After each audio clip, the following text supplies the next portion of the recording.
Gonna alt tab real quick so that I can kick off the multi-streaming, and then we're off to the races, my friends. Yeah, Lovecraft in an RPG. I'm inclined to agree. We've seen a very healthy dose of like extremely obviously Lovecraft-inspired stuff. I mean, I think there were moments in this game's prose that might have been lifted like almost verbatim from Shadow over Innsmouth. The whole notion of the lights over the in the sky over the town that caused monsters to mutate and people to lose their minds, and the beast that we keep kind of that we keep getting visions of, the dreams of the elder deity that are clearly seeping into our mortal minds. It's some good shit. It's some real good shit. So anyway, continue, my friends.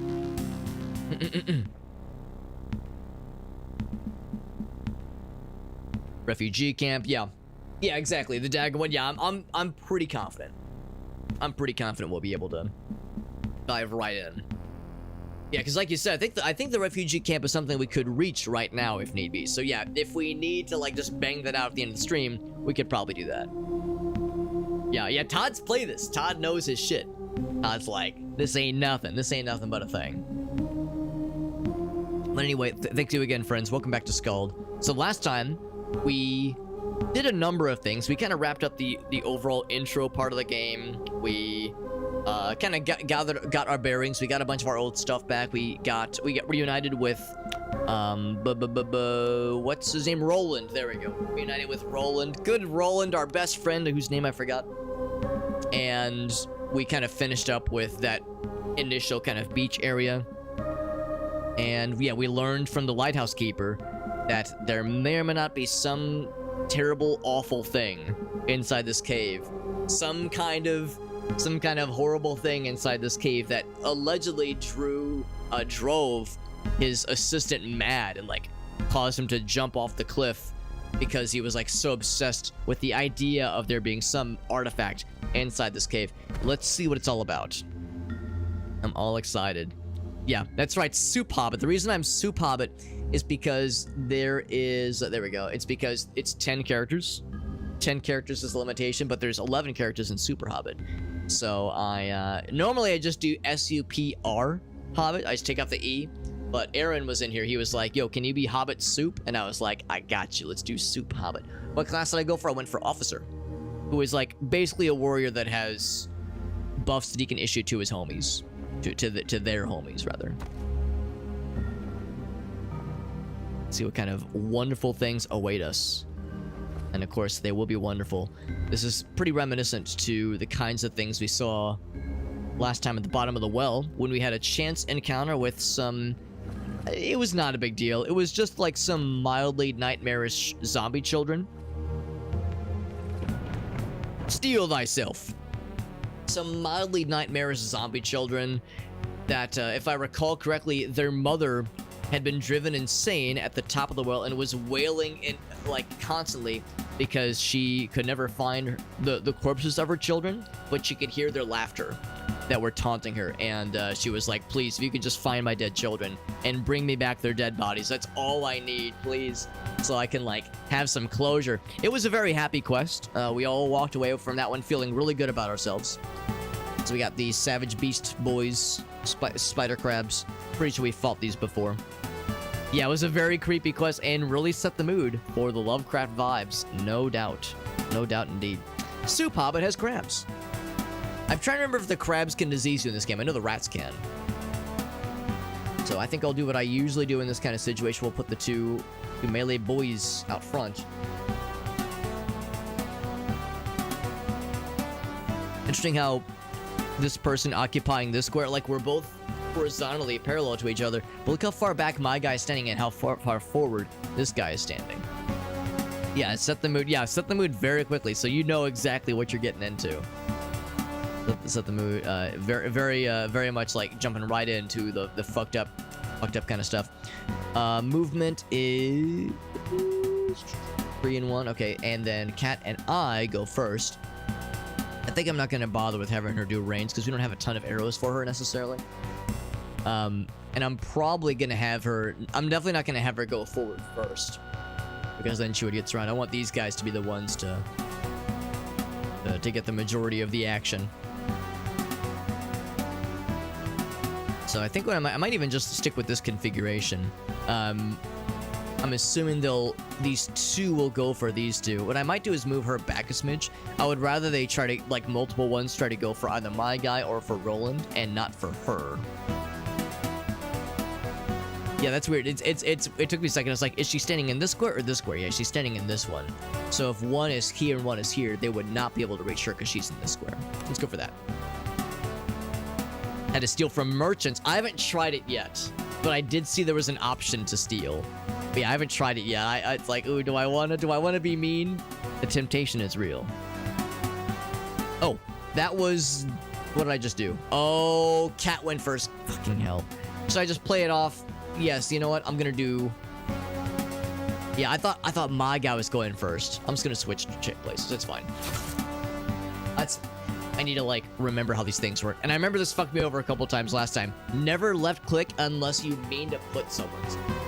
Because left click does not ask for a confirmation. It just... You just go. You just go, and there's no moment of, did you mean to click this? The game's like, alright, cool. We're off, baby. So, yeah, it's a little bit scrungy. That's okay, though. Like I said, we didn't really miss too much. And our guy got a sick-ass crit. Unfortunately, we cannot get Cat in position to do some cool thievery shenanigans, some backstabs just yet. Ouch. Finish him. We finished him, all right. Roland's getting beat up a little bit.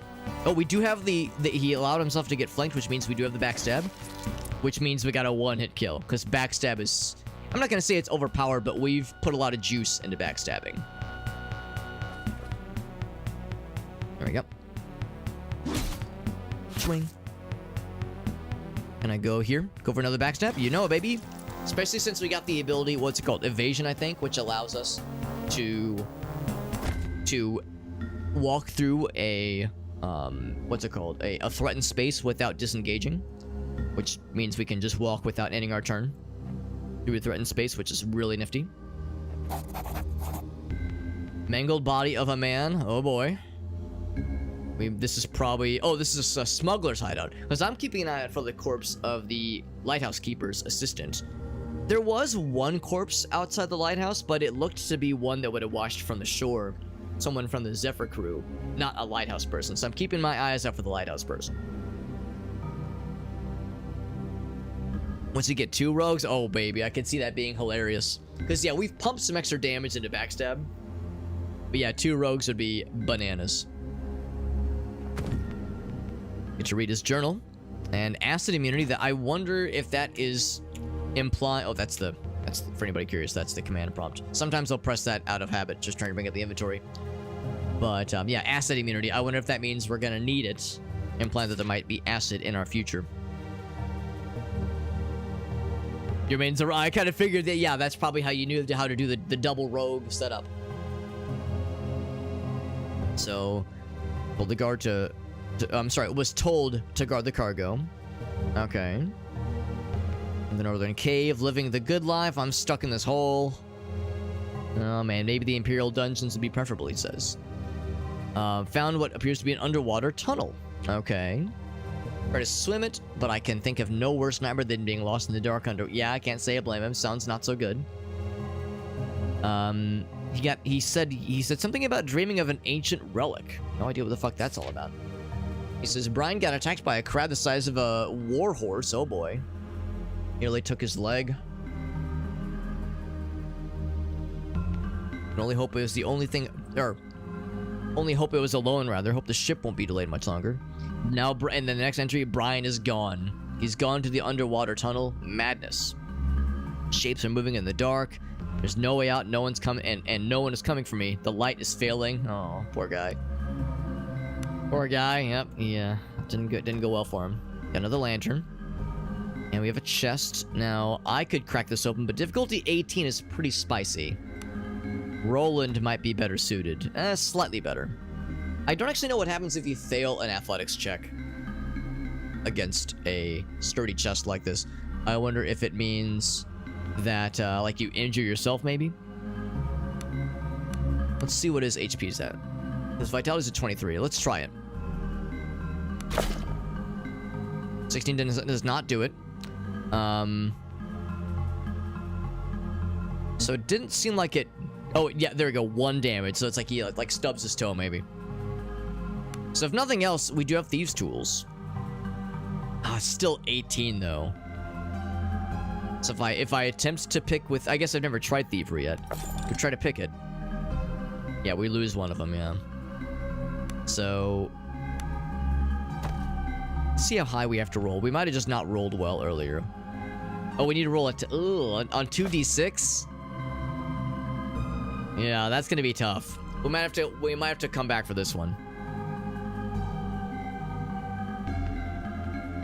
The big crabs? Oh, good to know. Good to know, yeah. Well, we'll come back for this one in a bit. I think we found something. Oh. Oh. Interesting. Alright, that might be something special. Let's go back for that in a second. It might be like the big thing. Let's explore a little bit before we go that way, just because who knows what that could entail.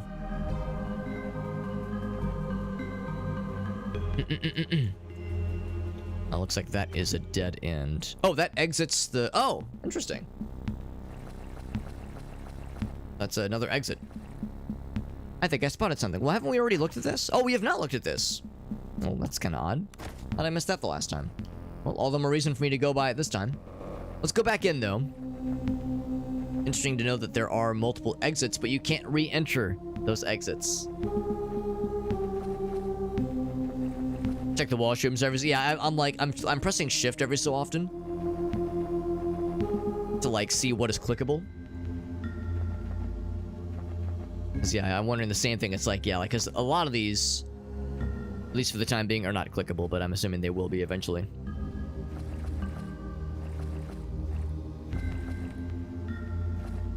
So you just gotta click it the right way, Alex. Don't click it like a chump. Click it like a real gamer. Alright, see, there's something here. Like, oh, there's bad guys, though. Oh, fuck. Alright, never mind.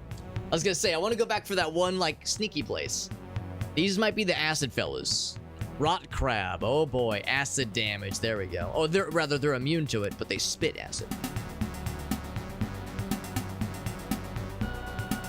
Magical. These are the big boys. That's right. That's right.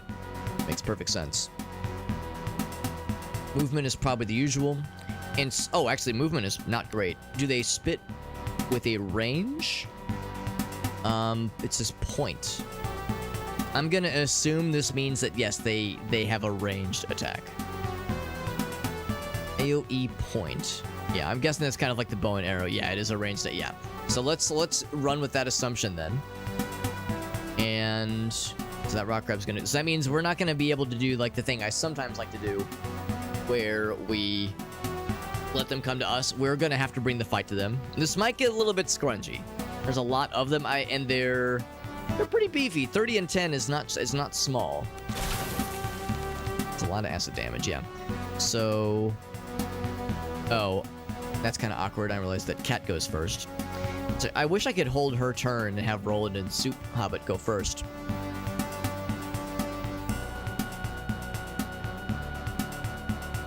Because, yeah, it's like it would make more sense to have them move and then her move afterwards, as opposed to, like, move around. I think I'll just defend.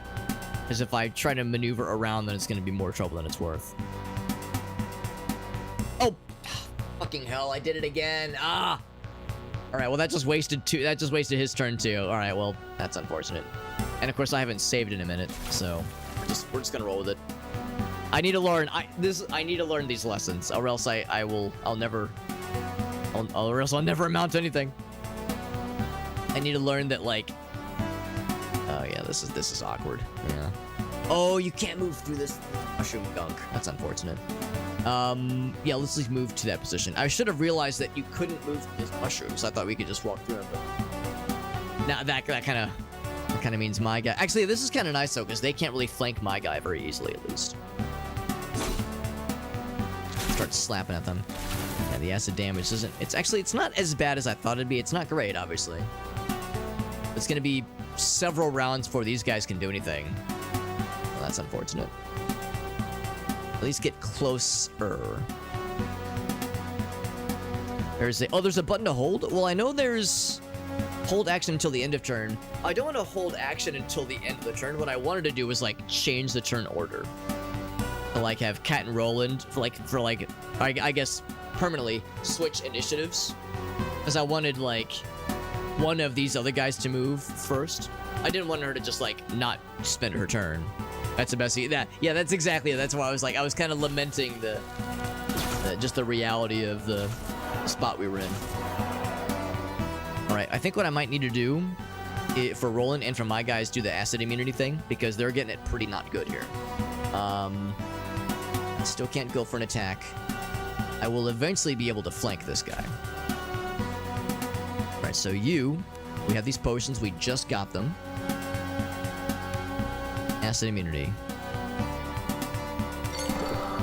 And go for the... Actually, he's not in a 5-foot range. Never mind. And then same for you.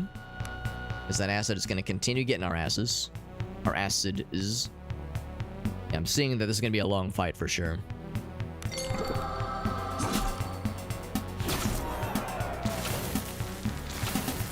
Oh, that's poison damage.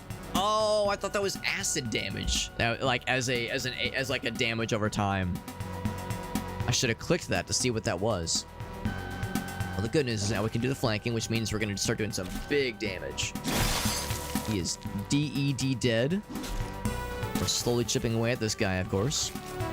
Oh, unfortunately, this guy's running away.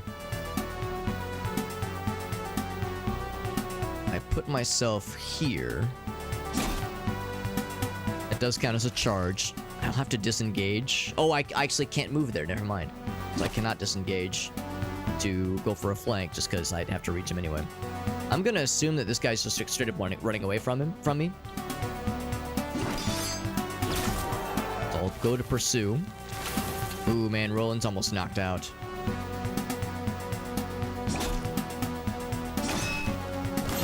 we're gonna take this guy out. We got that ability, that nifty ability to proc, which is nice. As Roland got knocked out. Now the good news is now we can go for the flank, go for a backstab.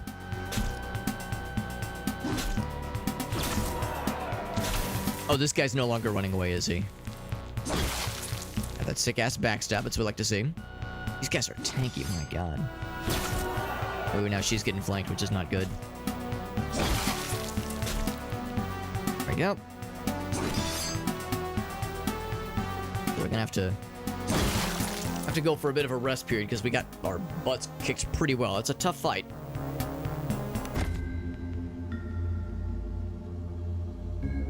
Oh, one of them was a poison fella. Oh, okay. I just assumed they were all acid. Yes, there was acid and poison. Yeah, we got beat up pretty good there. So the good news is athletics. We should be able to roll athletics pretty well for this. Oh, I can't do it. When your vitality is done, you can't do it. All right. Well, let's go ahead and grab a couple things.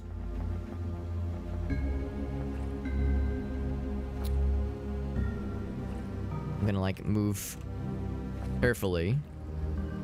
Actually, no. I'm just gonna go. I'm just gonna leave so I can get a rest period because we got beat up pretty bad there. Let's go outside so we can head back out for a little bit, but then we'll return fully rested and with our internal organs packed back in where they should be.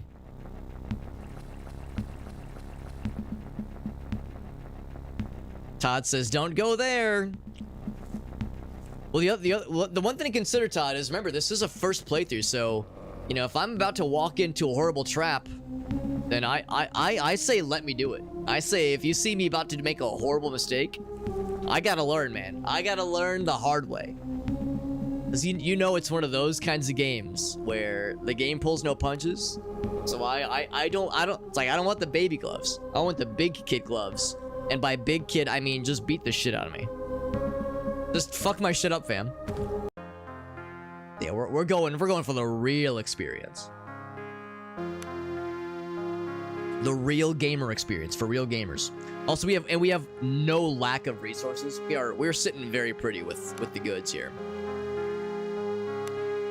Let's see, food value. Food value 14. So if I do 2 of those, and then do I have something that has a food value of 2? Actually, no. Let's just do. I don't even think I need to mess with that necessarily. I have some baked onions. But I don't want to use any raw resources for situations like this. Or I could just drink some Umbarian wine, which is apparently very nice, but used for stew, of course. None of my guys can do anything when it comes to fletching or entertaining or foraging, so we're just going to begin the rest. We don't need a full heal. Too heavily wounded. Our guys got beat up pretty bad there. It's pretty rough. Pretty rough. Laugh at my suffering. Yeah, it's part of the joy. Part of the joy of having someone else experience this game is all the fuckery that you experienced. I now get to experience in all of its glory. In all of its glory, especially in these dark, scary holes. In fact, if only there was a word for it. You know what? Let's make a word for it now. I'm gonna call it a glory hole. Once more into the glory hole, my friends. That's right. Also, I'm going to go in that one little secret passage. Now that I'm like healed up, I'm feeling emboldened. Foolishly, maybe. Foolishly, foolhardingly emboldened. Put me in, coach. Yeah, still can't kick this one open yet. Well, we'll come back for that one. Maybe there's like some other way to open it, maybe. Maybe we'll find something nifty. Narrow, cobweb-covered tunnel. The first to use this in decades. Smugglers know whoever lies on the other end of the tunnel knows of its existence. Found another door. But it actually swings open easily. Given this clever design, there would likely be no way of finding this door from the other side. Good to know. Let's go ahead and save. I need to be saving more often. I gotta save more often. Pac-Man, yeah, I thought that same thing at one point, like watching the little paths illuminate as we're following our little journey here. Oh, this is the underside of the lighthouse. Oh, no, that's interesting. I wonder if the lighthouse keeper knows of this. Maybe he does, maybe he doesn't. But maybe this is where the lighthouse keeper assistant ran off to. Maybe he didn't like. Yeah, in fact, maybe the corpse that the lighthouse keeper thought he saw didn't belong to the assistant at all, but belonged to a member like the Zephyr crew or something, and just assumed. All right, that's it. That leads to the end. The outside. Just assumed it was the keeper. Maybe the keeper's still alive. Maybe he's in here. Like, who fucking knows, man? Grimrock. I never did play Grimrock. I've heard it was really cool though. I remember thinking from the outset that it wasn't going to be my kind of game because I haven't really played a lot of those kinds of like true old school CRPGs before. But now that I've like seen some gameplay of it, it actually looks pretty cool. And I think there was like a roguelite mod of it that somebody made to like make it even more replayable and that kind of thing. Did we look? Yeah, we looked at that corpse. We got like flavor text about it, but he didn't have anything on him. He's a corpse of a smuggler. And smugglers are people too, but it wasn't as compelling as like the lighthouse keeper corpse we were hoping it would be. Gonna have a united front. Whoops. With those two. If I put her out front, she'll get torn to shreds. So we'll begin combat like this. So Cat, you're gonna have to defend for the time being. Yeah, so Cat unfortunately might not be able to do a whole lot, but given this kind of circumstance, this is, I think, the best we can hope for. The good news is that these are not the big scary acid boys. These are the standard crab boys. Yeah, so yeah, it's like, can I? Is there an option to make her give an attaboy, like give them encouragement? Roll to intimidate the crabs from afar, if it works that way. So Roland's getting beat up once again, as is so often his wont. But he's also the most murderous of murderies. So... Oh, there's Cat. I guess I can get her closer now. And she gets the phalanx benefit, but she doesn't really offer anything else beyond that. I think this guy's panicked or occupied. Several of them are occupied, actually. So yeah, some of them are panicked. Finish him. Which means now Cat can get dangerous. And I think she probably should.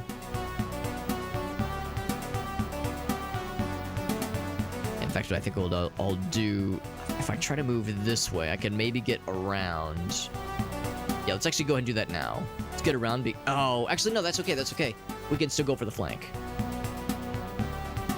Let's get here. Slap his ass. Gonna come down here. Slap his ass. We're gonna go here. Slap his ass. Backstab his ass. They're panicked. As we like to see. So I'll go here. Go in for the flank. Oh, except I disengage. Right, he doesn't have the ability that Cat has. I love them flanks, man. Love that shit.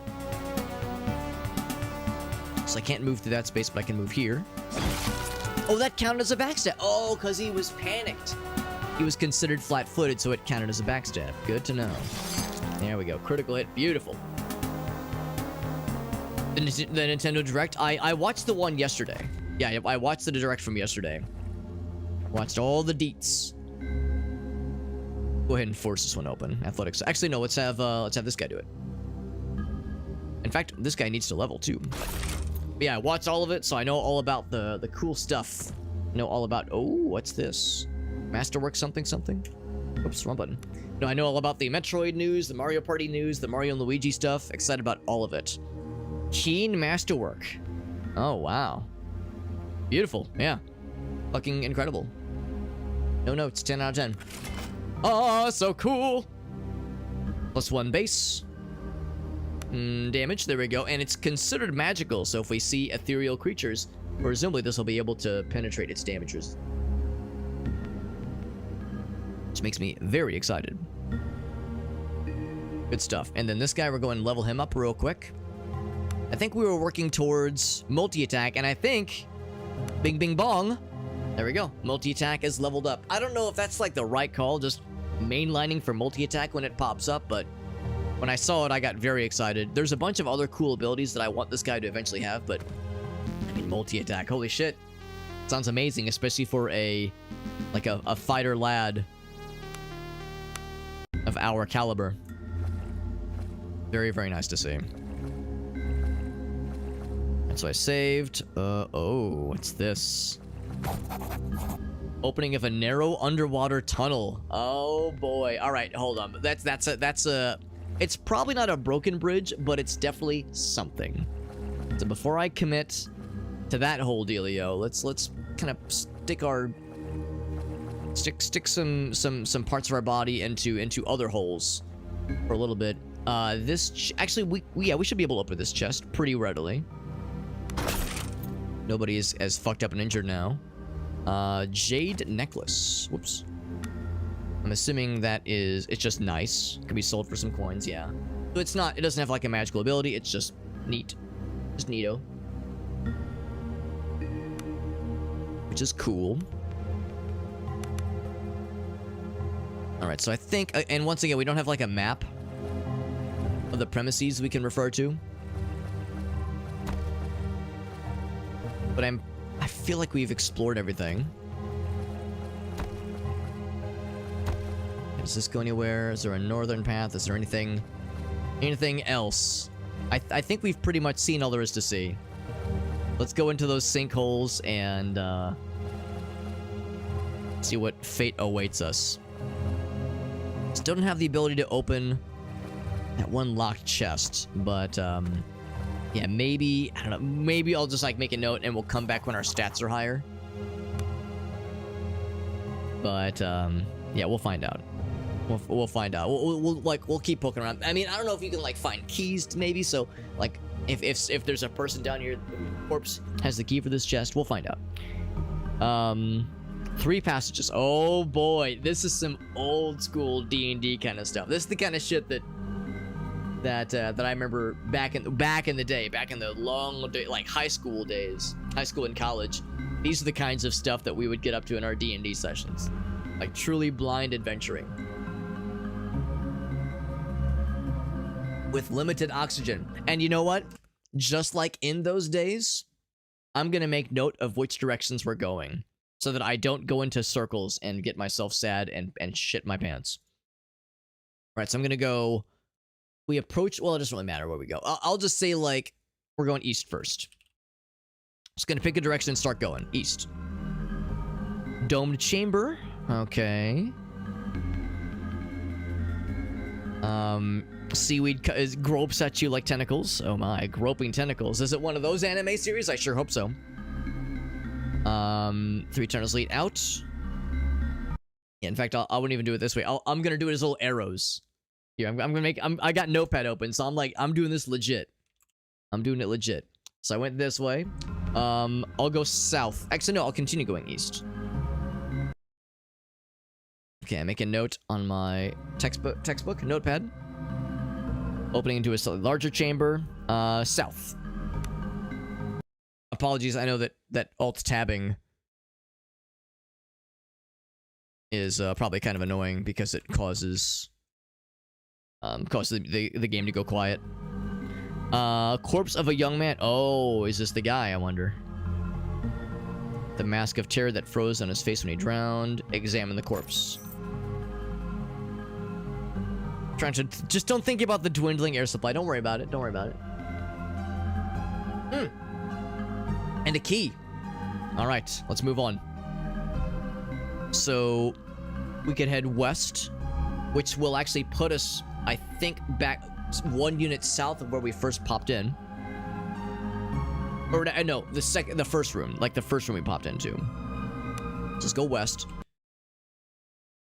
So I'm making a note here. Making a note here, huge success. But yeah, I know that alt tabbing causes the audio to cut out, so apologies if it sounds weird. North would be actually, no, that's fine. It's better than heading east, which was just put us where we came from, because that was the corpse. So north, which is the tentacle place. So let's go more west then. I think we've seen all there is to see on the east side. So let's go west. So now we've entered. This is where we entered.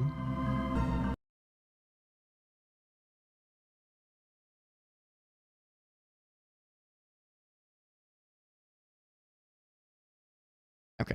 Sorry, I'm just making notes on my map here. On my little mappy. So let's keep going west then. Or we could go north. Because we haven't been north of here yet. Let's go west.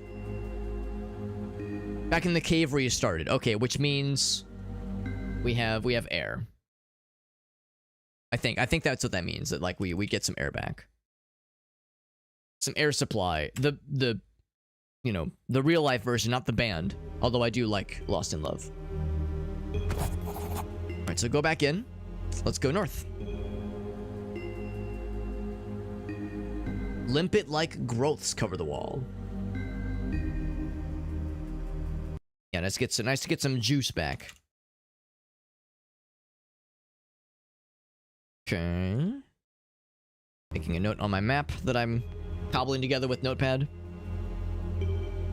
So south would, of course, not make sense, but we can go east. Out the low ceiling. Make a note. Whoops. There we go. So we can continue. West wouldn't make sense. We can continue to go east. Sure. Coming from the eastern tunnel. That's something. Something.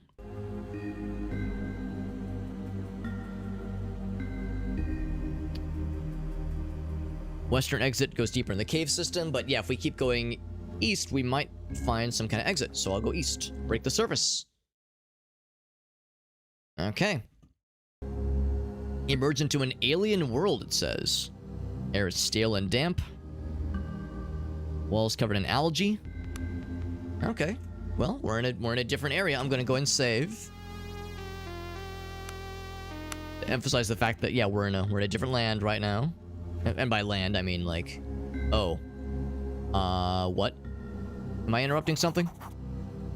Am I interrupting a mild, simple, small, insignificant little ritual sacrifice?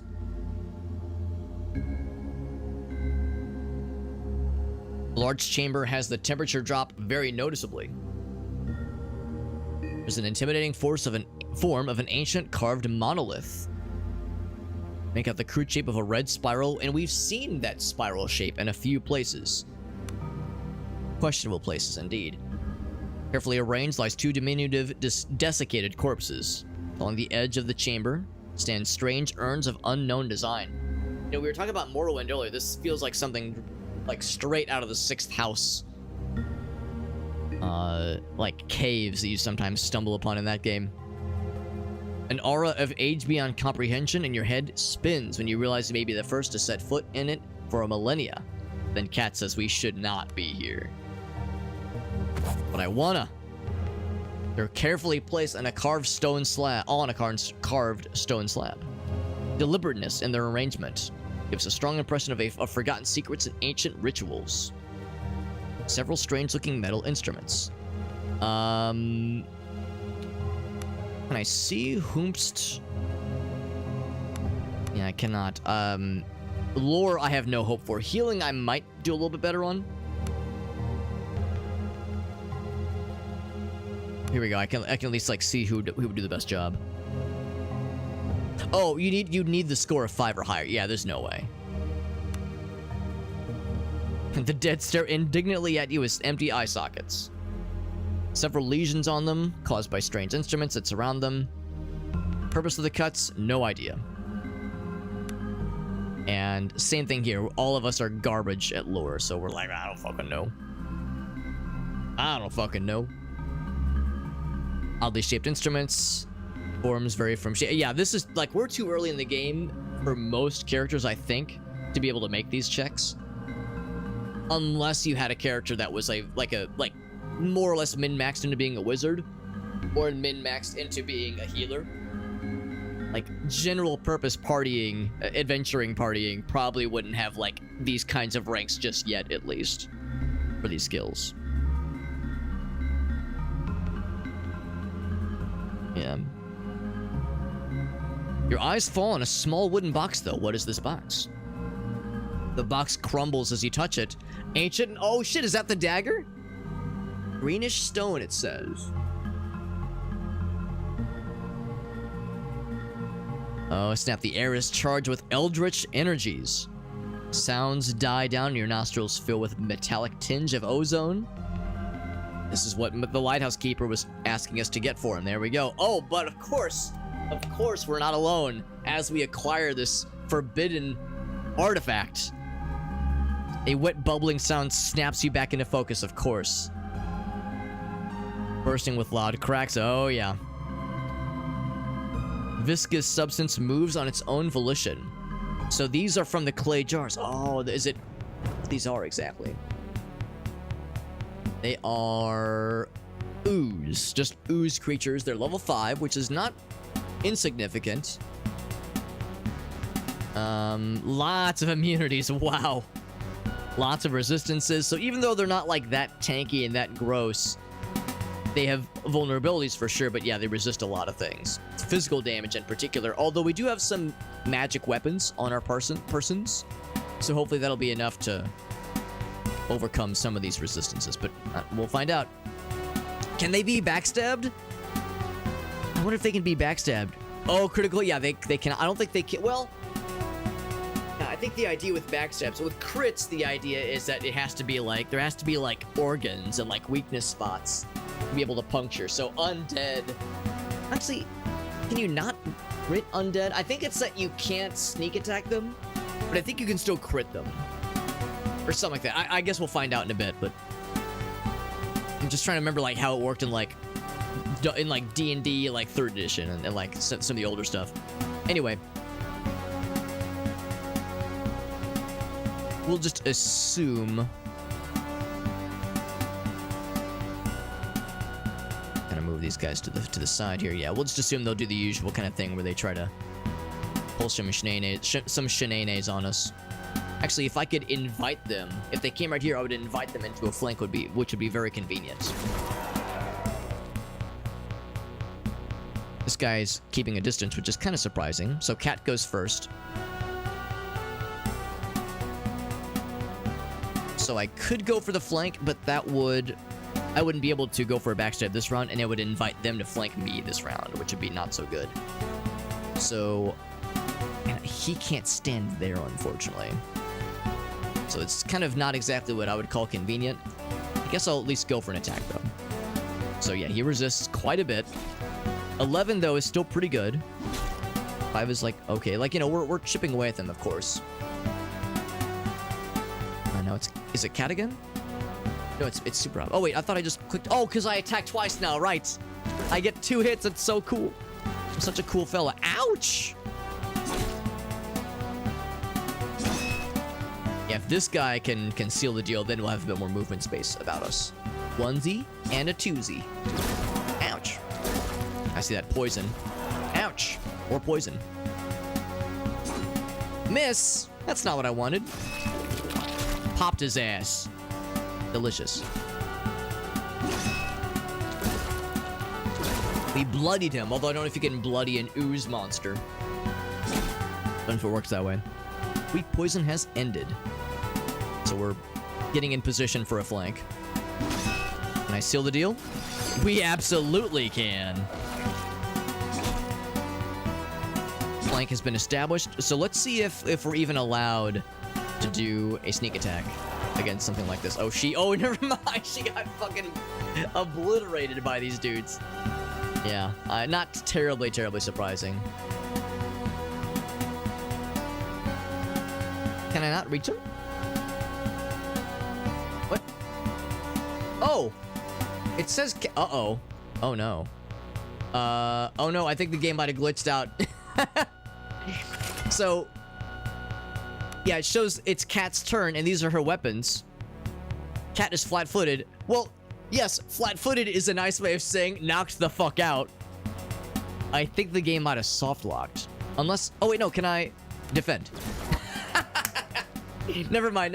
It was a glitch, but we didn't soft lock. I'm just having unconscious Cat defend for the time being.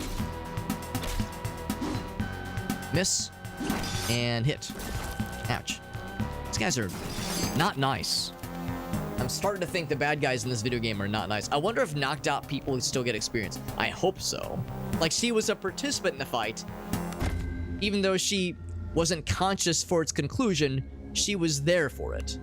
So it counts, right? Here's the ancient dagger. That is a weapon. It is a weapon. Now, our current weapon... does it tell me how these numbers get calculated? Because we do have one thing that increases our accuracy. Our axe accuracy. Accuracy, if you will. So, I'm not sure if that +1... I'm sorry, if the +0 is the over... oh, it's probably here. Yeah. So, +6 overall. So if I equip this... yeah, we can see... ooh, I wonder if equipping this and holding it, if that... curses us for eternity. Got the key, of course. So, so yeah, just looking at these numbers. So, the accuracy, when you have a weapon like this, obviously goes up. Damage... the damage potential goes down. 5 to 10 is really good. Whereas 7 to 8 is like a higher minimum, obviously.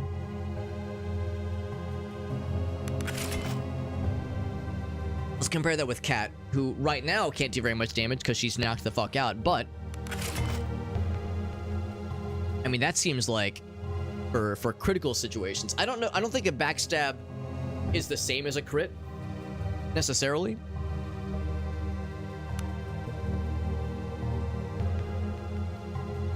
Yeah, of course, the honest answer is we might not have it for very long. We're probably about to relinquish it for this quest. I could just choose not to give it back. It's a really good weapon. So, yeah. Let's, I feel like Bilbo. Why shouldn't I keep it? Why shouldn't I have it? Went through all this trouble. I'll wield it for now. You know, I'll wear this forbidden Eldritch relic for a bit. What's the worst that could happen? What?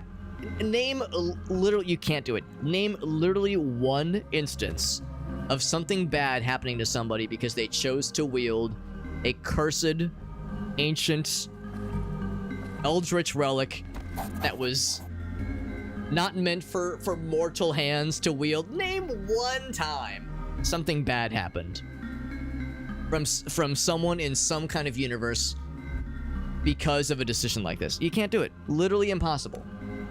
Literally impossible. So the good news is I kept my little mappy. So I think I should be able... There was actually one more route I didn't fully explore. So let's swim west then. So that brings us... Yeah, we went up. Yeah, so I'm going to make a note here. So I think... Yeah, and then, yeah, then we went that way, and then that got us to... Okay, cool. So I went west. I could go north. Sure. Oh boy. Found something not so nice.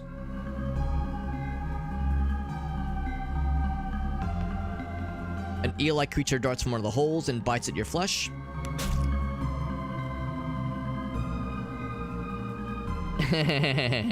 So he nipped at me, which is very not cool. We probably took some damage. Technically, she is awake, so she only got a little bit fucked up. Let me add this to my map.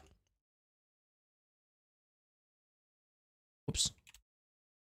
Okay. And that's a dead end. So let's go south. So I think we can go east then. Oh, wrong direction. Actually, okay, let's go ahead and go east so I can get some air. Yeah, I did take 1 damage earlier. I was getting my directions mixed up. So let's go more west. Earlier we went north, which was a disaster. Let's go more west. And then, okay, so looking at the map. I think that is it. I think that north path was the last potential area we could go into. So I'm going to descend south. And I go more east. Or I'm sorry, more west. You know what? I'm going to try it. Oh, this is the entrance though. Okay. Okay. No, I think we've seen all there is to see. I think that was like the last path that I was tracking. Oh, we did get a key earlier. Let's see if it's the key for this mystery chest up here. It'd be awfully convenient if it was. Clearly for smugglers. Like, this is obviously a cave used by smugglers. He had nothing on him. Or has nothing left, rather. There we go. Unlocked, easy peasy. A fine club and some potions. Oh, I forgot we had a fuck ton of potions. I was probably being too, what's the word? Being too stingy with my potion use. I forgot we have a billion of these things. 19 healing potions. Oh my god. Yeah. So I very much have every reason to be spamming the dick out of these things. We did get some new reagents to play with. So acid resistance. That's kind of nice. Yeah. So let's try to make some potions when we get back as well. But yeah, I forgot we have a lot of potions, so I don't need to be stingy. Because we were getting our shit pushed in a little bit by those crabs. Those little ooze fellas also weren't exactly doing us any favors here. So this club is good, obviously. It's not nearly as good as the weapon we currently have, but it's fine. Literally, it's a fine club. Although the damage is pretty pitiful. 2 to 4, like, oh, that's just saddening. That's just upsetting. Accuracy +1, yeah, that one's destined to be sold. I mean, it's magical. Oh, it is literally fine. It's fine, I guess. Hard to get excited about it.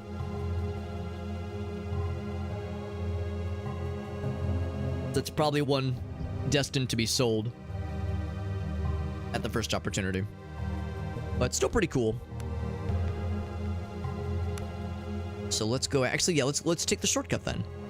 We're heading back to the lighthouse anyway. Might as well.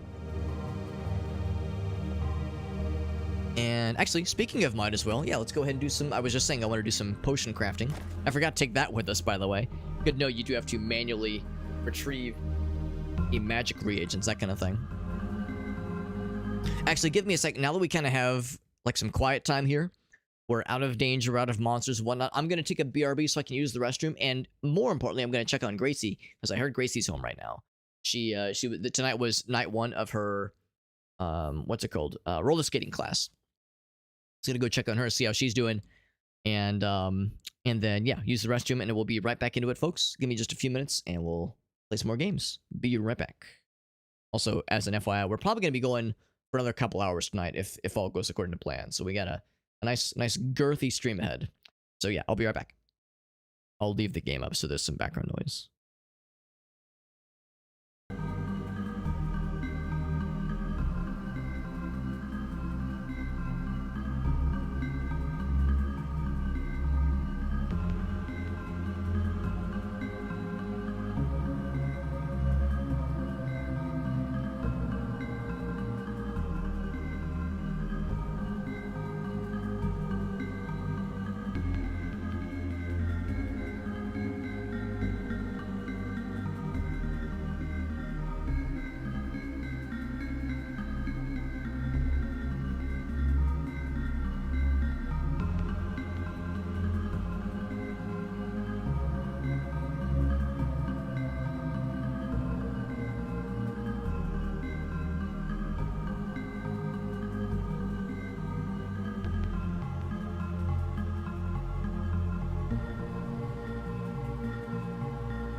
Okay, we are back.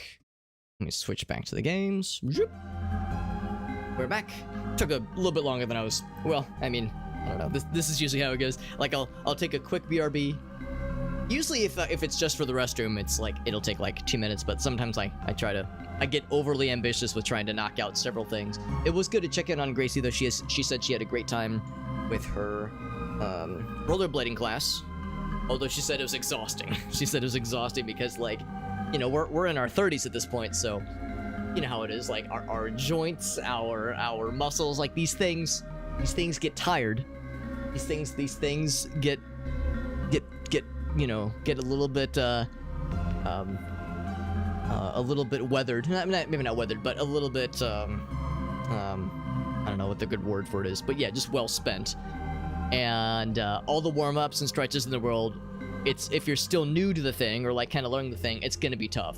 Yeah, skating is tough. You're exactly right, dude. Dad. Skating is just hard. As she said, specifically the ankles in particular really take a beating when it comes to rollerblading and roller skating. But she said she feels like she's getting better at it. She just like needs more endurance, like more opportunities to like skate around and just kind of get more laps in and get more used to it. Because I think once you get used to it, you know, inevitably it becomes less of an endurance issue and more of just a becomes more well, maybe not muscle memory, but yeah, you can like focus more on balancing and like and kind of branching out from just trying to keep from falling over. Yo, what's up, TriStar? Good to see you, bud. Us 30-somethings. Well, that's the thing. She only turned 30 in February. I'm 35. I'm the senior citizen of this marriage. But no, I mean, I applaud the fact that she's going for it. Because she's really good at ice skating, but she's always wanted to get into rollerblading. So she already kind of has like a leg up on the maybe not competition, but on like compared to other people learning for the first time ever. She already has like a pretty good sense of balance, that kind of thing. So like, no question, I know she can do it. It's just more of a question of, you know, just wanting to do it and wanting to put the time into it. So the fact that she's putting herself out there, I think it's great. So I think it's cool as fuck. And also, I mean, she's my wife, so I might be a little bit biased here, but I think she looks badass with her helmet and her knee, like got the knee pads and the elbow pads and the rollerblades are cool. She just looks so fucking cool when she's in her gear. So it's like, yeah, I was saying to her the other day, I think there was an anime called Paranoia Agent, who's like I think it's like a vigilante, kind of like goes around and beats up bad guys. He rollerblades around with a baseball bat. I was like, yo, we need to put some spikes on your helmet, get you a baseball bat, and send you to like fight crime or some shit. Stop some dudes robbing a bank. We need to like so fucking cool. Yeah, so I think it's cool she's putting herself out there, trying something new. And you know, we were talking not too long ago how it's tricky for a lot of us as we get into our 30s. You know, we're out of school, we're out of college. Sometimes it's kind of hard to like expand our social circles. So and I think she's been kind of feeling that lately. Like she wants to make more friends, wants to like expand social horizons, and it's hard when you're not like, I guess of course there's workplace stuff, which is nice, but she primarily works from home, as do I. So on the one hand it's nice, but on the other hand, yeah, that means you're around fewer people. She's stuck with my ass all day. Can you imagine being stuck with my short bearded ass all the time? So no, all jokes aside, it's a nice thing. I think it's really cool that she's putting herself out there and yeah, hell yeah, I'll hell yeah to that all day, every day.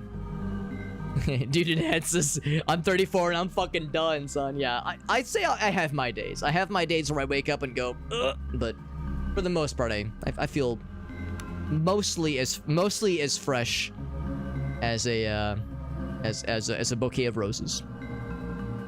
Local Warhammer shop. I've told her that, yeah, like, you know, if you want like tabletop and like D&D, if you have any interest in that, I will be a gateway drug into that realm.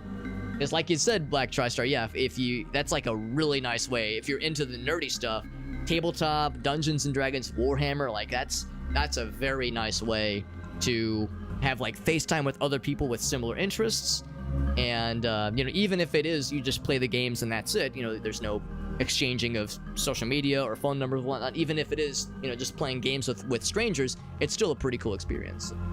She's not like super into tabletop and video games, you know, and I forgive her. I forgive her for not being 100% as into nerdy shit as I am. Of course, I'm just fucking around. I don't care. She doesn't have to be into the same things I am into, obviously. But yeah, it's something that I like. Every once in a while, I'll be like, you know, if you ever want to try it out, I will be your Sherpa. I will be your guide. Passionate and genuine people, yeah. Generally speaking, yeah. Board game shops, hobby shops, tabletop stores, that kind of thing. Yeah, it's like, generally speaking, you're gonna get some cool peeps. I mean, yes, of course, there's the stereotype of nerds being socially inept dinguses. It happens, obviously, but I'm with TriStar. I think, generally speaking, it's like we're not all of us are as hopeless and goofy, not goofy, but goobery as shows like Big Bang Theory would lead us to believe. Like some of us know how to socialize and play games, and it's all just chill. It's all just chill. It's all gravy. It's good to see you, the TriStar. We're playing more of this cool game. We're playing more SKALD against the Black Priory, and we just kind of reached a little break point where we can go to this little alchemy station, make some more potions. Since oh, look at that, we already had some stuff in our workstation. Oh, there's 2 separate workstations. Oh, that's sneaky. Good to know that. Yeah, if you need to like of course I knew you had to pick up things, but I didn't realize that that there were 2 separate little spots on the station. So anyway, yeah, so let's see if we can make some more potions then. We already know how to make all these, which are really nifty, but I want to see if we can make new stuff, like cure poison maybe. And I think generally you need 3 reagents that have the used in properties. So let's look for 2 more that say cure poison. There's acid resistance, which is cool, but I don't know if that's gonna do it. Fire resistance, cure poison, there's another one there. Acid resistance, which would be nice. Acid resistance would be a welcome sight. We already have some cure poison potions, but we don't have... Actually, unless I can put that in there. Use a cure poison potion to make a cure poison. Nah, I don't think it's gonna work. We'll try it, but I'm not gonna get my hopes up. Regeneration, cure disease. Can I make it?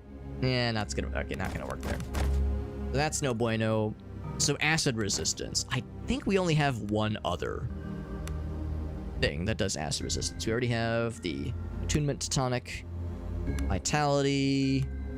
Regeneration would be kind of nifty, honestly. There's acid resistance there. We only have one of those. Do we get one more? Resistance of ass. How do I resist ass? Can't do it. Yeah, that ass cannot be resisted. So I don't think there's anything new then that we can pull out of this. But what I can do is get regeneration, which wouldn't be a bad idea. And then I guess vitality, which we can just make 1. Disease might not be a shabby idea. I can only make 1 of those, but I might as well. These are the known recipes. Yeah. I've been well. TriStar. I'm having a nice time playing lots of cool games lately. This game is a very good one. I've really been enjoying this one. But yeah, lots of great games lately. Grace is doing well. You were hearing me talking about her rollerblading adventures. And yeah, time's been good, bud. Times have been good. And I'm always excited to like get to indulge in this, which is my favorite hobby, streaming. So it continues to be a funsies time. And our guys got a little bit beat up here. We didn't get any more new, interesting reagents. We did get morals, but that's just from mushroom soup. Got the roasted eel recipe. We need, I think, 2 or 3 of them to make something there, so... mushrooms. Yeah, we don't have any new food things, necessarily. Although I could make more vegetable soup if we wanted. Guess I might as well. Make some veggie soup. Why the hell not? And I think yeah, we took the stuff from the workstation. We'll go ahead and rest because our guy, well, actually, yeah, well, let's go ahead and rest. Our guys got pretty beat up there. And we can have Soup Hobbit do his thing and Roland do his thing, unless there's something else he would do better at. Crafting is not great. Training is okay. Yeah, survival he would be best at. So let's go ahead and get some sleepy time, some resty time for our 2 homies. And we'll get 2 mushroom omelets. We get like a pretty good food amount. We don't get a full heal per se, but we get a pretty darn good heal. Let's go for that then. And it looks like companions got trained. Or not trained, got boosted rather. Which is a really nifty thing there. I don't know how long that lasts. The motivated. It might last until the next rest period. Initiative and willpower. I mean, it's not amazing. It's not like indispensable, but it's pretty nifty.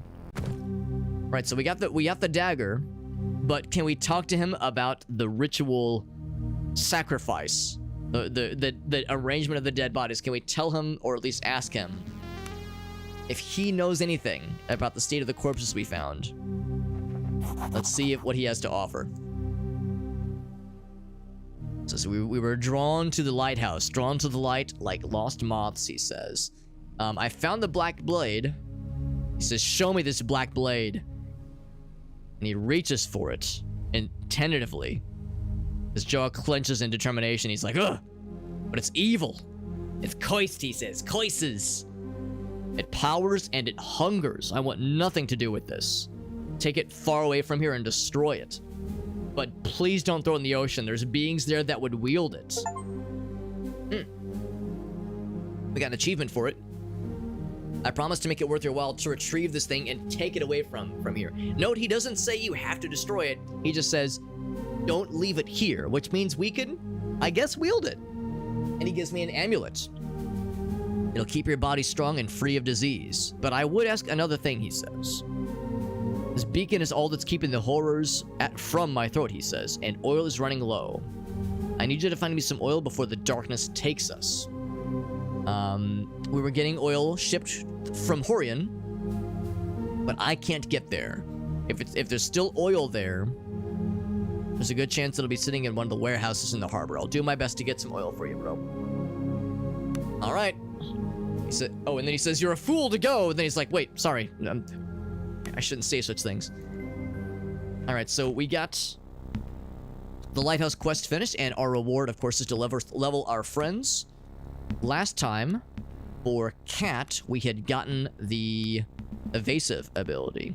Originally, I was thinking I was gonna go for... Where is it? Is it fancy footwork? Oh, that's actually nice. That would be a really nifty ability. The fancy footwork ability sounds nice. But... Is it hidden deployment? You start hidden, which means you basically get a free backstab. This one sounds nice, where you can, like, go hidden and then queue up for a backstab. Of course, there's a cooldown for it. That one sounds nice. I don't know if we need both of them. First time you're wounded, you automatically hide, and that's nice that it's automatic. So that'd be a nice way to kind of capitalize on top of something like hide in combat or hidden deployment, where you start hidden. So you start hidden. That's basically you get that one hidden, basically sneak attack for free every combat, which is pretty cool. This one is only when you are wounded the first time in combat, you go hidden and you get basically a free sneak attack. Whereas this one, hide in combat, you can, every 2 turns, you can use this ability to queue up another backstab. I think I actually might go for this one. I know we learned that the cooldown abilities are kind of a bummer because they all share the same cooldown counter. So if we use this, everybody else's cooldown resets to 2, which is a shame. But, like, I feel like for boss battles and for really tough fights, or just with enemies with encounters with a lot of enemies, this could be really cool. So, like, in things like this, hidden deployment, smoke bomb, they sound nice and they would be cool on top of this guy. But yeah, the idea of something that we could use frequently, or again, for the longer fights. These would be nice for, like, the more kind of quick fights, just to make them quicker. But yeah, I'm thinking in general, the first one is probably the one that's a little bit more long-standing. Although fancy footwork also sounds good. That one sounds good. Hamstring I'm less excited about. Crit resistance sounds good too. More movement sounds great. Like, I like a lot of these. Pierce armor just sounds okay. Bow accuracy and bow damage sounds good too. But yeah, if I'm forced to choose one of these, I'm thinking hide in combat. So let's work towards this one. I'm not going to be able to get it this round. What I could do, since it doesn't make a ton of difference in the grand scheme of things, I could go ahead and get the increased stealth, which is nice. We're not going to be able to get hide in combat until the next round, so I could put my last rank into increased something. You know, into some kind of rank 1 bonus, like bow accuracy, blade accuracy. What is she using now? She uses a hammer right now. Maybe I would spec into blades more specifically for her. Toughness is nice. Initiative is nice. We already did the backstab damage, of course. Yes, as far as like a low-hanging fruit, thievery wouldn't be bad. What is her current thievery? Doesn't say what it is. Like, immediately at least. Is there a thing I can click to see fully? I mean, obviously her thievery is the best out of our group. But, since I'm speccing more into... What's finesse do for that matter? Oh, more crit bonus. Since I'm speccing more into, like, less of a range stuff for her and more into navigating around combat and going for sneak attacks and backstabs, I have a feeling I probably would do best either for initiative. Toughness is nice. Toughness is a good idea. But blade accuracy sounds nice. Especially if it would get me closer to something that I really want. The fletching one is nice. That's nifty.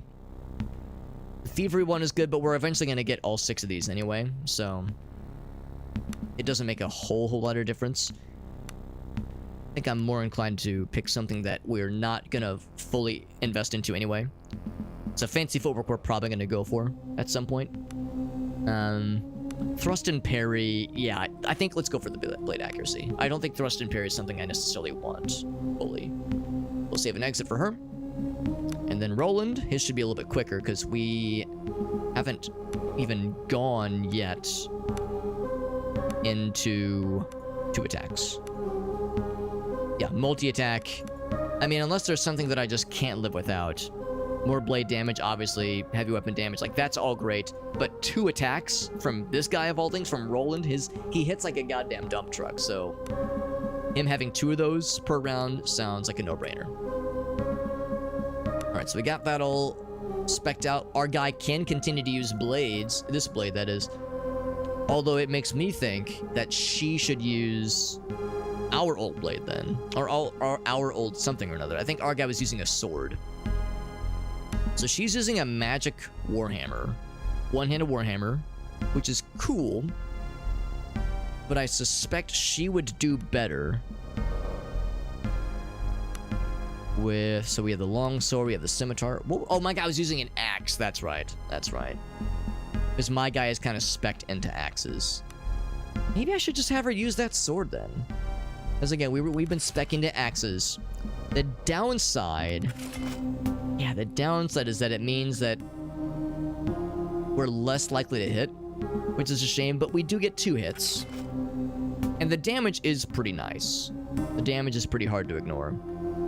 And for her, if she crits, it's fucking dope as hell. So yeah, maybe this is the better choice for her. Maybe it's more worthwhile for her to use that thing. So we'll have her use this cursed blade. At some point, we might want to give her a shield too, if we can swing it. Also, this thing, immunity to disease. I kind of want to give it to her because she's the squishiest out of all 3 of us. Although, generally, she's not the one soaking in aggro. Usually this guy is. So you know what? Nah, let's give it to this guy. He's the one that's... Actually, no, really, it should be this guy because he's the armored, shielded guy. He's the person to, like, soak up stuff more. So if he's getting hit more often, then he should be the first in line for some kind of immunity like this. Here, if you want to, this won't do anything, but it'll make you feel pretty. It's like, if you want an amulet, feel like you're not missing out. It's something. We have a couple things like that, but we're just gonna sell them just because they don't have any tangible use. Oh, did she not have a helmet, by the way? Oh, right, we gave the helmet to this guy. Yeah, we don't really have another helmet for her yet, but soon. But soon. So that concludes the lighthouse quest. This is pretty cool. The lighthouse like, sewer area was actually pretty chill in the grand scheme of things. But, yeah, I feel like the exterior was a little bit more exciting as far as, like, things to do and see. But yeah, but still the sewers were kind of cool. The sewers were just kind of an extension of what we already saw in the earlier sewer area, or not even sewers, the earlier, like, cave areas, like a similar kind of idea. We're gonna make that shit, right? As long as I don't roll snake eyes, easy. Oh, I'm reminded of... Yes, the buried secrets. The Santa Fury, right. We need oil for that, right. Hidden clues. I wonder what the S... Oh, a success. Gotcha, okay. Right. I forgot about this. This is kind of a side quest we learned about last time. So, the center of the 3. From the center of the tree, yeah, so you go 2 south, 5 east, 4 north, and then you were somewhere. So I think I'm presuming in the overworld, we need to look for some obvious arrangement about the center of the 3.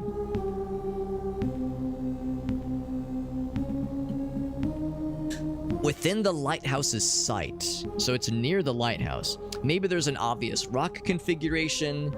Maybe there's... We'll just take a look in the overworld and see what we can find. Let's just go ahead and save. Just because I haven't saved in a minute anyway. So I can't go into the water. Something over there. Oh, that's Horion. Right there. How do I reach it? I guess I have to go all the way around. Yeah, so I can't get in the water, though. Damn. I was kind of thinking I could... Well, it makes sense. I don't have a boat. Maybe it would be on the shore, all within the lighthouse's sight. Yeah. And it's not like I can right-click a zone and say, let's explore that zone, and then go into, like, the miniature areas. Also, there may or may not be random encounters. So it would probably be worth my while to, like, not dilly-dally and waste too much time. This goes up and around for sure. I'm gonna see if there's anything over on this side, because I think there was something we saw from afar. Oh, that's the wreckage of the Zephyr, yes. Let's check this out. I don't know if there's probably not gonna be any new party members to be found here. Actually, I don't know, maybe I'll be surprised. Maybe we'll find some survivors, but we learned about the wreckage of the Zephyr. There might be stuff here to grab. Remnants of the Zephyr's hull. Let's check it out, baby.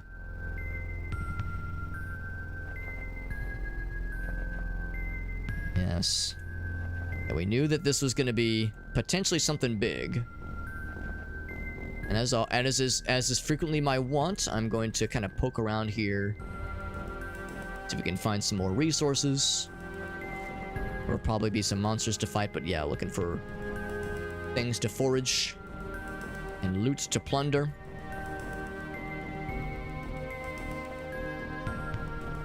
Pressing the shift button if anybody's wondering how I'm able to... Oh!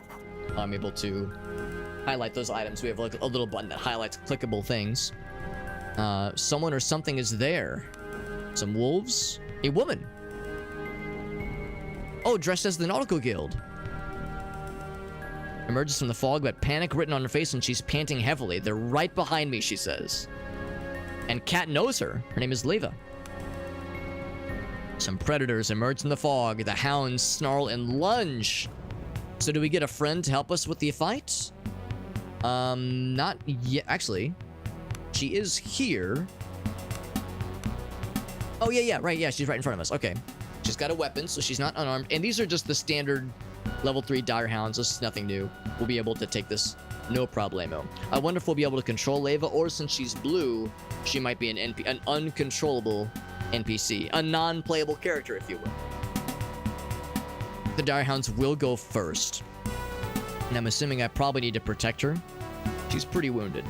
So I think what I might do is pretty much keep these... I mean, I'd put them in front of her if we could, but we can't. So I think I will kind of like I sometimes like to do, I'll invite a flanking opportunity if they want to like kind of try to get around here, because they won't be. Yeah, this is actually kind of a nice configuration here.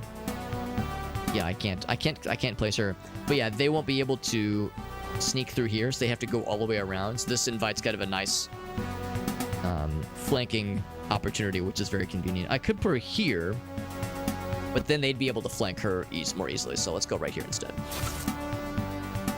Oh, or they'll just go for the path of least resistance. I don't know why I was overthinking this.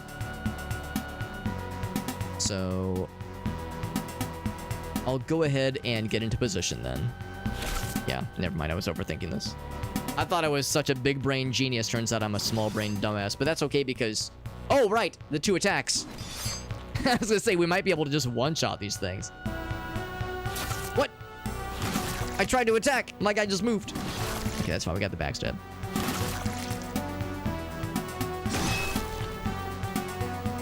Five-foot step. Okay, not quite. Here, I'll go right here so you get the phalanx bonus. This fight is over. It is over as quickly as it began. Although she did get knocked the fuck out. Not terribly surprising. She got knocked the fuck out. I mean, our guys are fine, but she kind of got the shit kicked out of her. She's fine. Oh, except, uh-oh. Did we fail the quest since she died? Oh no. Maybe I need to reload the save. Maybe I should like try that again. Was there like a quest thing that popped up maybe? Is that for journal? Shit. Oh fuck, maybe that goes differently if because I don't think she died necessarily. I figured she just got knocked out. You know what? Yeah. Let's thankfully there was an autosave, thankfully. Let's try that again. Yeah, in all fairness, I feel like I was maybe not the most considerate for that fight. I was like, you know, nothing bad happens if you're like, you don't die in this game when you run out of HP. You just get knocked out temporarily. It's if everybody gets knocked out, then you're in trouble. Then you're in the danger zone. Then you're on the highway to the danger zone, or at least the entrance ramp to the highway to the danger zone. Let's just try this again. And yeah, focus more on preserving this person, who I cannot control, of course. So I'll put her here. Okay, and actually Cat goes first. So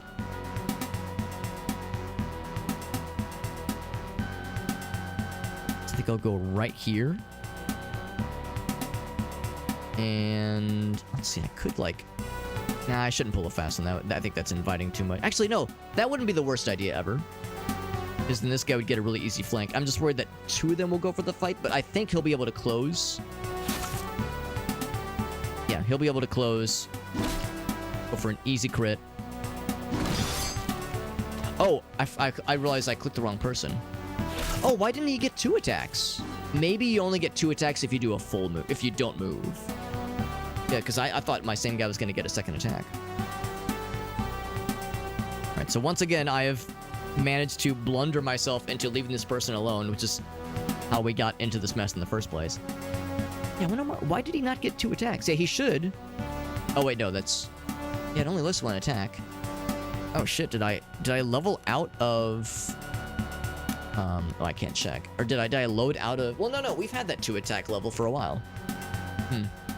We'll just pay more attention to see if there's like something else that needs to be done here. Let's go ahead and move up for an attack. I'll go right here for an... Oh, but I don't get the... Yeah, I don't get the free movement. I definitely want to get over here to help this lady. So he gets the 2 attacks, obviously. Alright, so go for the backstab. I'll go right here. Fuck, it still counts as a disengage. Go for the attack. Okay, so we killed while this person is still up. Loot the corpses. Okay, so they are alive. Alright, so sure enough, if they got knocked out, they would have presumed died then. So yeah, so they had some fighting ability, but not a whole lot, obviously. Okay. Visit the camp, they say, and I might have some things to trade. Nice, okay. So saving that person gives us potential for trading.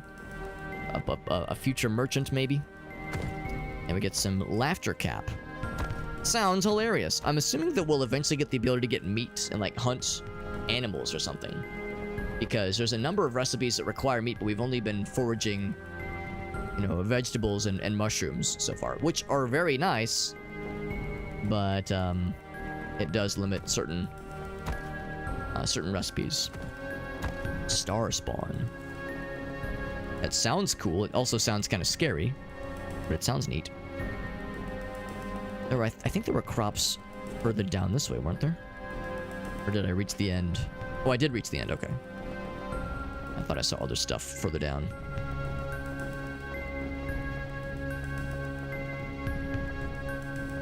And so thankfully, we didn't take too many hits from that fight. Oh, don't go that. Yeah, that's the end of the map. And again, those wolves are a pretty easy fight. We've already fought them very confidently in the past, so it's no major concern. The big wolf fellas are a little bit scarier.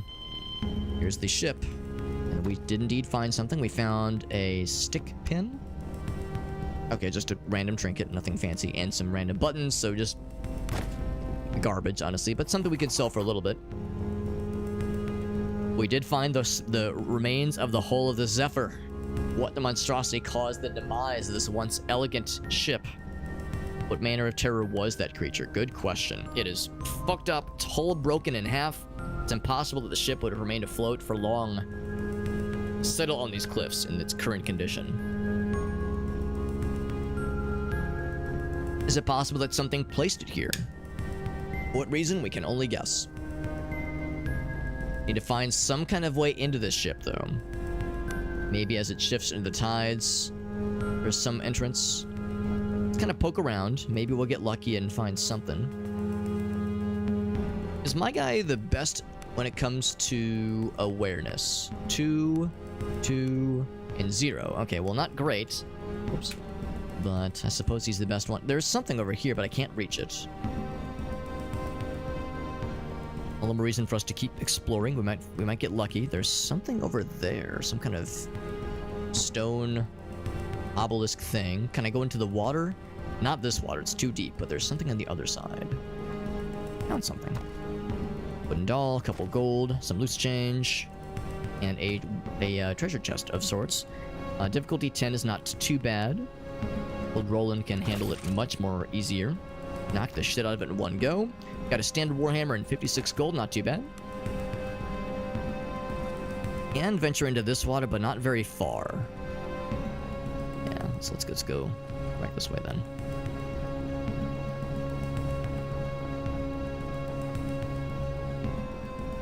So what is this monolith? If I interact with this monolith, is this gonna move the evolution of humanity forward by a startling degree over the course of a 3-hour movie? Let's find out. Grim monoliths rise from the rugged landscape, not unlike the one we saw underneath the lighthouse. This thing must have stood here for centuries, and more of this foreboding red spiral shape. Also piles of eggshells, flowers, and fish bones. I'm drawn in by this mesmerizing spiral symbol. It almost seems to shift. But I instead look to the small pile of offerings. They're probably fairly new. Fairly recent even. Placed a few weeks or even days ago, maybe. So... okay, just something to note. Something to note. No interactions with it right now, but... there will be more where that came from almost assuredly. Speaking of eggshells and such, there's a whole bunch of eggs over this way. Also, I didn't really make note of it, but yeah, there's a building here, obviously. I do want to climb up there, but I also want to explore this building. Found some more mushrooms. Exhausted. Oh, is this the... what do they call it? The camp... not the campsite, but the refugee site, I wonder. It's a small group of survivors from the Zephyr, so there's a few of them. One of them notices, and of course, they immediately assume danger. I can't say I blame them for being jumpy. Immediately attack. No, let's approach peacefully. It's fine. It's fine. Now, one of them will probably recognize us. Let me just steal your rope. Don't mind me. The adventuring party ignores the survivors and steals their rope. What's up, Colin, over on YouTube? Hope you're doing well, buddy. So we found a fairly experienced sailor who's still alive, obviously, one of the few survivors. This was the Zephyr. Oh, this is the first mate. I thought we saw the corpse of the first mate who had the seal. But no, this person is apparently alive. He glares at you with clenched fists. He remembers that, I mean, we didn't cause the ship to sink, but we were involved in, we were involved in the events that caused his captain to die. And then the ship got wrecked by the evil sea creature. So we could attack him viciously, or we could be diplomatic and try to ease tensions, man. Ease tensions. Are you trying to finish the job? Yeah, the ship's done, man. The ship's done. What else? What else do you want from us, man? The captain is dead.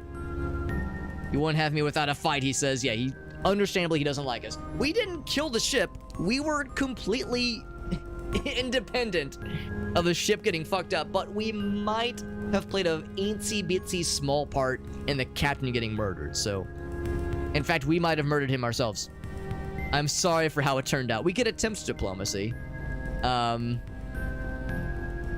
a fight you shall have. Calm down. Let's try diplomacy. I mean, this is the best one to do it. I need to roll a 9 or higher on a d6.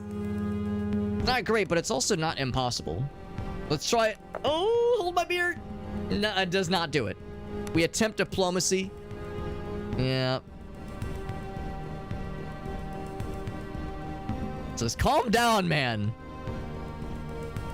No, but his spirit is broken, so he's not gonna attack us, hopefully. So why'd you do it, man? Why'd you kill the captain? Oh no, he thinks we're responsible for killing the ship. The ship and the men are broken on these cursed cliffs. You had to come. I'll say things got out, which they did. We did try to diplomacy last time, but yeah, things got out of hand. We'll say it that way. Lost the lives of many a good man. It was a doomed journey one way or the other. Yeah, okay, so he doesn't blame us for the monster killing the ship. Gotta work together, man, if we're to survive. It's the only way out of this. Only way out of it is through it. We have nothing to offer except for the fire and what little shelter we have. Also, I have a favor. If you come across any more of my men, tell them where to find me.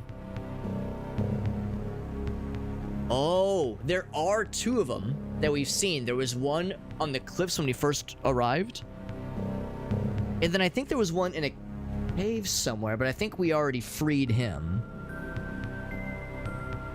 I'm trying to remember where we found that one. I think it was in a cave. I think it was in one of the caves from when we first arrived. I think, yeah. I could probably go back and wrangle those fellows. Does he know anything about the monster that attacked the Zephyr? He says, I've never seen it before, and he's apparently a fairly experienced seafaring fella. Sailor of sorts. Beasts in the depth, but nothing like this.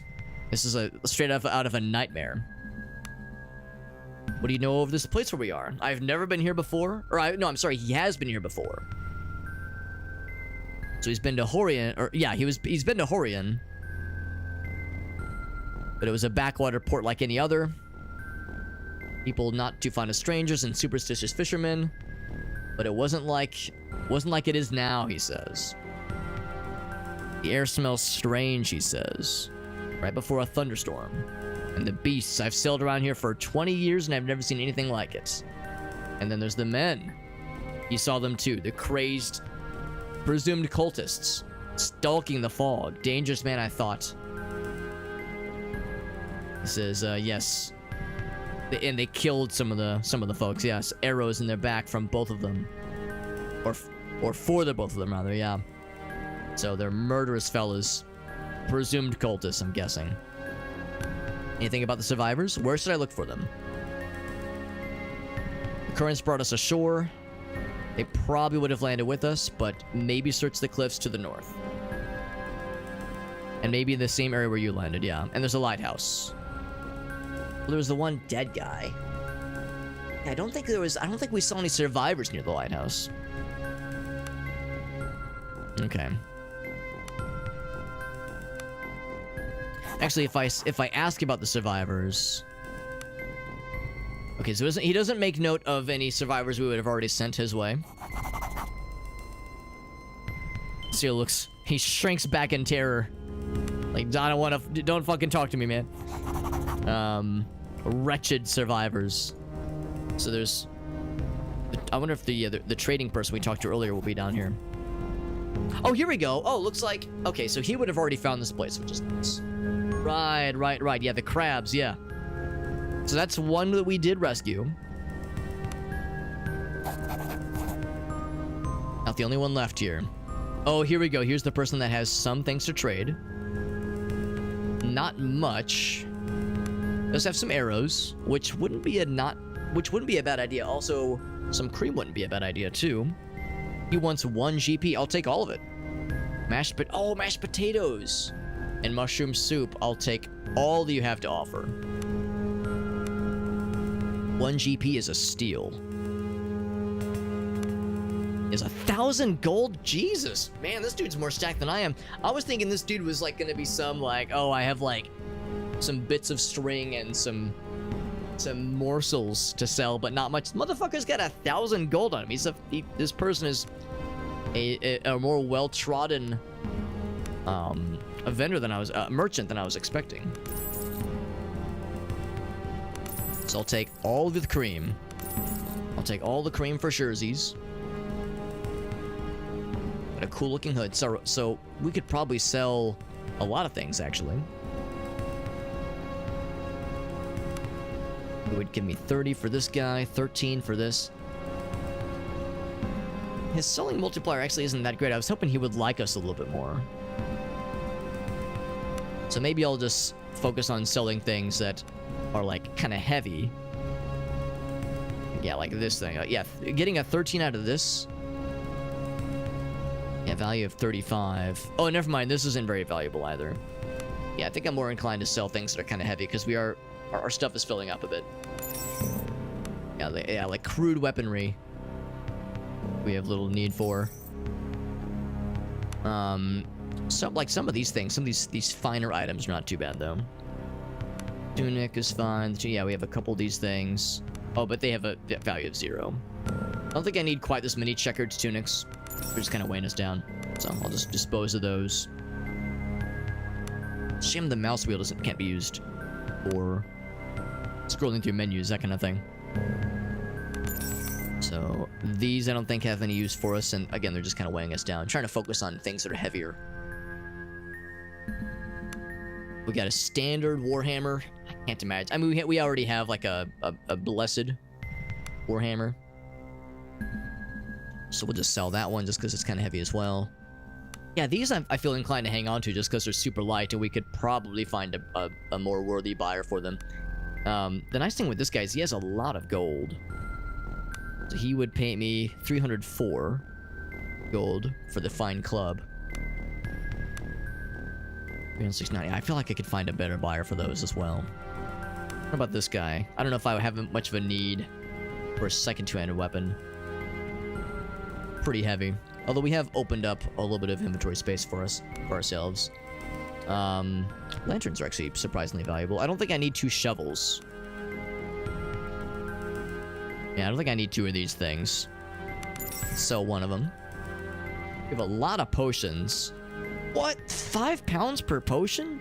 Or maybe 5 pounds. They probably mean 5 pounds total. There's no way that's gonna weighs 5. But yeah, I think it's total. There's no way each of these things weighs 5 pounds. Because that would mean it's 1 pound lighter than a two-handed sword. Like, that thing better be a huge fucking jug.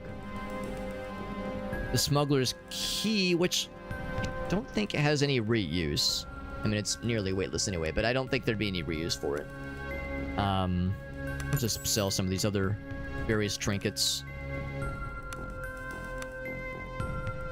Glass bottle, like, yeah, things like this that are, pretty harmless, honestly. That's the seal. We definitely don't want to sell that. A recipe for the fire resistant. Yeah, we got that already. Do I want to get these? I'll get these mushrooms too. Oh, cure poison. I bet that's the last piece of that kind of puzzle. Does he sell to us at a discount? He does. We can make more potions with that. Okay.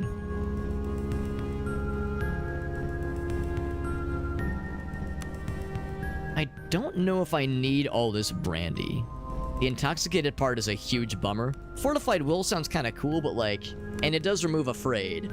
I'll sell like, those for 2. Yeah, value is not very high. I'll sell like up to 3 of them, I guess. Augustus got an interesting idea, he says. Different armor pieces show up. They roast you for having like piecemeal outfits. The more ridiculous it is. Yeah. I remember that a lot in Morrowind. Everyone take a shot. I just mentioned Morrowind, but I remember in Morrowind so very, especially like in the early game, you look like a dumbass wearing all manner of weird armor pieces and mismatched sets, some of which are magical, others aren't. So like you have like one glove that is glowing, one pauldron that isn't. You're wearing magic pants, but like they're of crappy condition.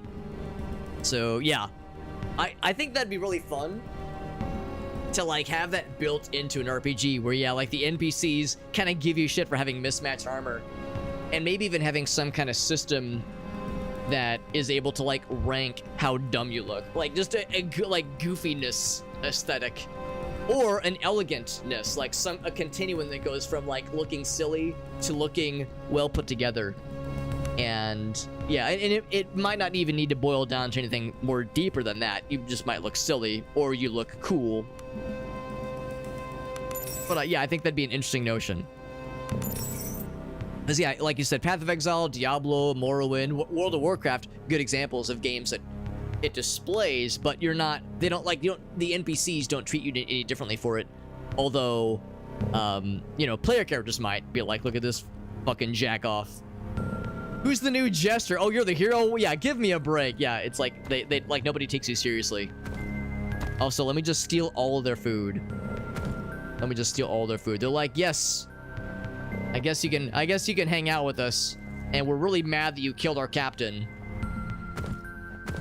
Don't you dare plunder our leeks and our drying fish on the fish racks, or our sorrow eaters. That just sounds unpleasant.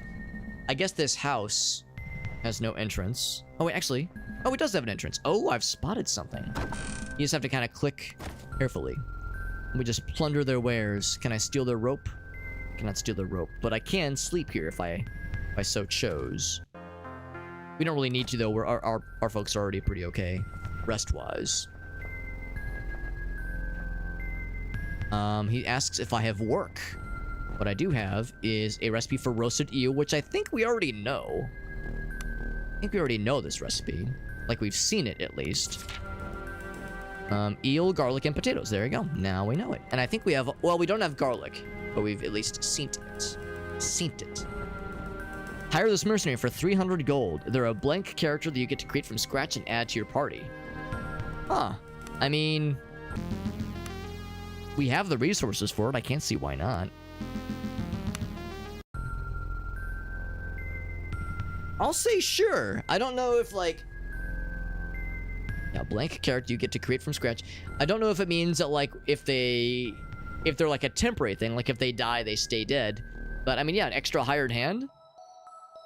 Wow, they weren't kidding. You really get to create this person. Like, from the ground up. That's really impressive. Yo, what's up, Irasi? The Skyrim guards, at least. Okay, so there's some of it, yeah. But kind of like Elgasa said, if it was maybe a little bit more in-depth. That's the thing, too. I guess it's possible, depending on what Skyrim's scripting system is like, it's possible there could be, like, a Skyrim mod that adds that into the game. But, yeah, I wonder... thinking what little I remember about Morrowind scripting systems, that may or may not be kind of tricky to, code into a mod necessarily. Well, let's see. What kind of fellow do I want to make? I do like the idea of a spellcaster. I really like the idea of a spellcaster. I remember I was looking at Officer. I was looking at Thief as well because I thought they were the only ones that could backstab. But they obviously, like all kinds of rogues get that, or all kinds of thievy persons. Because that's what she is. Yeah, she's a thief, not a rogue. She's a thief, and she gets the stealth, and she gets the backstab. Range combat is nice with some magic. Cleric, a healer wouldn't be bad, but we have so many potions. Is that really necessary? Develop different, yeah, I'm kind of like, yeah, no combat related feats. I'm kind of leaning towards going for spellcaster. Champion is cool. Blades and armor.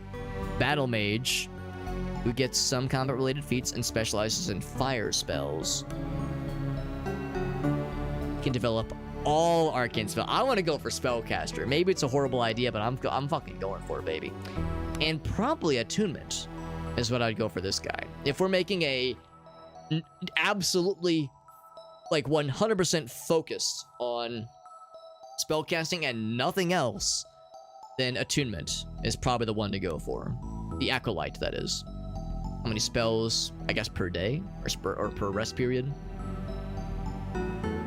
Refills when they're rested. Yeah. This, oh god. Flashbacks to Pathfinder and 3.5 all over, 3rd edition, that is. 3.5th edition. Where it's like, oh boy, I'm a wizard. I'm level 3. I cast magic missile twice. Oh boy, all right, I'm done for the session. I'm going for sleep, going for an 8-hour rest because I'm useless outside of 2, maybe 3 spellcasts per day. So giving me more attunements would be nifty. I shouldn't say useless, but like, man, being a wizard is miserable. Like until you're like level 5, being a wizard is miserable in Pathfinder 3.5th edition, 3rd and 3.5 edition, because like your spells per day are garbage. You have a lot of spells that you can cast, but you have like a dismal amount per day, and it's awful. Whereas the fighter can cast sword an infinite number of times. He can just keep swinging.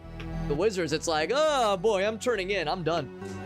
After doing 1 spell per 8-hour rest, it's just miserable. I'll look at the other ones, but yeah, acolyte is probably the smart choice. Diplomacy, lore. I mean, lore wouldn't be bad. Lore would not be bad. Club damage. Yeah, I'm gonna be a Magos that has no combat feats, but is really good with blunt damage. Now, acolyte, no question at all. All right, so we know that intellect is the big one. Let's do. I'm not gonna bother with agility. I don't know. I'll do maybe a little bit in fortitude. A little bit of presence, and then maybe all intellect. Just all intellect, maybe. Maybe like something into strength. Oof, initiative wouldn't be bad. Initiative, dodge, yeah.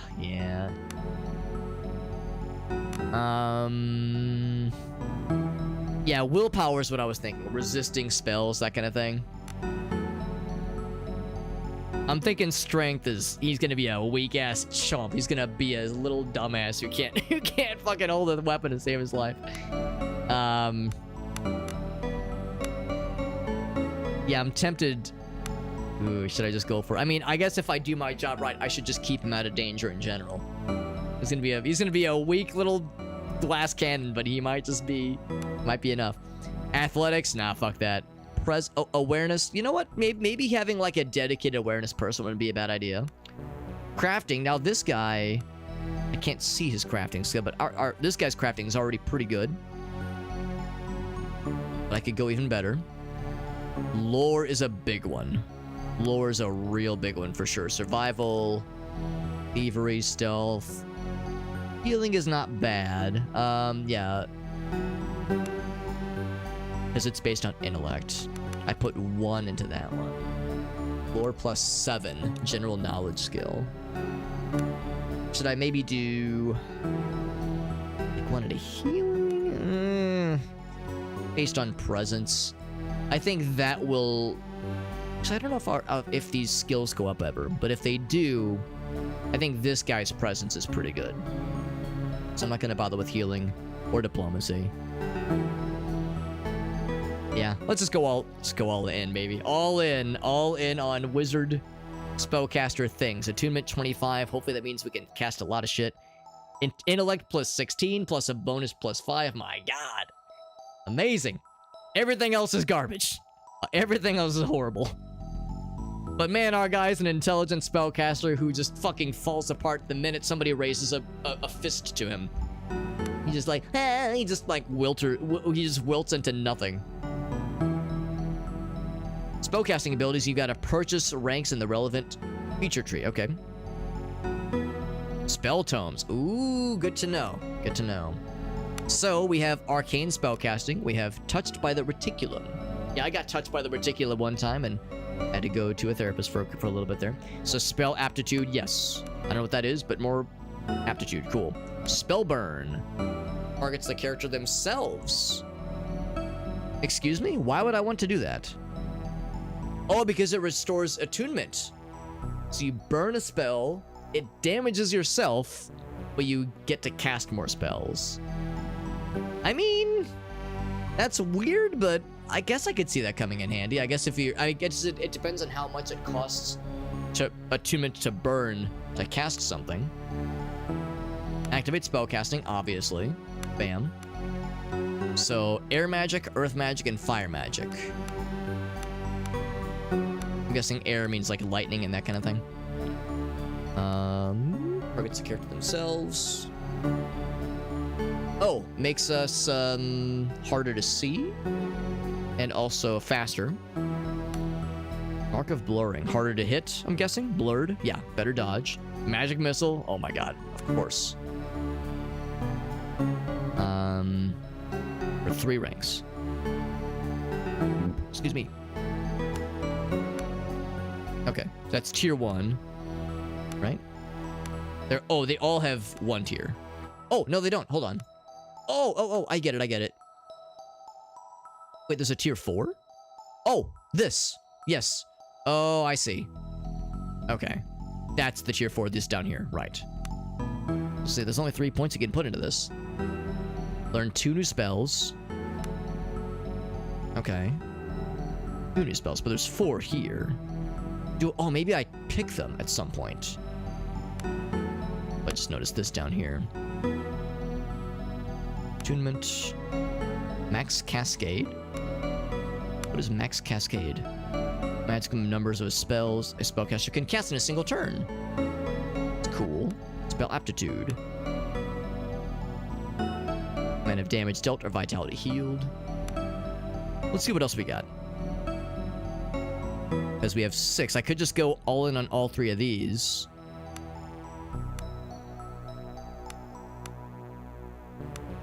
Okay, I see that does unlock. Or we could go even more all in into if we want to specialize in like air magic very specifically. If there was, purge invisibility, mark of haste, targets any allies, so it's to make a friend fast. It blinds a creature, or I guess until they. There's probably a save for it. Yeah, toughness saving throw. Alright, so what spells do we get out of this? Arcane Shockwave sounds cool. All opponents in the line. Any line, damn, that's pretty cool. It stuns. That's pretty sick. Lethargy. Makes them slowed, so their movement goes down. Summon creature? Cool, summon vermin. Either a giant bat, a crab, or a giant rat. It's not hilarious, but it's kind of cool. Swarm of gnats. Does some damage and it disrupts. Wow. Honestly, earth magic is kind of dope. What is magic missile? Any opponent, anywhere on the battlefield, 1 to 4. It's not that much damage. Plus magical aptitude. Steel breath. Fearful and disrupted and mute. Oh, that means they wouldn't be able to cast spells, I think. Silenced. Oh, well, presumably most spells require a verbal component. Okay. I don't know. I gotta say, the air magic isn't like as amazing as I was hoping it would be. I'm also wondering if I should go for that spell burn, if I just want to burn the points for it. Because I could see that really coming in handy at some point later on. Attunement, Arcane Rush. Yeah, like these are really neat. What else we got? We got Fire Magic. And honestly, maybe Fire Magic is the way to go because that's clearly going to be like big damage. 4 to 8 damage. All opponents. Oh, wow. Anyone around us, including friendlies, probably. Opponents and allies. Yep. Lot of fire damage. Oh, look at that. It costs 15 attunement, though. Damn. So, I think that means you cast it once and our guy is done. He's like, I'm sleepy. So, I have to really pay attention to that. For whatever spell school I go into, it's going to be expensive. Cascade. If they succeed, they get to take another action. If they fail, the turn ends. And chain spells together. Ooh, boy. Spellcasting, it feels awfully familiar. Real familiar.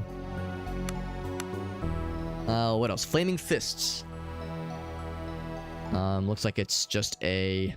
Oh, it's a melee fire skill. Okay, Fire Warrior. Targets the character. It fortifies ourselves with Strength and Frenzy. Elimination. Any opponent or any ally anywhere on the battlefield, and it eliminates them, which...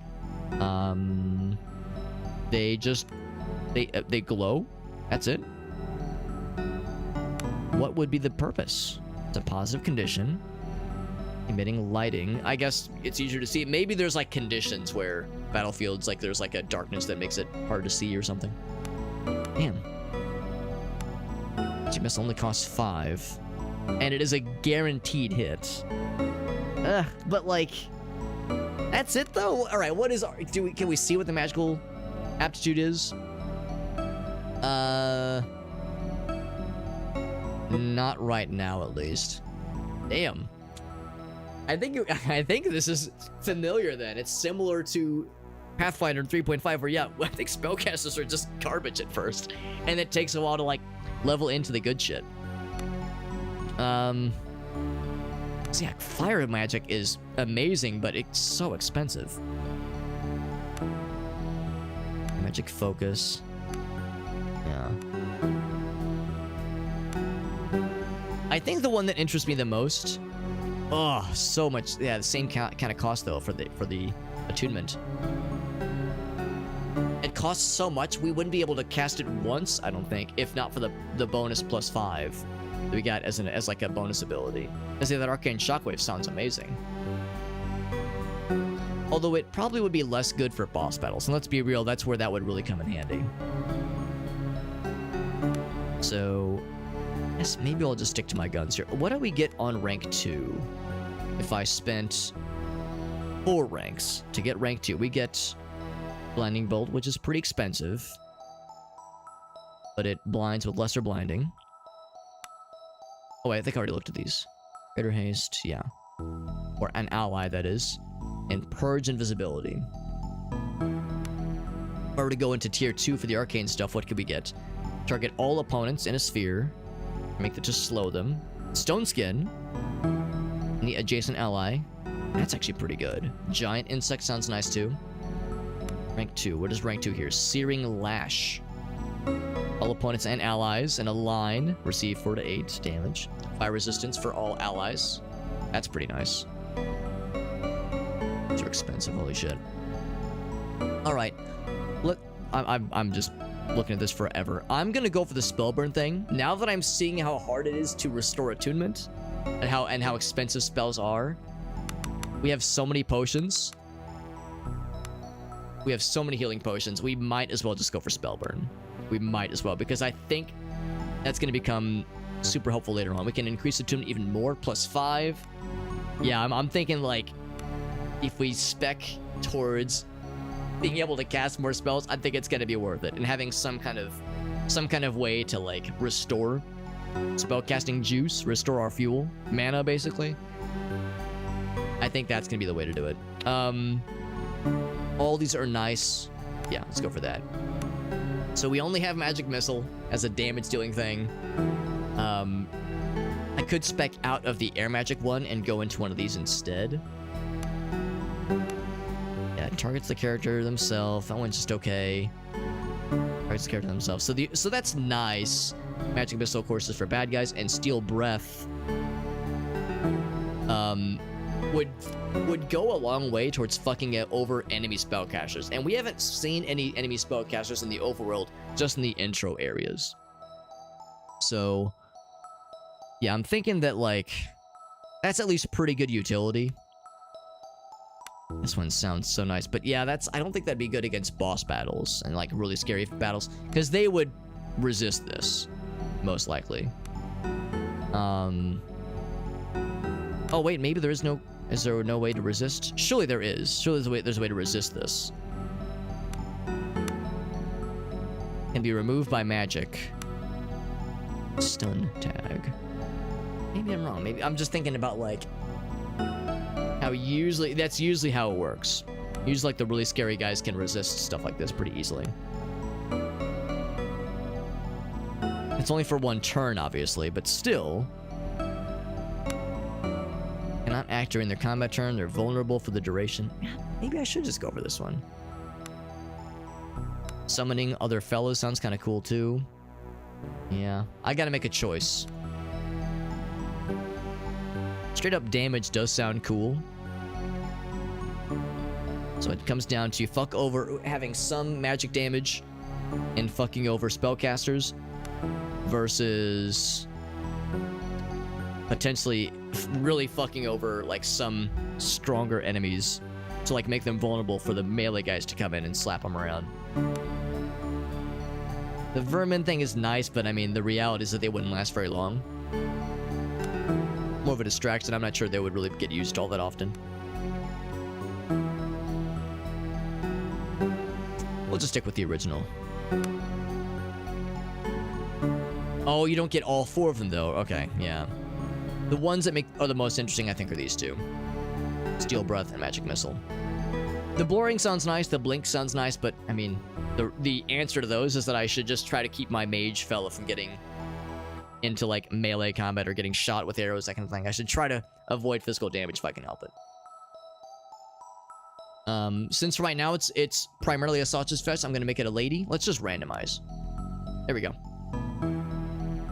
There we go, yeah. Although... Do we go with, like, the Viking spellcaster lady? Sure. That's fine. Really cosmetic. Works for me. Ooh, what should her name be? If anybody has a name in mind for spellcaster lady. There is not a randomized name option, sadly.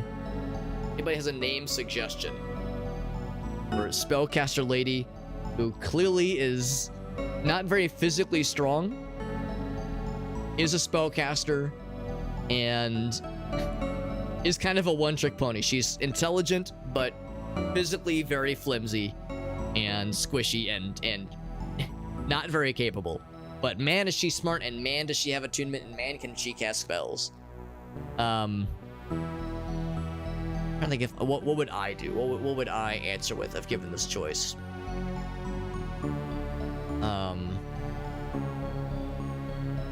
If she all the names I can think of are for like small little like thief characters, like small little gremlin characters. Would be a good good magician, good mage lady. Wish I could defer this decision towards later, but we can't continue until we scoop this up now. Maybe something about her like Viking haircut. What's a good Viking lady name? Something whimsical. I can think of her like... All I can think of are like... When I think of Viking, I just think of like masculine, muscular dudes. As opposed to spellcaster ladies. Some kind of like Viking lady. Here, let's do this. I think there are websites that help you do this kind of thing. Dungeons and Dragons name generators. Yeah, I think there are things like this for just such an occasion. So, here, let's all look together. I say Viking. No, that's about mage. Oh, images. That's not helpful. Whoops. Magic. No. Spellcaster? No. Alright. Fuck. I guess you have to start with race. And I guess she's human, which is lame. Yeah. Okay, so you start with playable races. Alright, so I guess I would say human. Human. Okay. Oh. It's based on, okay. Female names. Old female names. Okay, so you can, like, roll a bunch of them.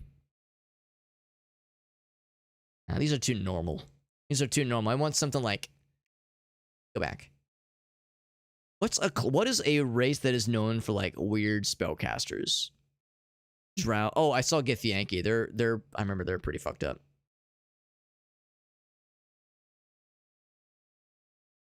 Actually, I don't actually recognize a lot of these. I don't recognize this one. Shard Mine, Shifters. I don't recognize most of these.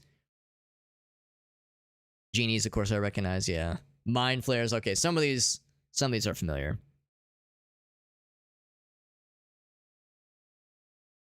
I wonder what kind of names Drow would have. These are pretty cool. But yeah, not particularly important necessarily. Not particularly appropriate given kind of what I'm looking for. I'm kind of curious what kind of names Githyanki would have. Let's go for that. That sounds cool. Can I just copy and paste? Let's see if I can just copy and paste. Oop, I cannot. So I have to type it. That's like a nice whimsical name. There we go. We got her. And she can level more.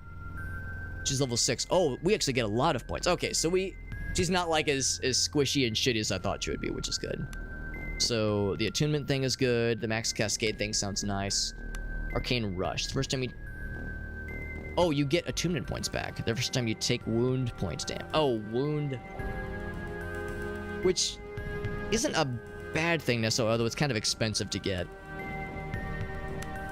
Okay, so now we have a bit more opportunities in. So I'll go for some fire damage. That sounds nice. Some fire damaging spells. Fire resistance, searing lash. Now, how is that different from Aura of Flame? Oh, that's everybody around you. That's melee. Whereas this is in a line. Okay.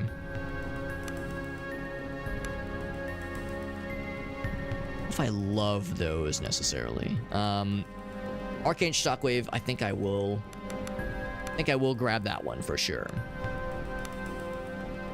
More lore isn't a bad thing. Crafting, didn't we determine that my guy's actually pretty good at crafting? I don't think we really spent a whole lot into her crafting necessarily. More spell aptitude. Oh, that like means you do more damage and heal better, that kind of thing. She does get, oh man, she gets Fireball. I mean, how could I not? Hold on, let's at least look at it. Let's see how dumb this is. 4 to 8 in a sphere, yeah. It's weird that it's all 4 to 8. That's a little bit odd. What's Inferno?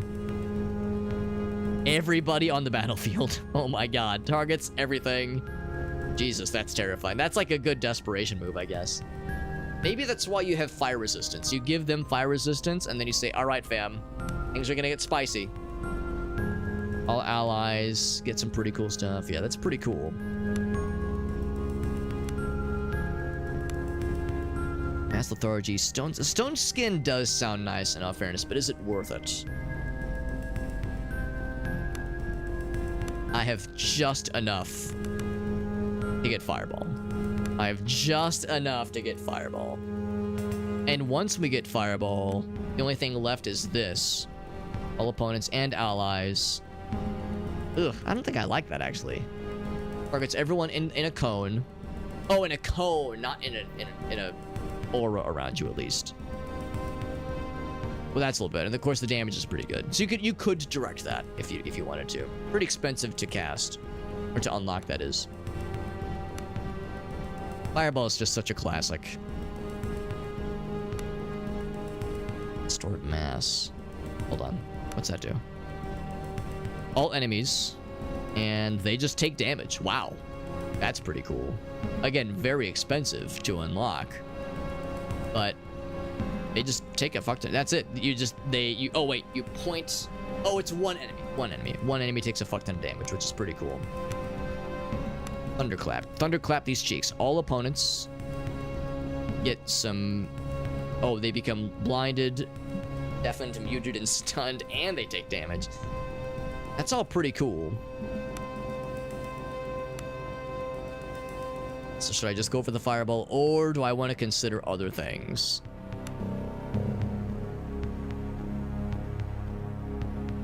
So I'm guessing, yeah, you can't. Oh yeah, if you take one off, yeah, that you have to fully commit to one of these schools to unlock the next rank or the next tier, I suppose, which makes sense. I'm informed. Summon ooze. Yeah, let's just go for this. So. Fire magic, we get the opponent or ally, they get eliminated, which doesn't sound all that cool. Fire warrior targets ourselves. Fortified strength, that wouldn't probably be a very good idea. I would say aura of flame, yes. Flaming fist, I don't know if I would use all that often. What does lesser frenzy do? More attacks per turn, I guess that's all right. Let's go for these two. And then more magic. So Searing Lash probably, and Aura Fire Resistance probably. A Magmite sounds alright, but I don't know. Summon spells are hard to get excited about. It's like a distraction, but a very temporary one. And then, of course, Fireball, obviously. And then Fire Frenzy targets all allies on the battlefield, which is actually pretty cool. Oh, but it does damage them. Just a little bit of fire damage. It's worth it, right? Stop complaining. It's a little bit of fire damage. It's nothing you can't handle. It's less damage than this, which targets everything forever. Targets all opponents and allies for crazy damage. So it's like, if, again, desperation move. I guess if everyone else is knocked out, probably the Fire Frenzy one. If I had to pick one. And then Earth Magic. So the Arcane Shockwave I like. Slow their movement, summon a vermin, summon some gnats, or not even summon, just swarm their gnats, swarm with gnats. Disrupts and deals a little bit of damage. So one of them lowers their movement a bunch, the other one lowers just a bunch of things, including dodge.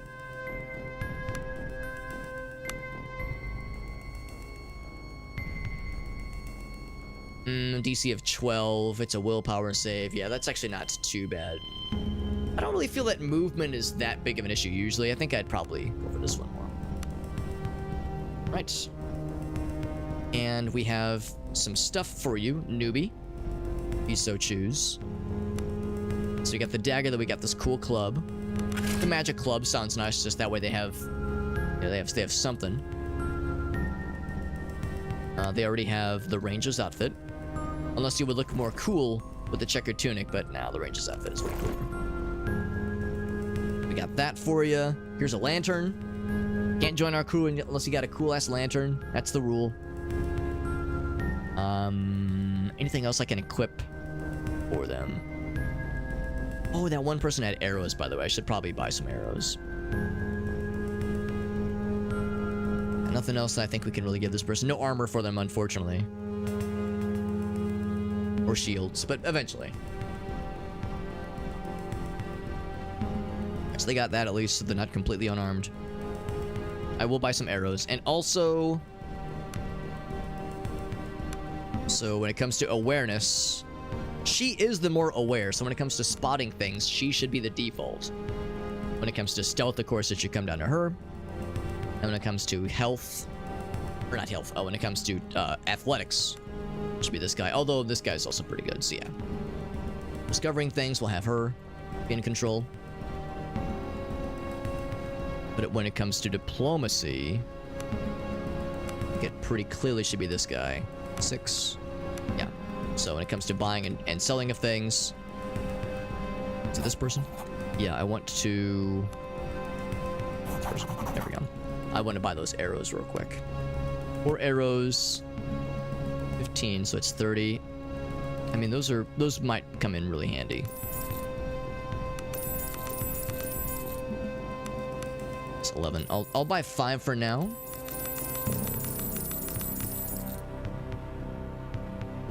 I do wish the little plus sign would just show the full icon, the full number. Like, there's definitely space there, but I guess they didn't want it to cover part of the icon.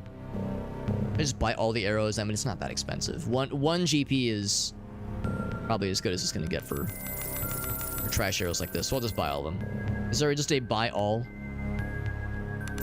2, 3, 4, 6. There we go. Got all those. Oh, so we did spend a lot of money getting this new person to our inventory, so maybe I should, or to our retinue. Do I spend 1 more gold so they get the exact number of gold they started with?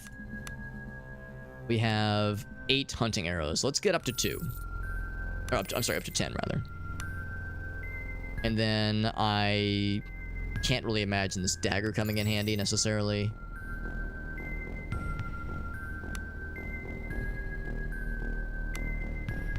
Oh, I should have had this person selected. Whoops. I mean, it probably doesn't make too much of a difference, honestly. Yeah, this person should be the one selling. It doesn't make a huge difference, I don't think.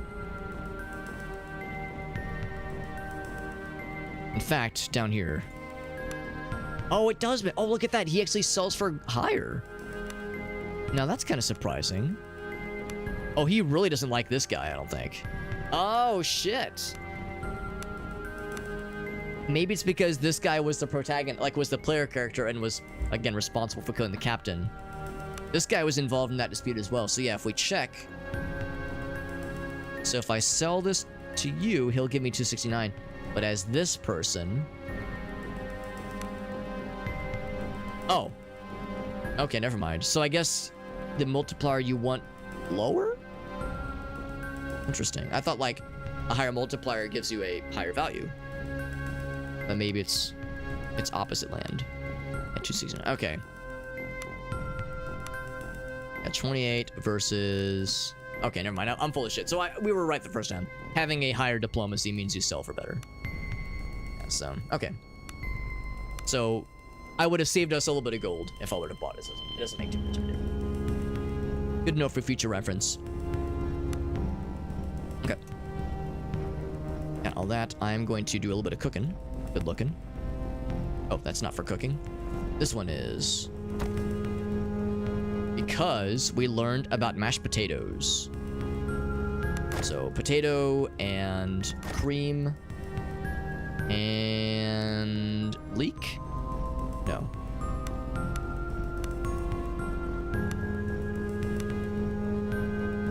We don't actually have the recipe known. Okay, mashed taters. Baked mushroom. Oh, maybe we don't have all that's necessary then. Beef stew. Definitely don't have that. Onions. Yeah, onions and mashed potatoes. I mean, I like onions. But yeah, okay, so we don't have... Unless that's all it takes, just those 2 things? Not quite. Need 1 more thing. Mushroom soup, though, is something we can now make, I think. So, mushroom soup. And then mushroom omelet. Baked mushrooms. Mushroom soup. Onions? Well, darn, I thought I was a genius. Definitely not eggs. Definitely not eel. Leeks? There we go. Leeks. Craft. Yes! Unlocked with an enormous food value of 16. So yeah, sadly the mashed potatoes are just not an option right now. I'm sure they'd probably be quite good. Potatoes are of course so nice and hearty. But if not, yeah, I'm just gonna go all in on mushroom soup.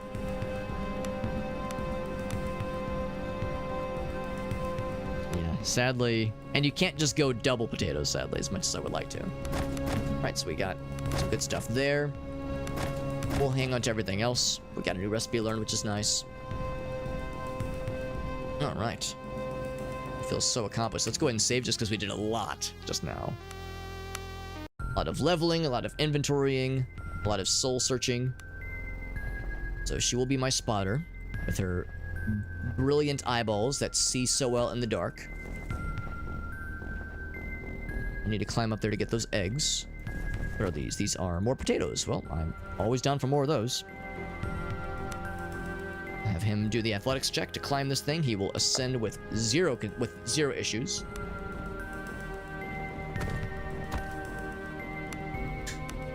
I'll admit it's a little bit weird having to manually switch each time when it's like, this person's good at thieving, this person's good at seeing, this person's good at athleticism. I really appreciate how Rogue Trader handled it, where you didn't have to manually select a character; it would just automatically select people, select the character to base a role off of. Like it would select the best person for the job without you kind of having to do so manually.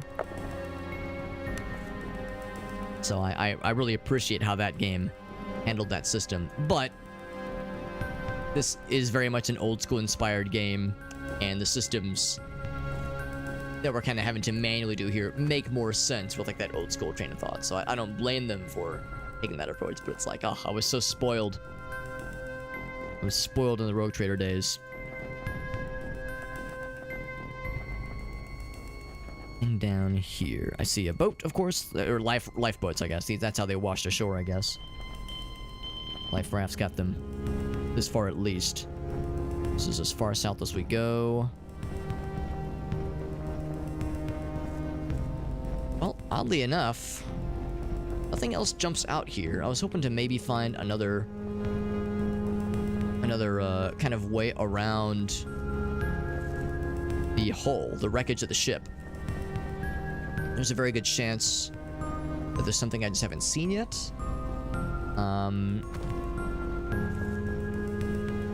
Let's go up. I think it was up top, wasn't it? It was up on the cliffs. There was another direction with which to reach the ship, but it might be like a different square on the overworld map, maybe. See, I can't go very far. Actually, I can go farther into the water than I thought I could.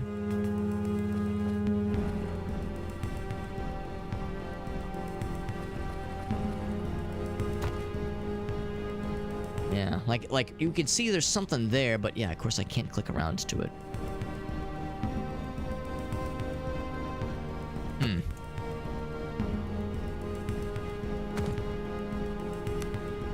Let's check the journal real quick. Maybe if we find more sailors, maybe like that enables things then. And maybe as we find more sailors, maybe it'll make it obvious. As they kind of imply that like maybe with as time passes, the ship will become available, or will become reachable, that is. And then there was this one.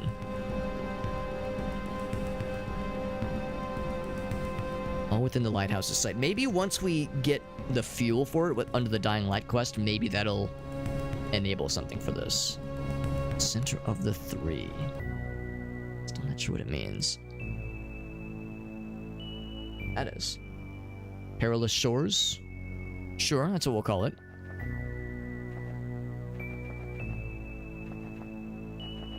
We can keep going up and around. I can't like move the map around without physically moving myself. So we could go back to... let's go ahead and head this way because we know this will take us to Horian. Some kind of cave out that way. Whoop. Oh, this is a new instance. Okay, let's go ahead. Oh, I think it did autosave actually. Autosave for 928. Yeah, so this was recent. Coastal road constricts as steep cliffs press in from the north. An unease rise in your stomach. Okay. Monstrous growl echoes through the cliffs ahead of you. Rotting flesh is in the air. Something large and deadly lies ahead. Keep your wits about you. What do you recommend? Forge ahead, but keep our wits about us. Alright, that's fair enough, I suppose. And Cat agrees with the big man. Oh, interesting. This is a dangerous place where you can get fucking got. Okay, this might be too tough for us. Change the difficulty sometimes if it gets too scary. I don't think we have a choice, though. I think we have to go this way. I mean, there's really nowhere else to go. I'll stick with this for now. What I will do is...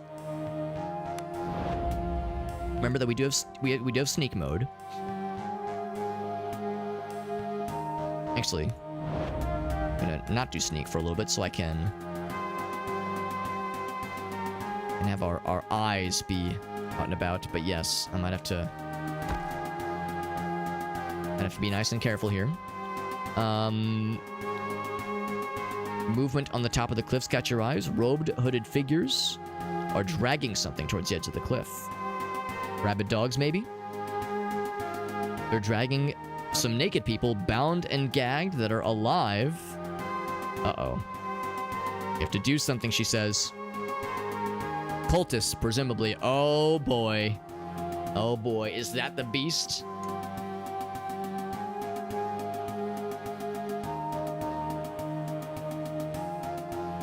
A creature of sheer horror. Hulking shape, greedily... Oh, boy. Yep. Yep. It's probably the thing that took down the ship, then. Pincers snapping, tentacles squirming greedily. We'll just hurl the two naked people down. And the beast snarls them up with no hesitation. Crab demon thing. Consumes the remains of the unfortunate wretches. The robed cultist stands swaying and chanting. Sink to your knees and join in the worship? I mean, that's GG's, right? Oh, we get to it. Oh, okay, this is not the thing that took out the ship. It's probably a lesser version of it. Do we try stealth? She is not actually, maybe someone else could roll the stealth, of course. If anybody attempts to stealth, it's gonna be her. Roll a 10 or higher. Did we do it? We do! We got experience for avoiding via stealth. As soon as you feel certain you're out of sight, panic takes over and you run as fast as you can, but you make it out. Alright, so I think that means... This is okay, this is the refugee camp. That at least means we've made it this far.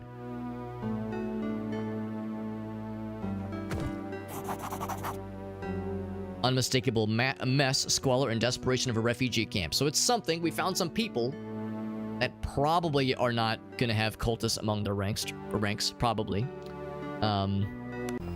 Alright, so the refugee camp has been found after many trials and tribulations.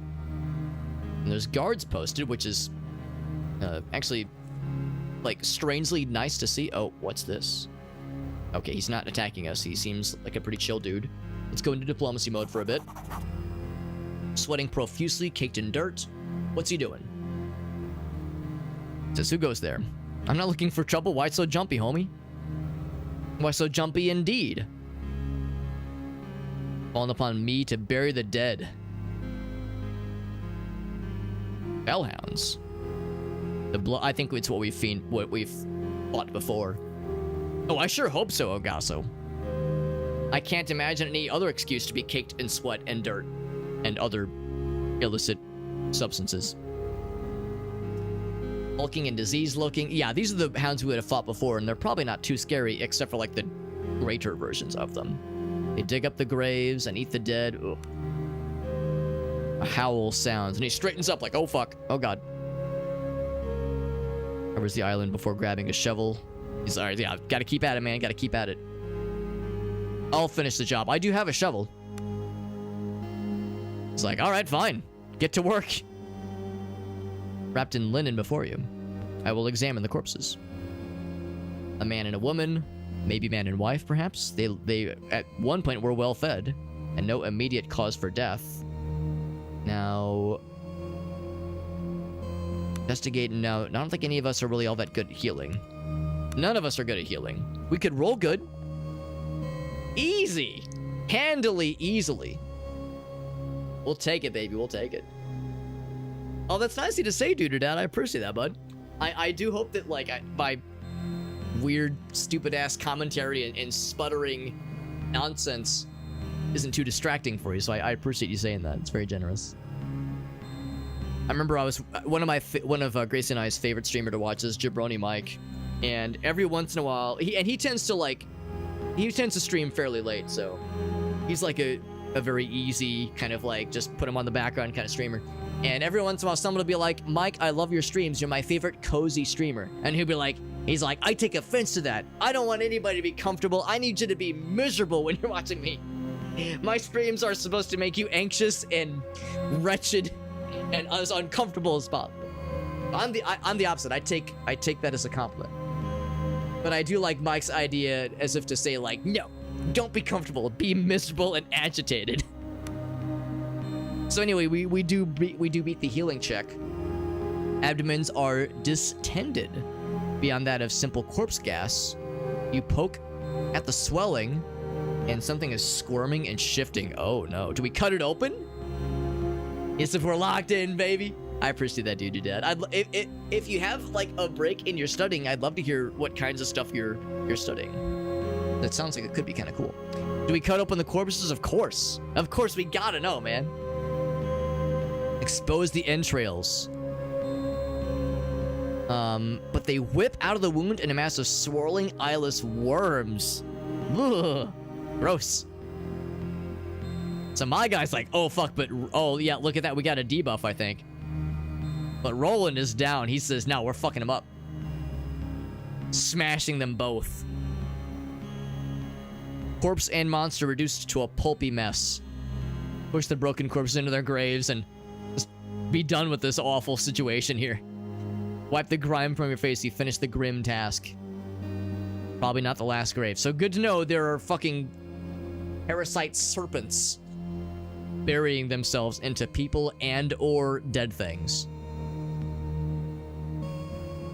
Interesting. Astrology and human design. I've never like done the slightest bit of digging into something like that, and I don't really know anybody that ever has before, dude. You're the first person I know of to actively study that, but I think that's fascinating. But I hope it's worthwhile and fulfilling, because it sounds pretty cool. Night is pressing in, and as you prepare to leave, you notice movement past the edge of darkness. Slavering horrors attack you. Just the wolves. Nothing we haven't seen before.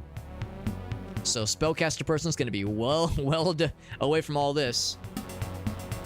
And if nothing else, we can potentially kind of get a kind of an idea of what spellcasting is like for this person. I'll put him back this way. The wolves will inevitably attack in kind of a line formation, most likely. Oh, now isn't that interesting? I actually can't move her. Can I move this guy? I can't. I can only move this one person. That's interesting. Oh wait, no, there we go. But her, I cannot move. Oh no, we can't. Okay, it was just okay. It's just odd that you can move here, but not. Oh, because there's an object there. Yeah, it's just a little bit odd. Okay. So I think I might prefer to be here. This would invite them to get flanked, but the downside, of course, is that it would mean this guy could easily get flanked himself. So I think I will. Oh, whoops! I think I will push him up here, just to make it easy for her to flank. I'm assuming they will be more likely to go for this as an attack target, because it's fewer movement speed. It's like path of least resistance. It's fewer movement speed for them to get into the danger zone. Yeah, so no flanks, which is what we're trying to avoid, obviously. So Cat is up first. I actually wanted to go there. Oh, that's kind of unfortunate. So she took a bit of a debuff earlier. I wonder what she got. She's exhausted. I'm guessing from the shovel situation, the burying situation. I'm guessing that's how we got that. So our movement speed went down a bit. Yo, what's up, Sinskis? And what's up, buddy? Josh, would you be available sometime, maybe early next week for some Void Crew? Because I was hoping to get some friends together this weekend, but I'm going to be pretty tied up Saturday and pretty tied up Sunday, unfortunately. But I'm thinking maybe early next week.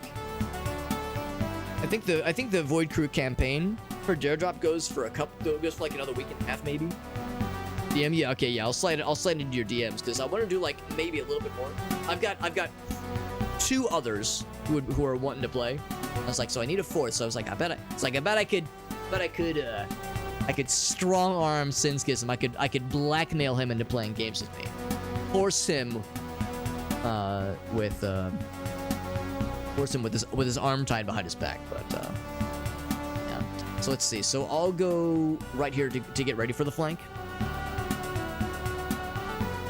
And I'll just start smacking. Started smacking. Yeah, and these are the hounds. These are pretty easy to kill, generally speaking. L8 great through the safe word. Yeah, Void Crew is very fun. I've enjoyed it so far, and there's a lot more to be enjoyed. Faux showsies. So I want to do the spellcasting thing. I don't think we need to, man. I mean, I'll like move up, like get in range for things, but I don't think we're gonna need to. I think our guys got this shit covered. I want to go for flankies. Oh, I can go here. So now the next attack we'll have a flank. Go, beautiful. Can I still move? Another one. We'll go here. Prevent him from getting any closer. Critical hit, man. There's just no time. Like there's no opportunities. Like we're just not one-shotting, but we're fucking up a lot of bad guys very easily. I'll just defend.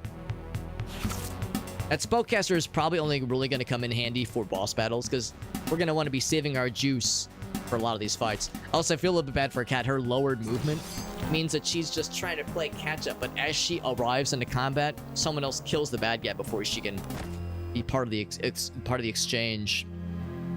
Playing Hunter, yeah, I haven't played that one yet. I haven't gone on any of the dare drop campaigns, but I'm acutely aware of it as being apparently a pretty cool game. Like I've not played any of like the kind of what's the word I'm looking for, like kind of simulator, like hunting simulator kind of games. I've never played in them before, but I've heard the newer ones are pretty sick actually. It's a really good one. That's awesome, man. Yeah. As someone who's like never played those kinds of games, and also I've never like gone hunting in real life, so I'm the greenest of greenhorns.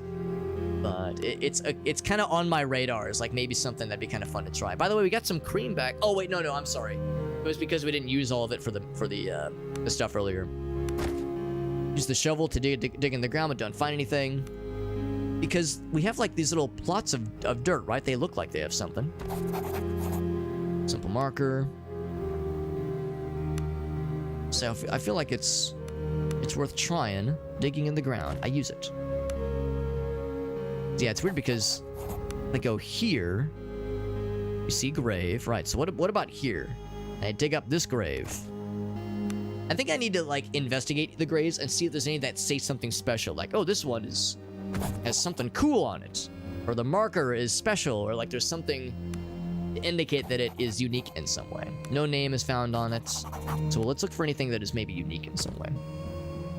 It's a fairly cozy FPS. I would imagine for a lot of the hunting games, there's a lot of like, maybe not positioning, but a lot of like waiting for an opportunity.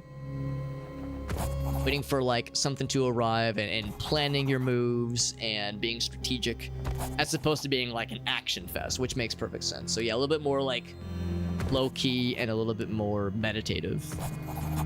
But thank you for the kind words, by the way, since because I'm saying you're low-key awesome. Well, you're high-key super kind, man. You're a high-key super cool dude.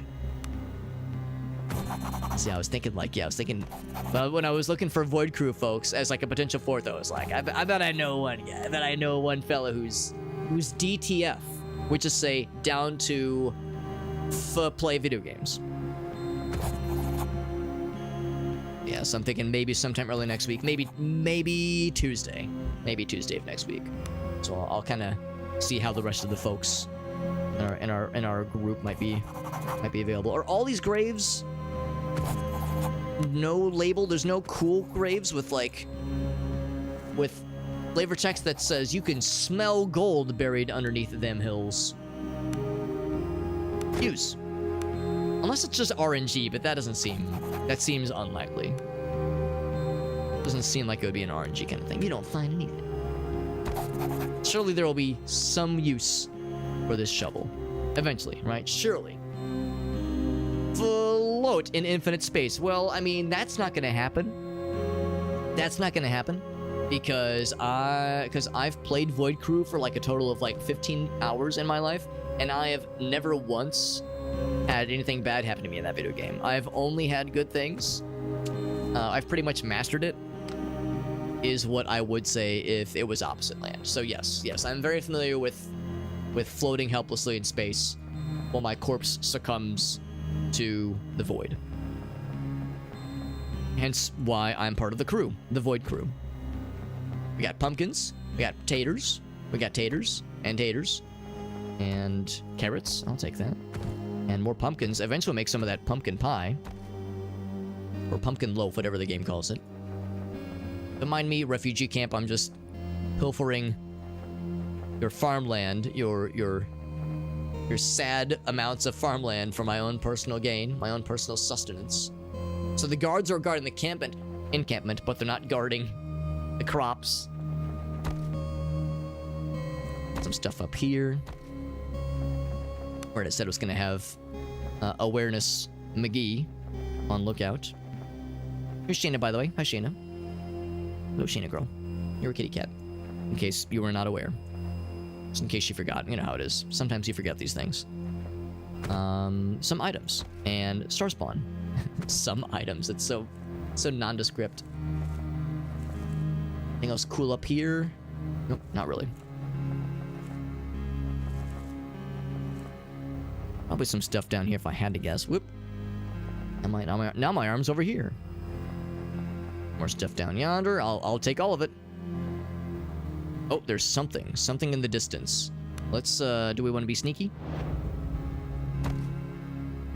Some taters. I will stealth pick these potatoes and these carrots. All right, it's going to be something not nice. To the last, it is, oh, these things, the serpents, the gut worms, the gut serpents. Just not the butt worms. Don't get the butt worms, please. For all that is holy, do not get the butt worms.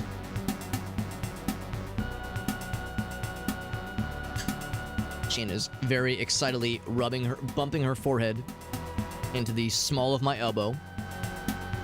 Because she has gotten zero attention all day. Clearly. Ignore any evidence to suggest that she's gotten any attention, because she clearly has been horribly neglected all day. You poor thing. I don't know how you survive, Shanna. You poor neglected creature.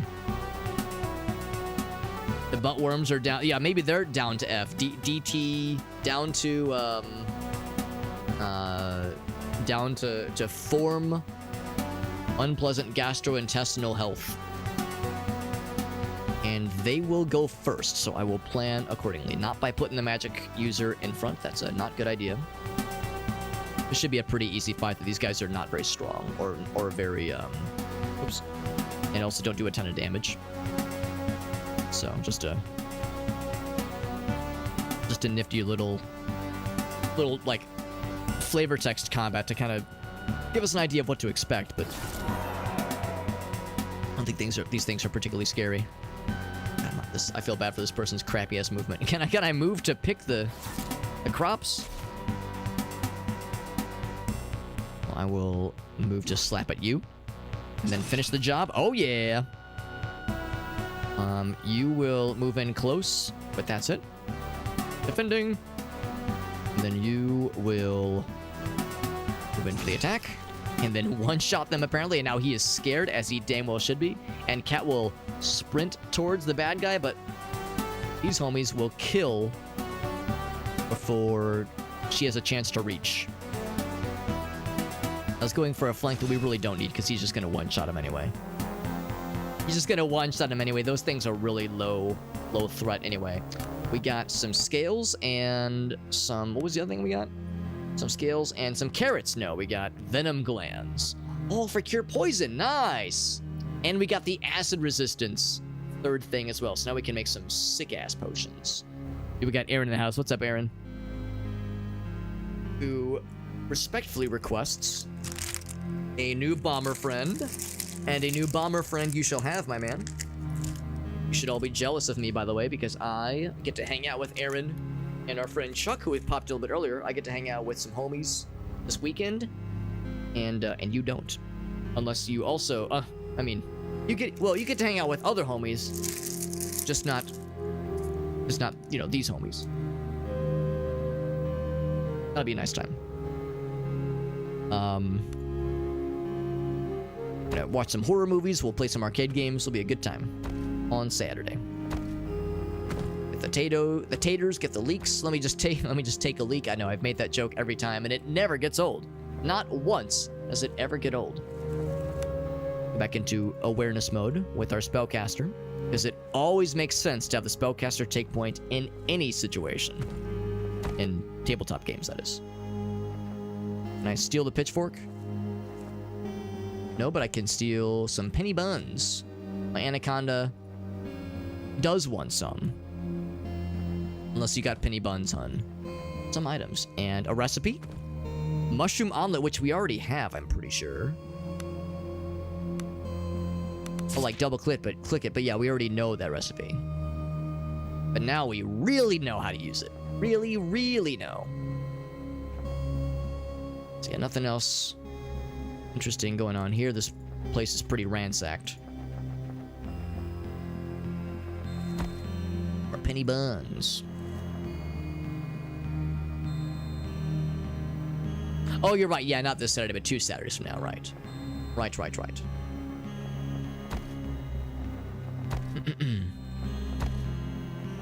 Boop. Picked up some items. Ooh, looks like Ogasa's got something for us, by the way. Let's wrap this up real quick. I think we've pretty much seen all there is to see here. Can't go very far into the water, sadly. Rocks, more stuff. Yeah, just I'll kind of take care of all these. Oh, there's something to fight there. Okay, let's go ahead and save here. Some of our guys did take a bit of a beating earlier, but we're still in pretty good shape. Let's go ahead and save here, and then we'll go ahead and knock out that redemption from Mr. Elgaso. It's an AI redemption. Haven't done one of these in a few streams. I think we did one a couple streams ago. And that is a powerfully simple prompt. You know, Elgaso, that the simpler prompts seem to be like the easier choice for most of the free-to-use AI image generation demos that we use for the stuff on stream. Like, they take pretty little time, and they're not that feature filled, but they're quick and dirty, and they really seem to respond well to the simpler prompts. Got some concerts. Oh, that's awesome, man. Who's coming into town this Saturday or this weekend, Aaron? No negatives, realistic style. You got it. Switch over. So enter your prompt. Bam. Harry Grandma, no negatives. And then for Crayon, we'll do photorealism. And there we go. Let's see what it gives us. Elgaso says, hooray. But yeah, the high grade earplugs. I don't think the ones I have are high grade, but I would say they're medium grade. I got them Etymotics. Etymotics, I think, is the name of the brand. They're pretty good. And they were like $12 or like $15. They're pretty cheap. They're nice and reusable. And they are very, very nifty. Also, I have a kitty cat on my lap. So that's a thing that's happening right now. We got Shayna Girl, who on the webcam, since it's kind of small webcam, might just appear to be like a small little brown and dark blur. Just a blob. Hey, Shayna Girl.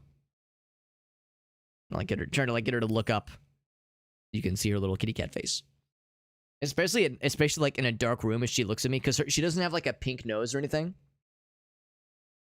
Some cats got like little pink nose that you can see very clearly. Her nose is very dark, so sometimes she'll look at you and you just see 2 eyes. No other discernible features.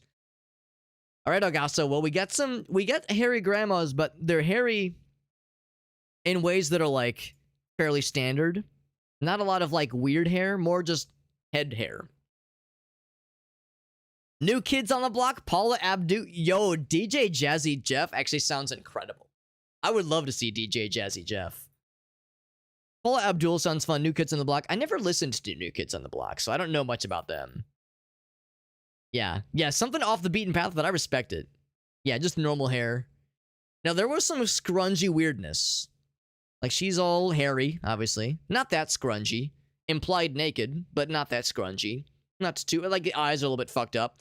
Okay, that's something straight out of a horror book. Do you remember those children's picture books? Scary stories to tell at night or something? Scary stories... something with the really fucked up ink paintings. Like, this would be right out of that, especially just the flesh hulks that are her hands. Oh, Gauss, do you have another idea? She looks friendly. Well, she's smiling. It's just the smile has an air of menace about it that makes me a little bit unnerved. Oh, Gauss, if you had something to, like, tweak it. If you had, like, a tweak redemption request, rather. We'll do buff grannies. We'll do buff grannies instead. Let's see what Stable Diffusion did for this one, at least. So we'll do buff grandma. So we'll go and queue that up. And then Stable Diffusion. Stable Diffusion got weird. And like, you know, creepy. But not all that hairy, necessarily. That's it. Scary stories to tell in the dark. Aaron knows exactly what I mean. This one is like, oh, I don't think I like how her flesh has little, like, you know, the little specks that you get in like pepper jack cheese, where it's like the little pepper flakes. I don't like how she has pepper flakes in her skin. I don't like that. Oh my god, I don't like the teeth with a layer of rust underneath them. Yeah, I mean, it's weird, and there's like big hair, but I wouldn't classify these as hairy necessarily. All right, so we'll do the same thing. We'll say buff grandma. Okay. See what Stable Diffusion gets. So here we go. Buff grandma. She's just implied naked, and there's like shoulder muscle going on there for sure. Some shoulder muscle for sure. I mean, there's really not much going on here at all. Not really any hair or muscle or buffness for that matter. I'm a little bit concerned that Stable Diffusion and Crayon might get the wrong kind of buff and might give us in the buff, which is not great. I mean, Sheena is like so needy for attention. Oh my gosh, you're so sad, Sheena. She's like, I need attention so bad. I'm just dying. I'm just dying, Sheena girl. I like the mouth eyes. Mouth eyes is always a classic. Now that's a strong ass granny right there. That one a couple images ago was an image cover. This is a buff ass grandma. This chick fucking works out, man. This chick lifts. How's about some cookies, my dear? Or else. Eat my cooking or else. She goes to push you on the swing and she fucking launches you into space. This grandma's got like the badass, like, yo, this grandma's been arrested a couple times. This grandma's been to prison and has like a street rep. What is this? What abstract nonsense is this? Shrek and Danky? That is impressed. Or that is impressive, actually. Shrek and Danky. I'm a fan of Danky King when it comes to weird misspellings of things. This grandma isn't that stacked, but she's got like the weird glasses, the goofy looking mouth. Okay, this grandma also goes to the gym and works out and could kick your ass. She could absolutely whip all of our asses. I like the cape that she's wearing, kind of implied. And like a walking cane that she probably does not need. Yeah, by far, this is the coolest. And then here we go, Stable Diffusion. Definitely lifting, definitely working out. Vaguely, I like how she's outdoors. Very muscular, but also wrinkly, and also just the weird cylinders she's lifting. We did have Tim Curry in there earlier. Yep. She's gonna get the rolling pin, that's right, and whip your ass with it. She's apparently wearing some kind of makeshift weighted clothing device. Some kind of device she's wearing. Clearly muscular, though. Oh my god. She's so muscular, she developed a second pair of arms. A second pair of arms and some kind of duct tape around her wrist. I'm not sure what's going on there. But damn, she developed a second torso. She's so fucking ripped. And there's people like dancing behind her. Or running in fear is what they should be doing. And there we go. We got the soulless eyes. Look, check that very long torso. She could, like, have a 12-pack with that long of a torso. Just very long dimensions. Very long dimensions. Medals for like, wait, for the, like, some kind of, is that what this is? Like Soviet weightlifting competition, maybe, or something? Shit's wild. Thank you, Agasa, for the redemption. Sorry the first one was kind of so-so, but we definitely brought it back with that second one. That was bizarre. Top tier disturbing. Yeah, we got some weird shit, all right. Some weird shit indeed. But you know, weird shit is exactly what we're looking for when it comes to these AI redemptions, AI image redemptions. So I think that was exactly what we were hoping for. Yeah, that one muscle grandma was where the real party was at for sure. I think I saved earlier, but let's save just to be safe. Just to be safe. And now we are good. Alerted. It is a few crabs, but nothing too scary. We all go first, so we can very much flank one of them with no hesitation. I think what I'll first do is I'll set these two to flank, although Cat will go absolutely first. These are the level 4 guys. They're not going to be too hard. These guys are not alerted, so yeah, they'll go first then. In fact, I think what I'll do then, I'll have him attack these two, and I'll have this guy, I'll have these two go for this fella. You'll stay back a bit. Quite a bit, actually.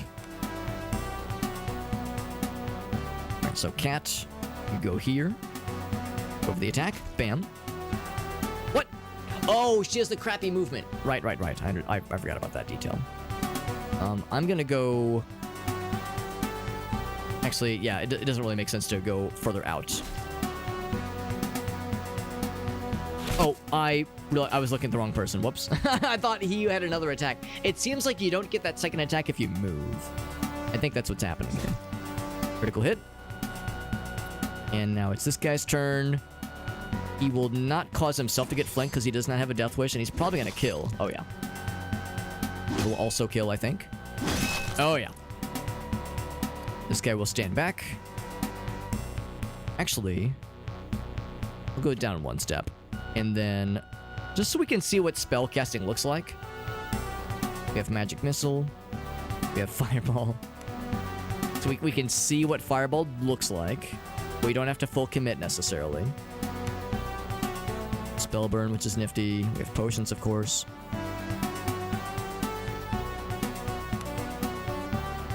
So it's a line you select. Okay, cool. Let's use Magic Missile against something. And it cascades, so we can do it again. Or we can act again, at least. That's kind of cool. So now we got a little bit of a preview of what that looks like. I'm going to have her move in, but she's probably not going to have much of a need to do so. Because he's going to probably kill this round. Oh, no, because he moved. Okay, he will kill this round, though. This guy hasn't gone yet.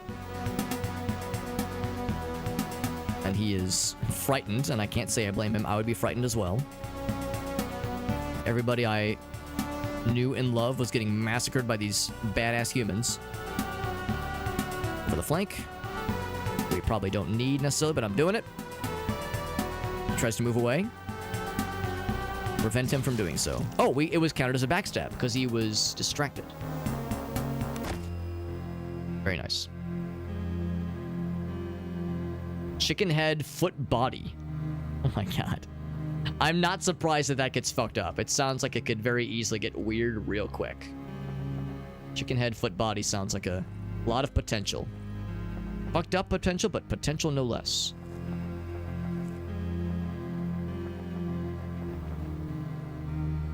Some more shrooms. Anything else on the outset? There's a building here that I can't seem to get into from this side. I can get these shroomies. Ooh, that's an easy miss. Some items, and some items.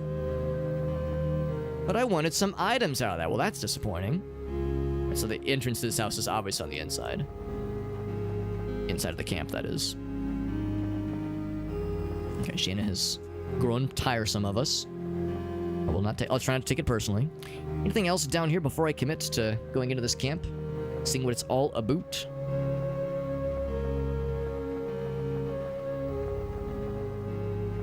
These things. Laughter cap. What's so funny about it?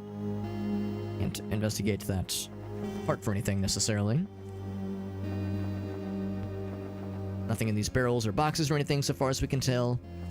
Anything else on the outskirts? I think that's pretty much it. There's a little bit over here we didn't quite eliminate, but probably nothing special. Okay, let's go ahead and check in, hop in here. I'll have my diplomacy guy selected. What's going on, guys? Just in ragged remains of what you assume is the livery of Horion. Hungry, shaken, and on edge. Is this all that's left of Horion, I wonder? Talk to the Chamberlain, okay? Just leave me alone, he says. Alright. A ragged camp, here we go. Small crowd nearby and an inward-looking ring. Formidable armored woman. Unmistakable air of authority. Is she... She's probably not the Chamberlain. She's a cleric, though. Tattered band of refugees. So few of us. Horion was home to 200, and now we're but a few score left. So yeah, so Horion is probably in ruins, and this is all that's left. There must be survivors.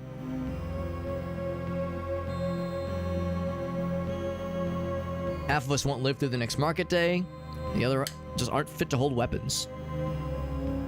A cacophony of desperate appeals. There may yet be survivors, though. It's my duty to go to their aid, or at least to learn what fate befell them. They don't want her to risk her life. It's not worth it. Says, wait a second. Who are these people? Oh, except no, she ignores us. Making good on her promise to the panicked refugees. Can we help, or rather, do you want to join our party so we can all join in on the plunders? Feels like the world's ending. Got any food, bro? What's happening here, man? Yeah, she was like, yo, we might be cursed. You might not be wrong. Small child. Hello, small murder child. Last time we got to see children, they were like zombie children. Ragged and muddy and crying and big sobs. Eyes widening at the sight of Roland.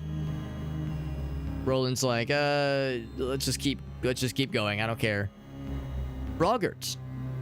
Playing, and now he's gone and he's alone somewhere. Who's Froggart? Small and green and fluffy, and he's my best friend. Oh, we gotta help the homie. If you lost your like kitty cat or your toy, I'll look around. He's afraid of the hounds. I can't say I blame him. I'm afraid of the hounds too, lady. Hello, are you Froggart? I see a little doggy down in the corner here. Imposing cleric. Welcome to our new home. People of the island know me as Drina, the Golden Dead. I serve the Golden Dead, rather. What brings you here? Well, a terror from the deep claimed our ship.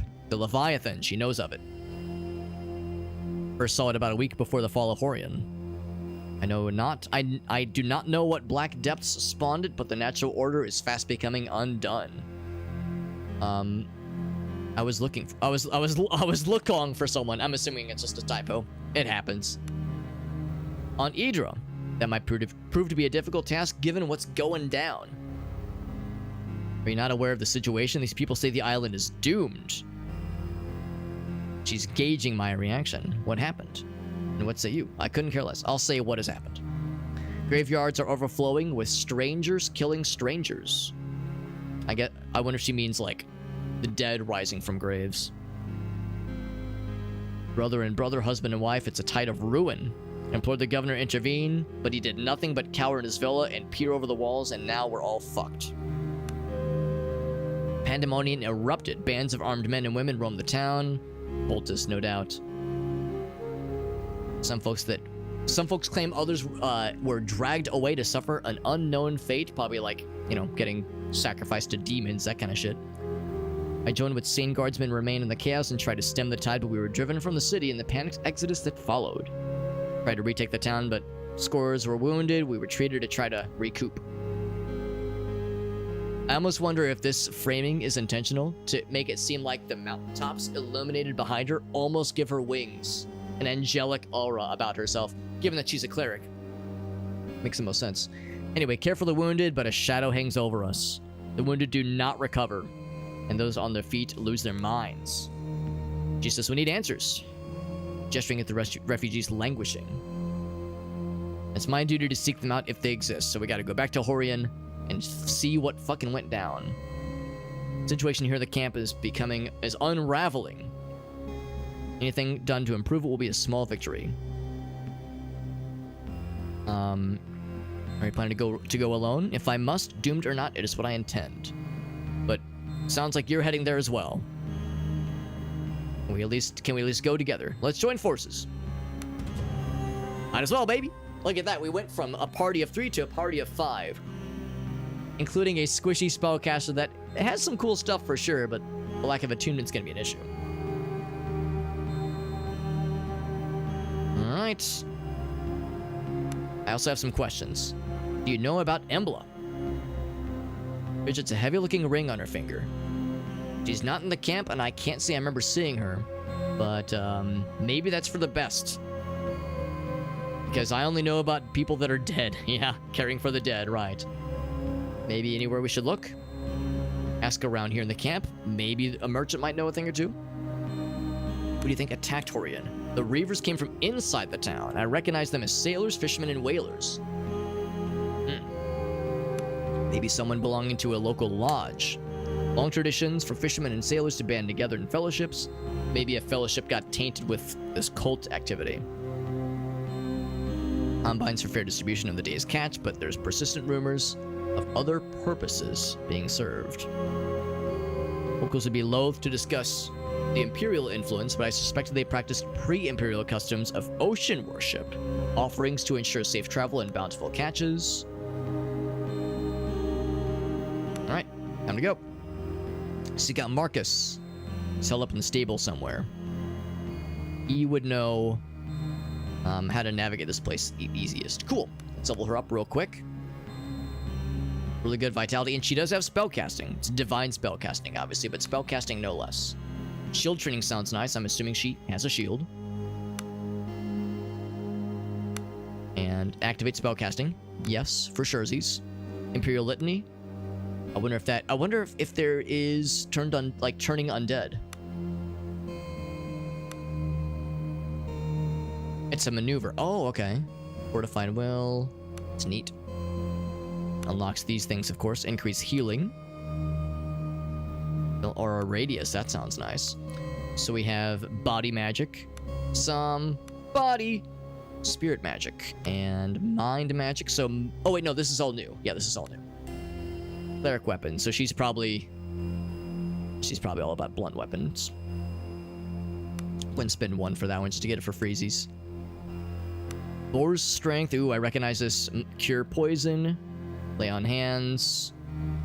Cure disease. Generation. Healing. Yeah, seeing a lot of that. That's probably going to be a pretty obvious one. Aura of fear. Clear senses. Fortify a bunch of stuff. Yeah, really useful buffing spells. Blessed touch. Just bless. Okay. Mark of heroism. More melee damage. Hammer of light. That's pretty cool. I like all these. They're all cool. Illuminated and inspired. Opponent or ally. Removes invisible though. Touch of condemnation. On melee, it... what does it do? It just condemns, which makes them harder for them to dodge and resist things. Vitality, toughness. Yeah, I like that spell Aura Radiance. That's tempting. Although some auras we might not want to go for necessarily. So healing is always a solid idea. I don't know if they have to be... I mean, lay on hands, of course, is like touch spell only. Yeah. Whereas... Oh, I guess that's the only... I don't know if there's a distant healing option. Targets bad guys. Clarity of mind. Removes blindness, deafness. That's nice. Modify willpower. Fortify initiative, awareness. Spires. Targets a bad guy, and it does a little bit of damage. Nothing too exciting. Yeah, damage spells don't seem as exciting for this person, nor would I expect them to be. Holy Lance sounds cool, though. Enemies in a line. That's just pretty slick. I don't know. These all sound nice.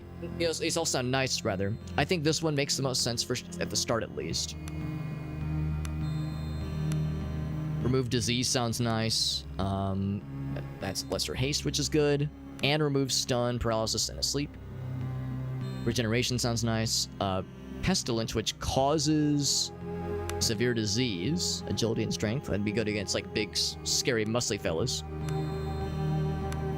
How long do these things last, for that matter?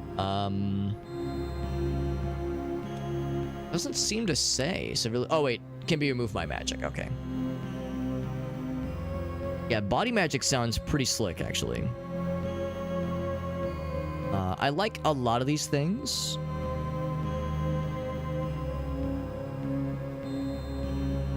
A lot of these buffs and debuffs are nifty, but not amazing. Oh, actually, hold on. What's Touch of Confusion do? Confused. What does Confusion do? It'll just make them not act. Okay, so that could be really nifty. These seem really good too. Let's grab these. Let's grab these for sure. So yeah, Blessing, that kind of thing. That sounds really cool. We have 12 left. I'm thinking I might not fuck with Mind Magic. These sound cool. You know, willpower, that kind of thing. Yeah, it removes some stuff. It sounds nice, but these sound more compelling, I think. So if I go for those, I could actually go further down into Body Magic. Body Magic seems really cool. And the fact that it has the most depth is compelling as well. That's pretty nifty. What's up, Ninja Wolf? The best pizza topping. I'm boring. I'm boring and I like pepperoni, so I go like pretty boring. That being said, I do like anything spicy. So if I'm given a few options, I would say like pepperoni's a solid choice. Anything spicy is great. I like onions. I think like onions are like solid. I like bell peppers, green peppers, red peppers. I like that kind of stuff. So like there's a variety of things that I like. But if I hold a gun to my head and say pick one topping for the rest of your life, it's gonna be pepperoni. It's just especially like when it's nice and crispy. Oh baby, beautiful. So yeah, that if I have to pick one forever, that's it. Jalapeno pineapple. I like some jalapeno, but if you get the full jalapeno chunks, it's like, it's a bit much. It's a bit much. Maybe like smaller jalapeno pieces. Because sometimes you, especially on pizza or like on a burger, you bite into it and you get like a whole pineapple slice and it's like, oh, it's a bit much. So if they were small pieces, I think that'll be a little bit easier for me. And pineapple is just okay. I don't really love it. I don't hate it viscerally, but I don't love it. I don't really love warm fruit in a lot of situations. Like, it's fine, but I don't know. It's not my favorite. It's not my favorite. It's not my least favorite. By the way, it looks like we only get up to tier 2 for this spell school. I wonder what kind of class she is. She's a hospitaler. That makes so much sense. So we should probably, like, very much embrace whatever she's meant to be good at. Now, that being said, Heroic Aura. Ooh, that's really good for all allies in the area. That sounds pretty nice. Aura of Condemnation only against bad guys is pretty cool. So that, yeah, tier 2 is pretty slick too. So I think like going in on both of these makes perfect sense. And we could even begin this so that the next level will be like really set. Because I think you get 3 ranks per level. So what we could do is queue that up for next time and then do maybe more club damage. Or that Phalanx ability, which I don't know if that stacks. if we have it, if she has it, and our guy has it, because that is pretty cool. It looks like you can get even more phalanx. Plus one yeah, it's a bonus. Okay, so yeah, I guess might as well then. Yeah, so that means we'll be able to do the rest of this tier next time. Let's save and exit. That's pretty good. So level 1 spells, we have Blessed Touch, which blesses only in touch range, obviously. Anchovies and piss, of course, Dad. I've never actually had anchovies. I've never tried anchovies, and I probably ought to at some point, just to say I've tried it. Ninja Wolf says, extra for Alex. All right. Yeah, cut it in half, yeah. I've heard that the seeds are a big thing when it comes to jalapeno spiciness. Apparently, if you remove the seeds, it makes it still spicy, but not quite as harsh. So that might be like a way to make it not quite as rough and tumble on a spice level. I'll tell you one thing. There's a couple of pizza places near here, near where Gracie and I live, that do like a hot honey drizzle as like a garnish, and that's really pleasant. That's really pleasant, where it's like a little bit of spice, but also kind of like a sweet and spicy as a garnish, not as like the full sauce, but just a little bit on top. That goes a long way. Or like if it's kind of peppery, kind of spicy, but it's mixed into the sauce. That way it's more spread out, whereas jalapeno is just such a punch to the face with spice. I like it being kind of more of an even-keeled experience. Just the seeds. Ninja Wolf says, extra seeds for Alex. Extra seeds for Super Hobbit. It's his favorite. Yeah, the anti-Alex pizza. Are you trying to kill me? You're trying to kill me out here? Mark of Heroism, also one touch. Which is not a bad thing, obviously. Hammer of Light. Any opponent adjacent. Which is to say melee. 4 to 8 magical damage. Target any opponent or ally, which illuminates and inspires condemnation. Touch of Condemnation does sound nice. Dodge, willpower, and toughness, which means they have a harder time with saving throws and such. Blessing an ally, especially because it costs so little, 5 is like nothing. Mark of Heroism also really nifty. So more melee damage. Blessing is a lot of nice things. So Blessed Touch probably is like an obvious one. Hammer of Light. I'm not sure this person really makes sense to have like a lot of offensive spellcasting. Inspired. Melee hit and ranged hit. Actually, that's not bad either. I know there's the Aura of Condemnation that we can get. But that'd be nice against like boss monsters, that kind of thing. But yeah, I like the idea of like buffing our homies. So Blessing and Holy Light. Just because that Inspire sounds really cool. And we could, if we just need to remove something being invisible, like we need to, then we could Holy Lightify them, even if it inspires them, but it still removes their invisible aspect, which is kind of cool. Heroic Inspiration, yeah, that's just 2 to damage, whereas Holy Light is 2 to damage and 2 to hit, which is nice. So, yeah, let's go for that.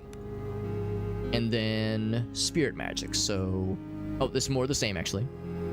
So there's Aura of Condemnation, that sounds nice. Aura of Silence, which prevents... Oh, it makes them fearful and disrupted and mute. So that's when they are afraid, and I think that might even... Oh, okay, no, it just makes them harder to do things. Disrupted. They have a harder time dodging things, which is nice. Blessing Aura. Sounds amazing. Touch of Weakness.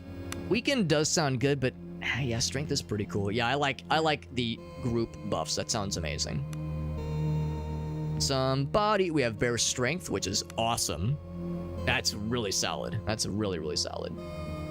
He says, non-pizza left beef. I do appreciate non-pizza left beef. That's a classic. That's an absolute classic. Cure Poison is not a bad idea. Lay on Hands does sound nice. Although... I mean, healing 5 to 10 isn't horrible. We have so many potions, though, man. Do I really need Lay on Hands? Stopping Bleeding does sound nice. Serpent's Grace. Fortify Agility, +2. I would say Bear Strength makes perfect sense. Cure poison sounds cool. Weak poison, moderate poison, and a touch spell, obviously. Lay on hands. I have a hard time imagining a situation where we don't have healing potions. We have so many so far, at least. I'm not sure that's really worth it. Serpent's Grace mod probably isn't worth it either.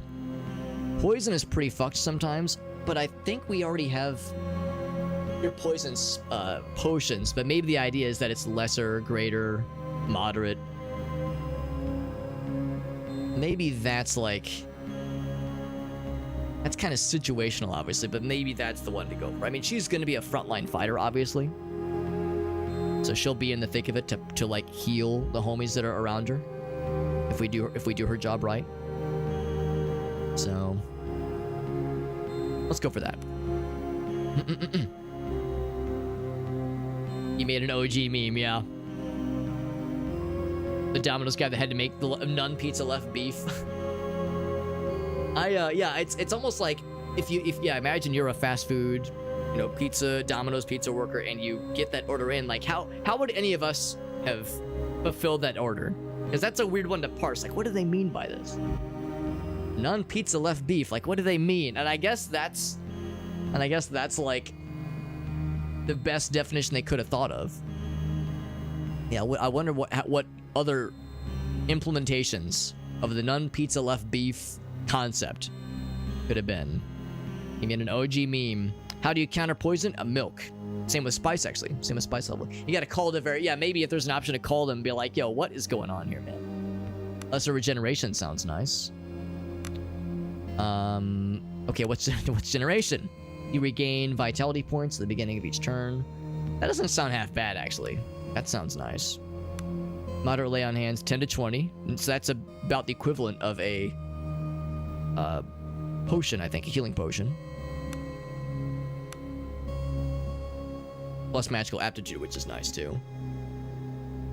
I guess that means lesser haste for a touch point. Cure diseases sounds not bad, but we have a decent number of cure disease potions too. Severely diseased, all opponents in an aura. That sounds amazing. Yeah, at first I was like, yeah, we want healing, but now I'm thinking, well, we have so many healing potions, maybe I don't need healing.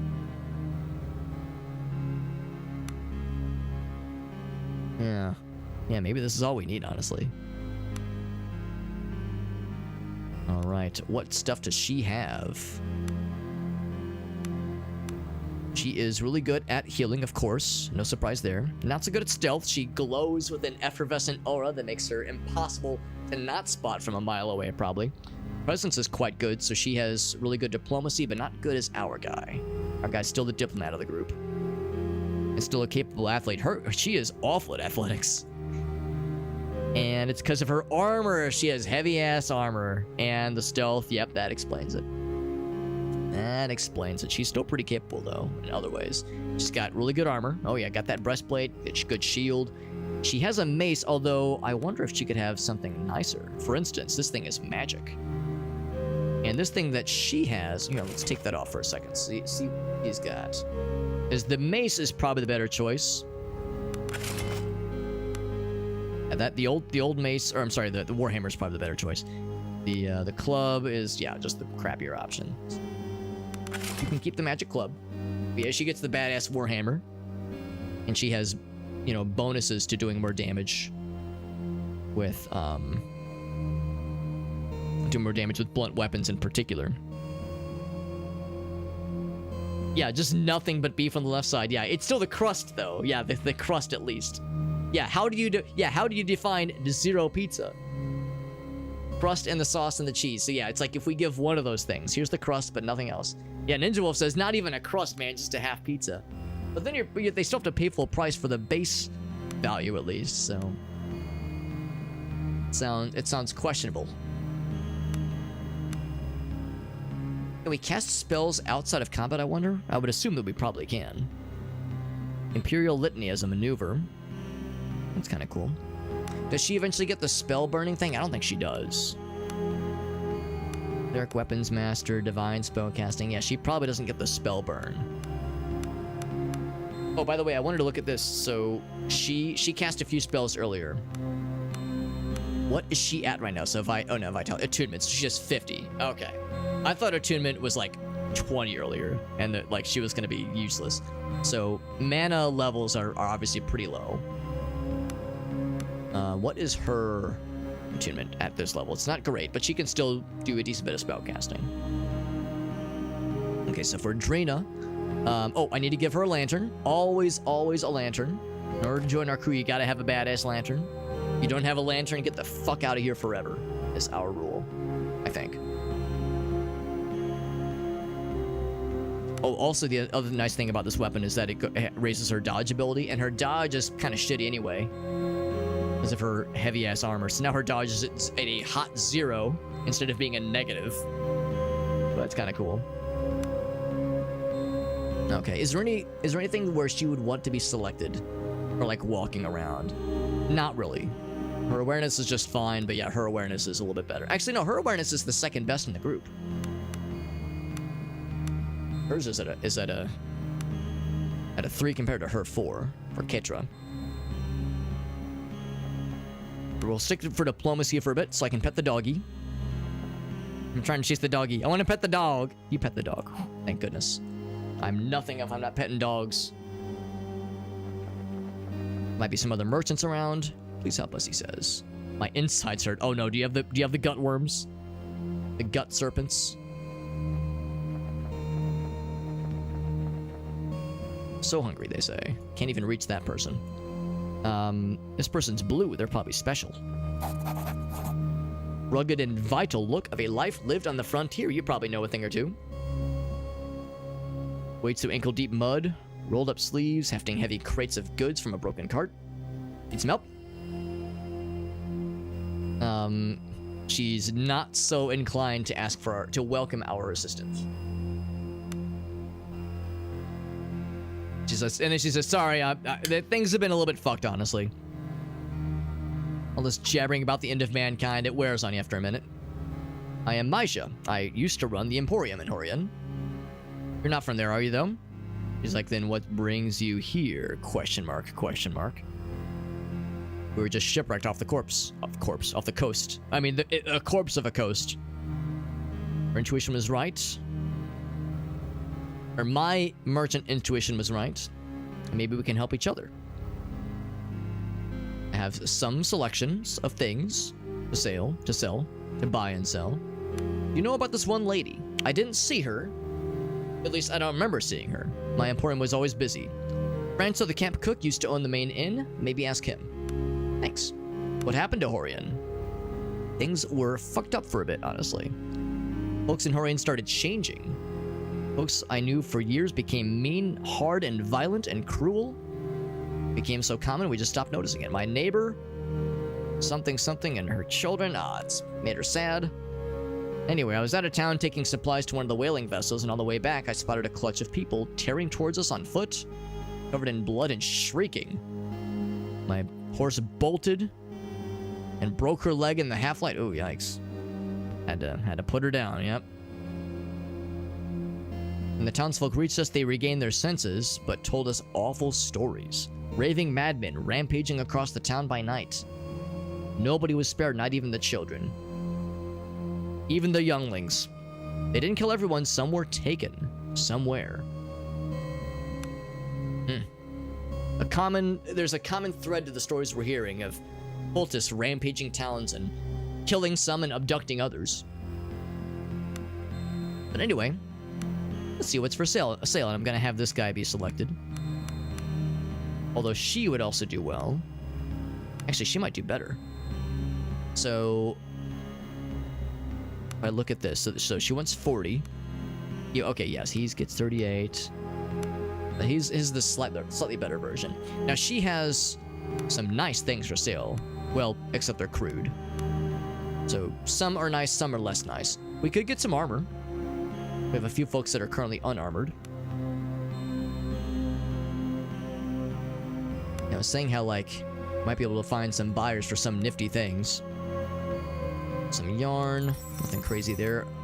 The wooden doll probably has no worth to us right now. Sell those. Trinkets for this guy. This is, of quite valuable, actually. It's a rare mineral. A minimal mineral. Fortune teller AI. A talking squirrel. I mean, I would say if you encounter a talking squirrel in real life, just as you're out and about, you should listen. If you find a talking squirrel, you should listen to what it has to say. You don't have to abide by what it has to say. You don't have to follow its direction, but just listen. I think that's a reasonable approach. We don't have to do much. We just have to listen. Don't have to do what it says. Yeah, so is there anything I want to buy here? We got some rations. We got some vitality potions. Baked oysters? Sure. Mushroom omelet, we already know. Potion of fortify will? Sure, why the hell not? Roasted eel, we already know that one. Just had 1,000 gold. Reaver crown, that sounds cool. It's headwear. So these don't, I guess, do anything. Stylish, but no real protection, obviously. But they sound like they look cool. Traveler's boots, that offers... Oh, there's footwear in this game. Good to know. Alright, so we can't outfit everybody with everything. Shit's expensive. We don't have a lot of gold to spare, unfortunately. Alright, so what do we have? So we have one bow. It might be a crude bow. I actually can't remember. We have some very valuable things, but she's not willing to pay us for a lot of them. Or very well for a lot of them. But if she has something that we absolutely can't live without, we could go for some things. Here, I'm gonna exit so I can see what our range person has. A rogue range person. It's a crude short bow, so we could upgrade to like a good short bow then. What do you have for sale? Show me what you got. So a crude longbow or a regular short bow. There we go. Yeah, compare to see what she has specifically. So it would be a not that. I mean, 142 is more than I would expect for it to be. 142 for a crude longbow, so worse crit range, and same accuracy, but slightly better damage, max damage range. I don't know if that's quite worth it just yet. I think I'd more rather put that towards some armor for some folks. So she can use anything other than breastplate, which I wouldn't want her to use anyway, because heavy armor does nothing for her.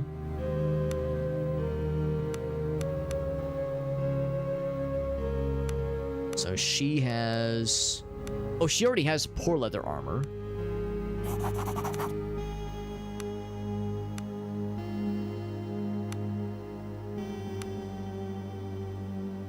And I like right click and say like, yeah, what does she currently have? Unfortunately not. Yeah, so we could get like better, a less restrictive encumbrance. She already has really good armor. This person has nothing. Oh, they can hardly wear anything though. He has 4 already. That's the studded leather. Yeah, his is pretty good. So only a person that could potentially go for an upgrade would be her. And actually, the leather armor is not that expensive. Encumbrance is less of an issue. Is she already experiencing an encumbrance issue, I wonder?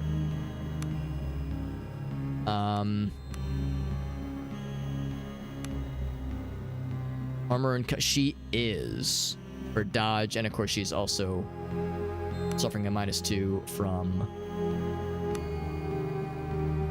her conditions. Yeah, conditions -2. Yeah. So I should try to like... Yeah, I should go down 1 tick of encumbrance, so she gets her dodge bonus.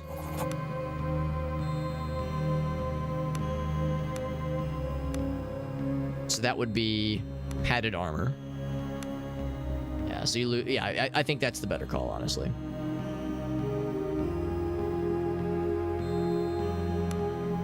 We'll buy one of those. Yeah, I guess she just can't wear armor. We have 1 pair of boots. One pair of footwear. Not a lot of people can have those. You have just the one. At first I was thinking, oh, let's buy some for as many as we can carry, but then it's like, oh wait, yeah, we just don't have a lot. Breaking and entering chests, potentially. It's kind of cool. I think I'll hold off. Everything else I think is fine. Yeah, weapon-wise, nothing that I can't live without. Any heavy-ass weapons I want to get rid of. Actually, our carrying capacity has gone up quite a bit. So, not much issue there. I'm gonna hold off on selling anything particularly valuable. Because she doesn't have the best of prices. And there's really we don't have like any immediate need for a lot of gold anyway. So, did you have any like reagents or ingredients or food? Yeah, nothing like that. Okay. I feel like I got my fill. What's it, 8-Bit Llama? Good to see you, buddy. Thanks for popping in. We are playing a really cool game. It's a very good and challenging, but very enjoyable CRPG. Even though it looks hella old school, it actually came out last year, I think. Here's the Chamberlain. We've heard all about this guy. He's the presumed leader of the camp. He's a high-ranking Imperial bureaucrat, and the only one here. He's the only one that's still around to lead this encampment.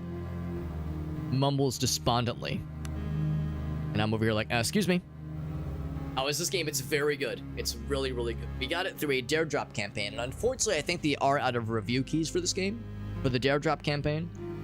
But yeah, this is a very enjoyable game. We will have some keys for this game to give away, in maybe not this week, but next week.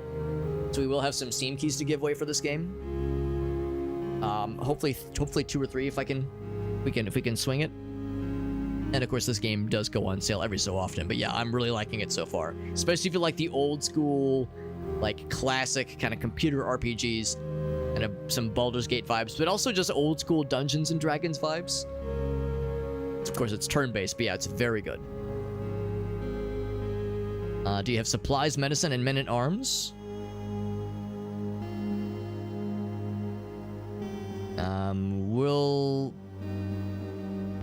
We'll say nothing. He says, I'm not myself. The world is coming to an end here. Marcus Stonehold. Was glorious office of the governor of Idra, but of course the governor's probably donezo now. Dripping with sarcasm though. Yeah, I was gonna say I didn't think anybody liked the governor. Trying to get to Horian. Entering there may indeed prove a tall order. Been overrun by madmen. Hundreds lie dead. It's completely fucked. As for the city gates, they've been sealed, and our attackers have left us with no way back into the city.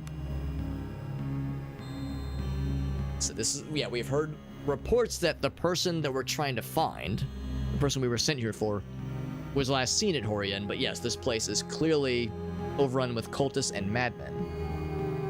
The governor's guards awoke me. They told us we were under attack. Packs of crazed brigands were roaming the streets, spilling blood by the riverful. Never saw such chaos. It was fucked. We came upon Drina and a handful of other guards and managed to make our way to the gate with what survivors we could manage. We set up this camp, but it's all we could do. What can I do to help? Camp is a disaster. No medicine. Madmen and beasts bay for our blood at the gates. It's fucked. People are starving. Young and old are passing, and soon none of us will have anything left. Talk to Franzo. He's our cook, quartermaster. What about a disease outbreak? Disease also. We have a Hierophant, and we have an infirmary. He's had little luck in combating some kind of infection.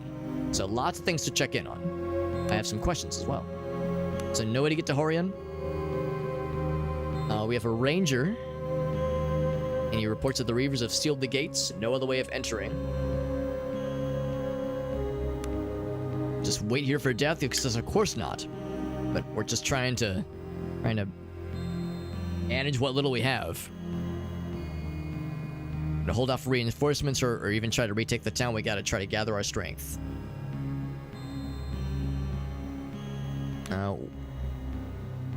So yeah, what do you need again? Yes, okay, I'll talk to that guy.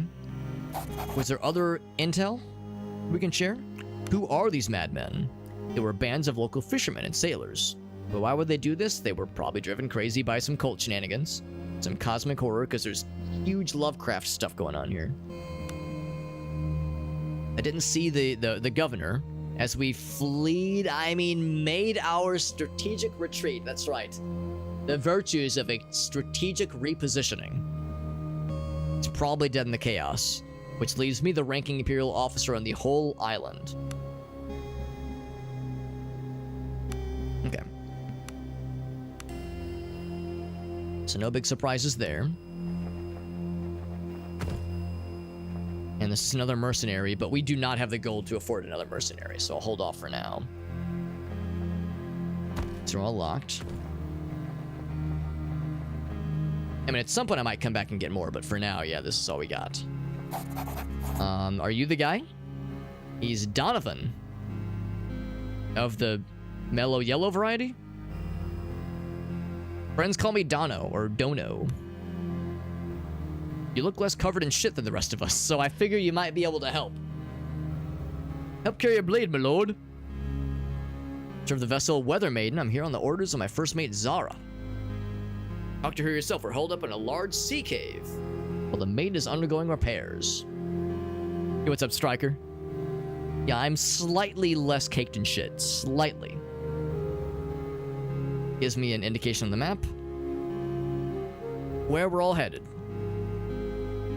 He offers a clumsy bow and he gets the fuck out of Dodge. All right, thanks for talking at us, bud. This is probably the cook we've heard so much about. There he is, haggard-looking man with a threadbare cook's apron. There's no food for you here, bro. Complain to the Chamberlain if you want work, he said. By the way, that's who we just talked to, actually.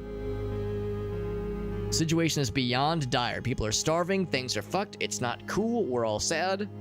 Not a good time, man.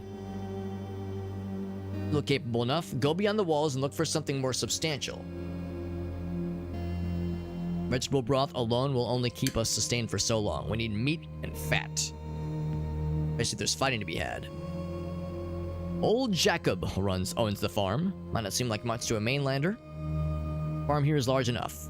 Him and his family had a large flock of goats. It's in the enclosure behind us.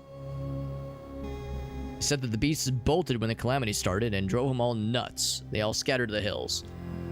I wonder if maybe he hid the animals somewhere. Well, yeah, the very well-stained apron and the bandana and the big bushy beard. This man knows a thing or two about a thing or two. Can't say I blame him. We've made a mess of his farm, after all. If we find hands in the animals, then we'll fall upon them like locusts. It would ruin him, and surely it would be a shame if the man lost his livelihood. But better that than seeing starve, he says. See what I can do about getting some goats. By the way, I'm just gonna openly cook things in front of you. Don't mind me. Actually, I don't think I have anything new. We could make some more vegetable soup. Mushroom omelets. Farmer's omelet as well, for that matter. I don't have salt for salted fish.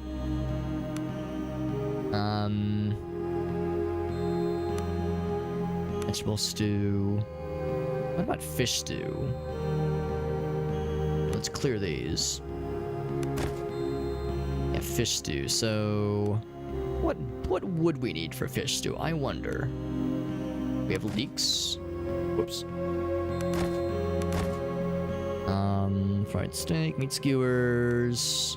Fish stew, there we go. Do I not have this recipe? I do now. Hell yeah. It's worth 14, which is pretty good. So that's pretty nice. We could make more of that, of course, if need be. Is there anything else new? Do I get anything else for mushroom soup? Baked mushrooms.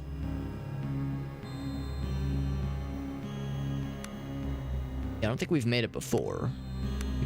Oh, we did make mushroom soup. Never mind. Oh, it was mashed potatoes. That was the other thing. Oh, I think it requires... We have the recipe for mashed potatoes? I don't think we do. Because, of course, we have cream and we have potatoes that you need for mashed potatoes. Shocking. Shocking, I know. Pumpkin pie, beef stew.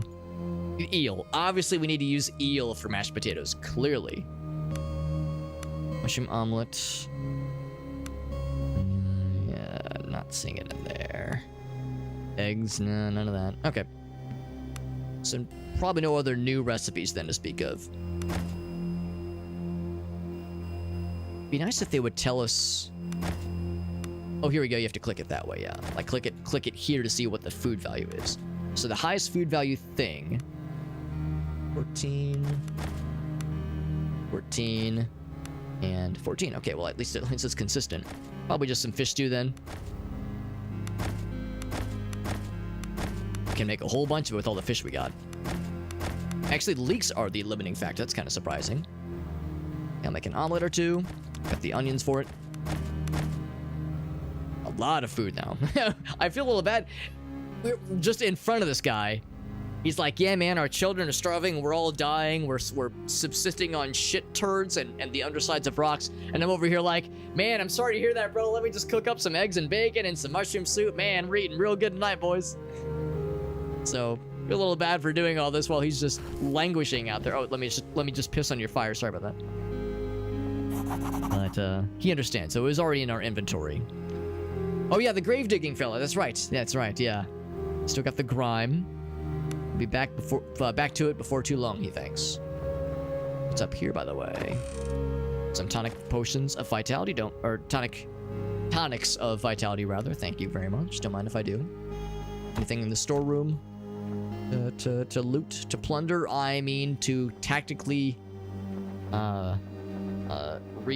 reacquire or tactically redistribute. I found the stuffed animal for the kiddo. Now, if we get to the kiddo, will the child have like disappeared? And it's just a ghost. It's just a ghost, like in its place, maybe. Like maybe the child was never real, and it's just a vision playing upon our minds. Probably not. It's probably not it. But what if it was? Go to Mr. Diplomacy, the protagonist. Hello, small child. I found your stuffed animal. The reptilian rascal. Frogert. Instead of giving you a hug, she dashes past you and throws her arms around Roland's waist. Oh, that's cute. He's like, ah, Jesus Christ. Frogert says, thank you, glad to help. She's smiling from ear to ear. Glad to be back. Do you want to play a game? Sure. It's a rhyme. All the kids in my street play it. Left, both. Right, both, skip. Okay.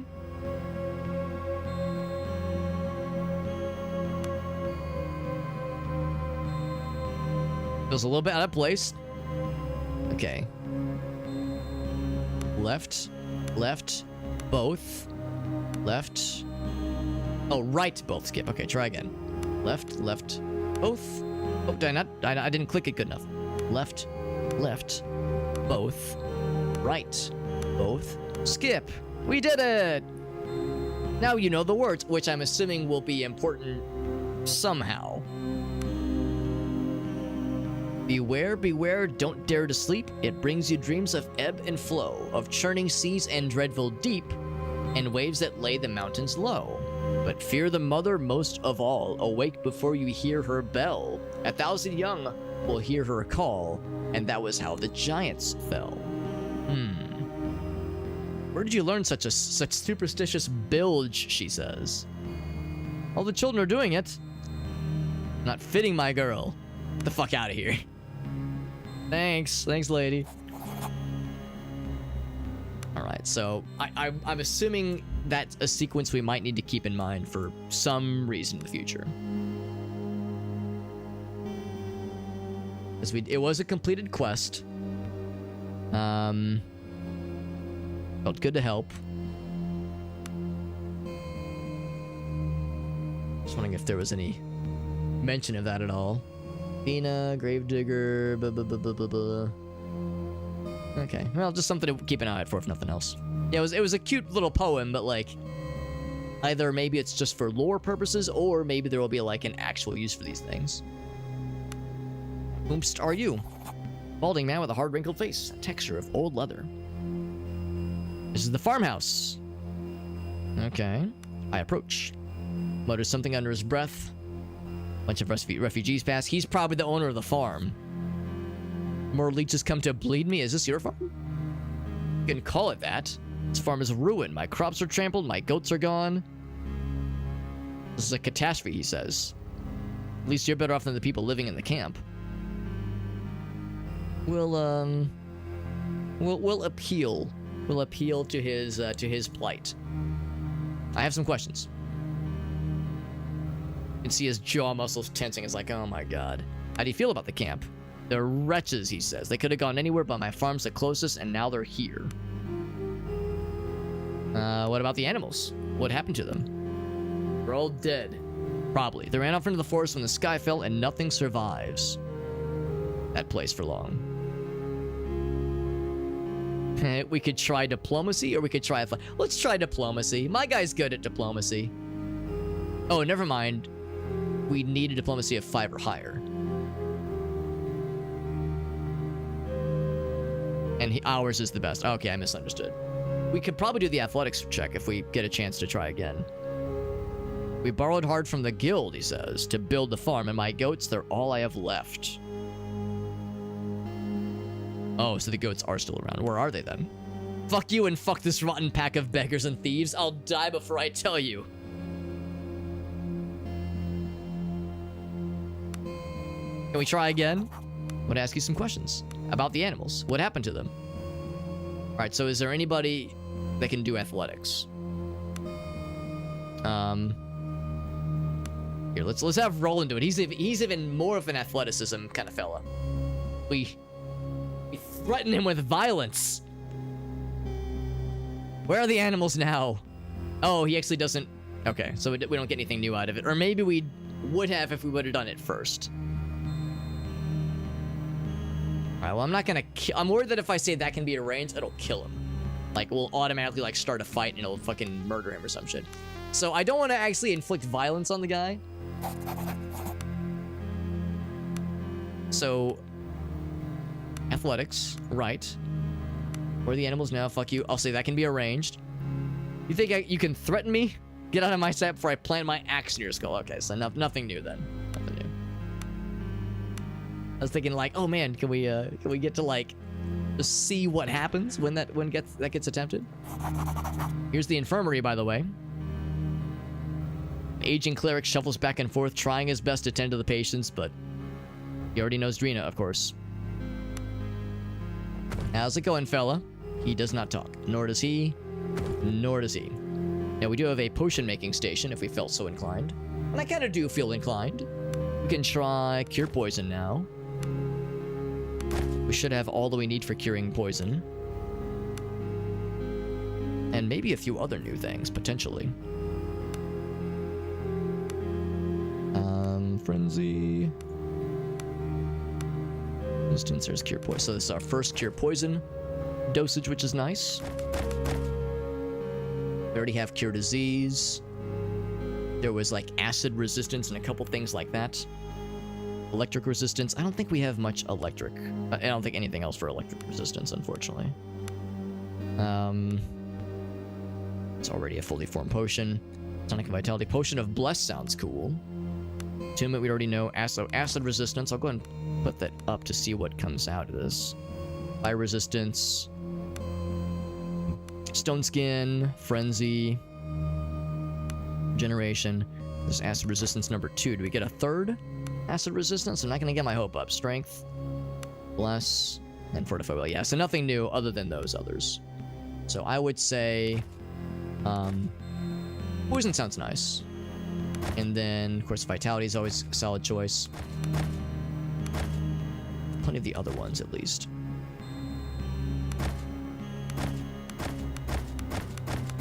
Get those regeneration potions going. Those as well. And then Attunement. I guess we might as well. We have a lot of these ingredients, so we might as well use them. And the Attunement potions will be useful for the spellcasters. So that will be nice, and we'll probably be relying on them pretty heavily from time to time, at least. In fact, I'm kind of curious, how many of those attunement potions do I have? I have 20, and 25 vitality. Yeah, we have a lot of potions, so we're We're not exactly struggling in that sense.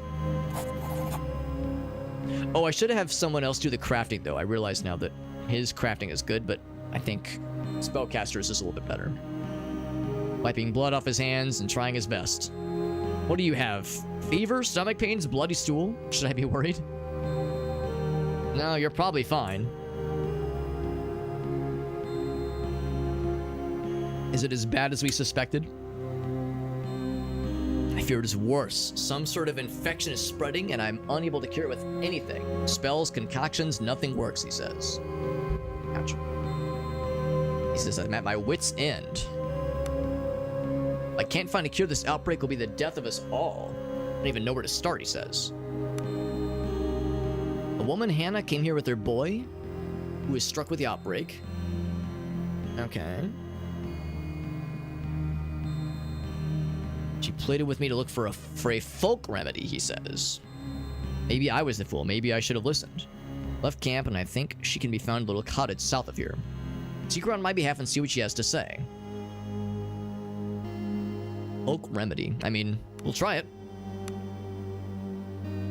I have other questions. Do you have anything to trade? Some supplies. Oh, including some tomes, but they are very expensive. Good to know, though. Brandy. Fergal cider. What does that do? Fortified will, but... Oh, and removes... I was gonna say adds bleeding. No, it heals, though, which is nice. Attunement, tonic vitality. Mead, which is cool. Intoxicated, but removes afraid. It's very cheap. Stone skin. Pretty cool stuff here. He's got 1,000 gold to his name. I think I was looking to sell off. His sell multiplier is like pretty not bad actually.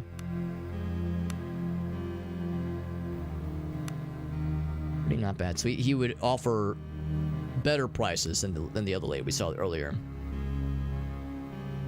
If there was anything like big and heavy to sell. Yeah, like I said, nothing that I'm... Well, let's see. Any spellbooks that I just can't live without. Aura, Fear. Okay, so a lot of these we've already seen. Magic Missile. Yeah, a lot of these are spells we already have, actually. Line projections. Yeah, nothing that we don't already have some kind of access to, so I think I'll hold off for now. We could attempt stealing, but nah, not for now. It's up this way. Oh, don't mind if I do. Let me just take a look here. I'm just looking for personal reasons, of course. Crack it open. Someone says, oh, my poor boy. Oh, sorry, what was that? I'm definitely not stealing anything in here. Shield of Athletics? Yes, please. Got a big old comfy looking bed. And a light I can turn off at will. And a recipe for a potion of stone skin. Oops. Oh, right, I never actually equipped things to people. So we were saying that this lady... Oh, wait, yes, yeah, she's gonna get the padded armor. So now she doesn't have the dodge negative. Which is nice. And then this would add to her encumbrance. Oh, but not enough, though. Not enough to be an issue, is it necessarily? So that would bring it to 0 to 3. Ursoka 0 to 6. 0 to 6. So... Oh, his is 0 to 6 as well, despite not having a shield. I would say the cleric, it, like, needs to get in there from time to time and get dirty. Their hands dirty and, like, make sure to heal people, that kind of thing. So, yeah, when push comes to shove, they should be more armored up. I'm glad my guy is nice and armored. And the add +1 to diplomacy makes a lot of sense. Now this adds +1 to lore. Can I give that to you? Because your lore check is so good? I think the answer is probably not. Oddly enough, she can wear it. Let's get +1 to lore. And her dodge is not affected by it. Now, the lack of a soak is a bummer, so now his soak went down not a small amount, unfortunately. I get some kind of helmet for him, it would be nice. Medium-sized shield for athletics. So mine is just a large shield, so the dodge would go down, but the addition to athletics wouldn't be bad. She already has a medium-sized shield. This is a medium as well. So athletics would be nice, but her athletics are really bad. I mean, I don't think a 0 or a 1 would really help her at all, in that sense. Can I still give you a shield, even though you can't maybe use it? In battle, you still get the +1 to athletics. I think he does, actually, so that is nice. But I don't think it contributes to his soak. Wait, it does to his dodge? Shields add to dodge instead of soak. Now that's something I never considered before. Does it actually contribute? It does not, because he's got a two-handed weapon. Right, there we go, yeah. Does he still get the athletics boost, I wonder? No, I don't think. I don't think it does. Abilities and +4 to strength. Oh, yes it does. It just doesn't show here, which is kind of odd. Okay, well, good enough. So it's still, he still gets a benefit, which is nice. Another stone skin recipe, which is nice. Okay, that's all well and good. You get the got the 32. Nice odd number, nice round number of poor arrows. Some poor leather armor. You cannot wear it, and of course your armor's way better. Okay. Is there something else? It's like I need to give him something. We need like some headgear for this guy eventually. He is a big damage guy. Maybe I should give him the boots. Give him that. Yeah, he's like a little bit more vulnerable now. But yeah, I like the idea of her having the +1 to lore. Like the soak aspect is nifty, but yeah, the idea of people benefiting from these +1 effects sounds really nifty. Let's go for that. Oops. Weapon-wise, you're fine. Yeah, yours is pretty good too. Okay.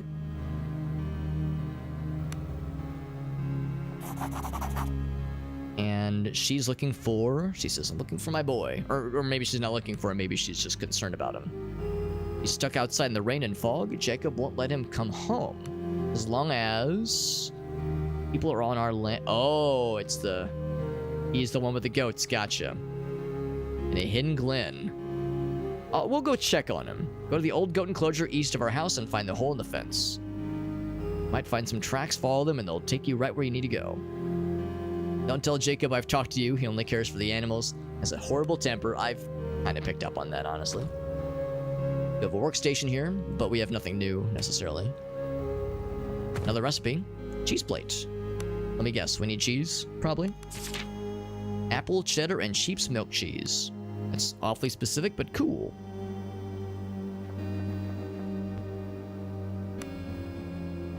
I can go out this way if I wanted to, but I'm not going to because Jacob is very much not a happy camper.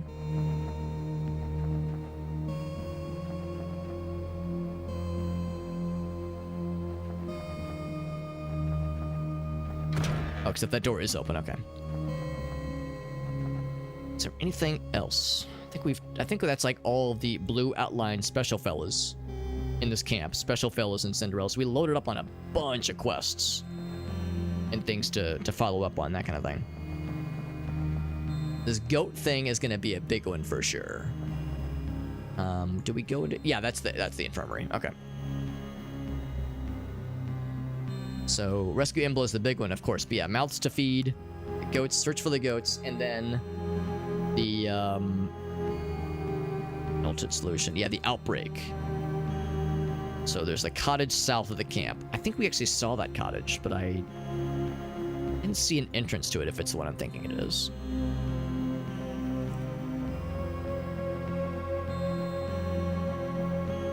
Unless maybe I did poke my head in. Oh, or maybe it's like separate from all this in general.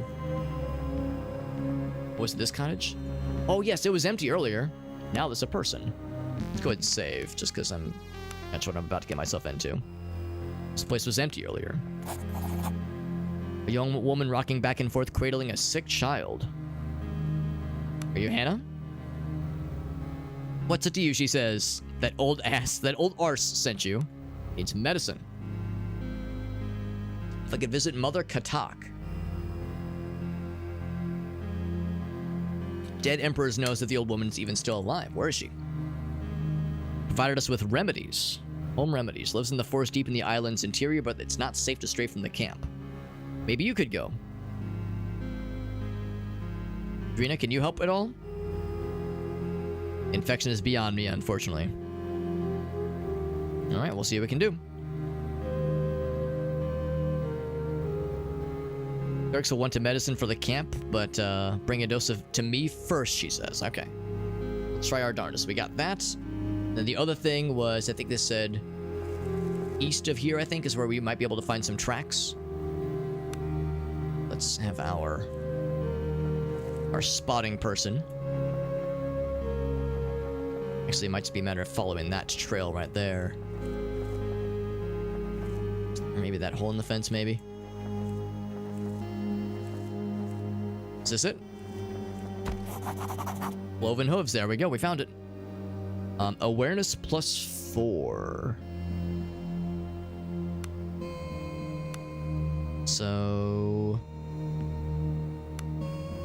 she only has an awareness score of 3. Really? I thought hers was a little bit higher. Okay, so awareness does us no good. No additional details we can make out. Let's follow the directions. All right. And it yoinked us immediately. That was super quick. Have a good night, 8-Bit Llama. Thanks for popping in, buddy. Appreciate you popping in, dude. I know it's getting kind of late for some folks. Here's Sheena. Go. You want to come up, Sheena? Want to come up? Just thinking about it. She's taking me up on my offer. Hey, Sheena, girl. Yes, you're a good girl. Find yourself standing at the mouth of a narrow valley nestled between tall mountains. There are indeed goats nearby. So this is the glen, right? Alright. The hidden glen.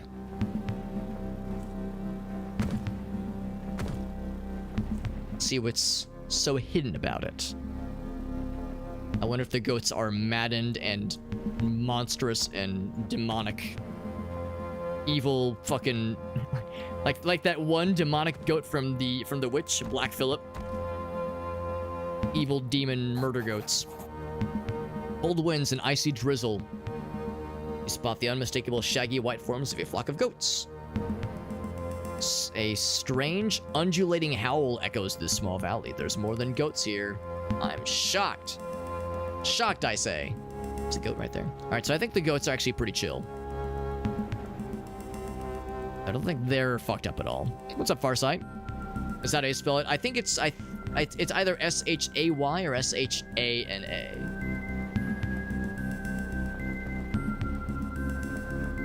It's not, I don't frequently have to spell her name out, so your guess is as good as mine. Like how it's like, all right, there, we found the goats. Let's rush to their aid, but let me just take my time and pick some flowers first. So the goats look pretty chill and, like, all things considered, pretty happy and cozy. They're all just munching on some grass and having a nice old time. There's the person tending to the goats. Can I reach the eggs? Barely. You get up there, though. Yeah, at least. We can be wrong together, by the way. We can't. We do have a pretty good party. We have one mercenary that we crafted ourselves, and also an additional cleric person that is like a story, like a named NPC kind of person. So we have one kind of bespoke individual, and then like one person built into the game's story. So anyway, surrounded by a half-dozen ghosts, he's shivering violently beneath the worn blanket. The goats aren't doing much better. You Jacob's boy? He says I might be, and then an inhuman shriek cuts through the mountains. What was that, he says. I have no idea. The mist rolls in, then shapes appear outside the circle of my fire, and I can feel them, he says. I know they're there, but no matter how terrified I am, I can't stay awake. I always fall asleep and I wake up the next morning. There's fresh marks on my goats. They're feeding on us. Chupacabra, if you will. Goats start bleating nervously. Gaze is fixed on something beyond the gray sea mist.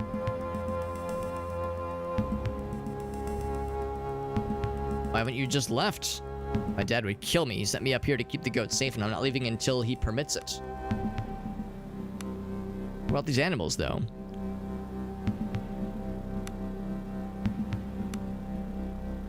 The goats need to go back to camp, he says. My dad told me if I bring the goats back to the farm, the Chamberlain will slaughter them for food, and it'll be the end of our farm. If I talk to your father. I was hoping like the monsters would attack so we can deal with it and kill them to death, but I'm worried if I leave, then he's just gonna get slaughtered while we're gone. But I guess we'll go off the map and see what happens. Anything else back this way, by the way? I haven't really explored anything else out here.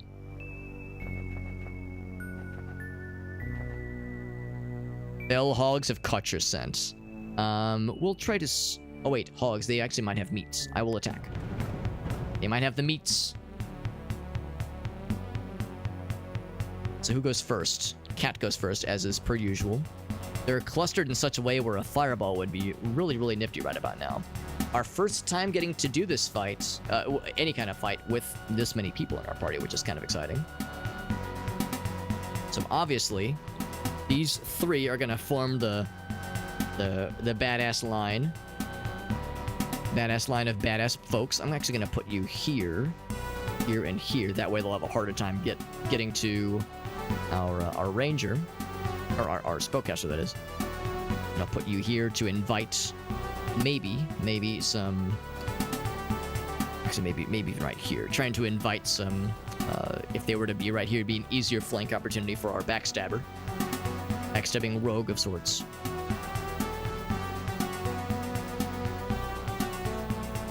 Let's do that. So that's exactly what he does. He fell from he activated my trap card. Damn, don't it feel good to be a gangster. 45 damage and it didn't kill him? Oh, these dudes are tankier than I was expecting, goddamn. Except it did actually almost kill him in one hit, so maybe it's not quite as scary, but still. Should I leave that to Cat? She only has the one turn per round. I guess the nice thing is... Well, that's the thing. If I kill, then my guy automatically steps into their square. So I'm going to attack you first.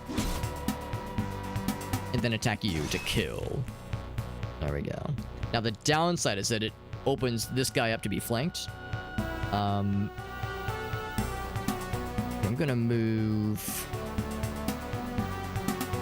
this way. And I'm going to start slinging some spells. Aura of Flame. Targets all things around you in an aura, which would be scary. Fire resistance would be good to do first, obviously. That's in a line. It's for punchies. Fireball is hilarious, of course, and Fire Frenzy targets allies to like frenzy them and make them awesome, but also deal a bit of damage to them. Swarm of Gnats, Arcane Shockwave. That's in a line, I think. Yeah. I'll just continue to move because they're gonna start forming a line right here anyway. And then it's Cleric person, so she will move up with a nice Phalanx bonus. I think she only has one attack for now. A lot of damage, not bad. He will probably move in attack here. I get a second attack indeed. Oh, no, I don't. No, I don't. I'm just kidding. All right, so I will... Kind of a shame I don't have somebody here to help with the flank. Can't move there, obviously, so I'll go here. Oh, because the movement thing, that's why. I was like, wait, why didn't I get a chance to attack? That's why. So I'll go here, and now suddenly I have flanking opportunities. This won't kill, probably. Did a decent bit of damage. Is this guy wounded?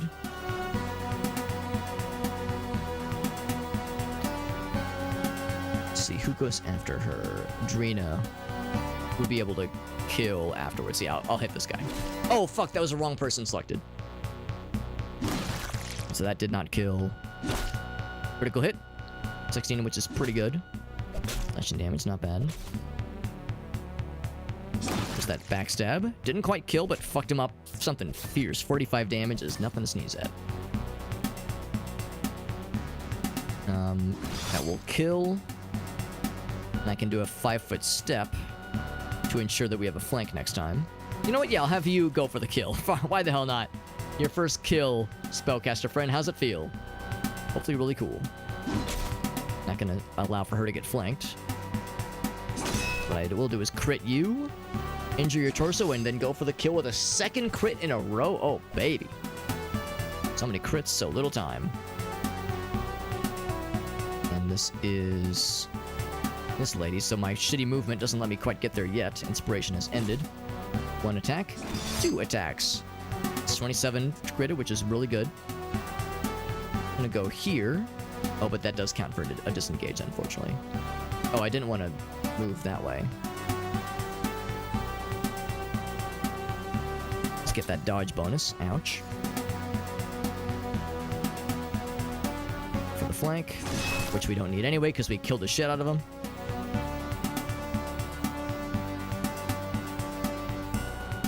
And then spellcaster friend. I'm gonna let them hold. I think we pretty much got this under control.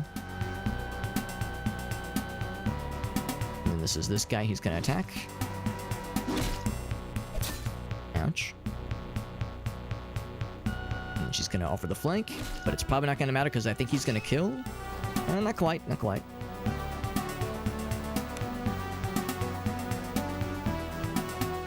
Oh, this person is trying to get there.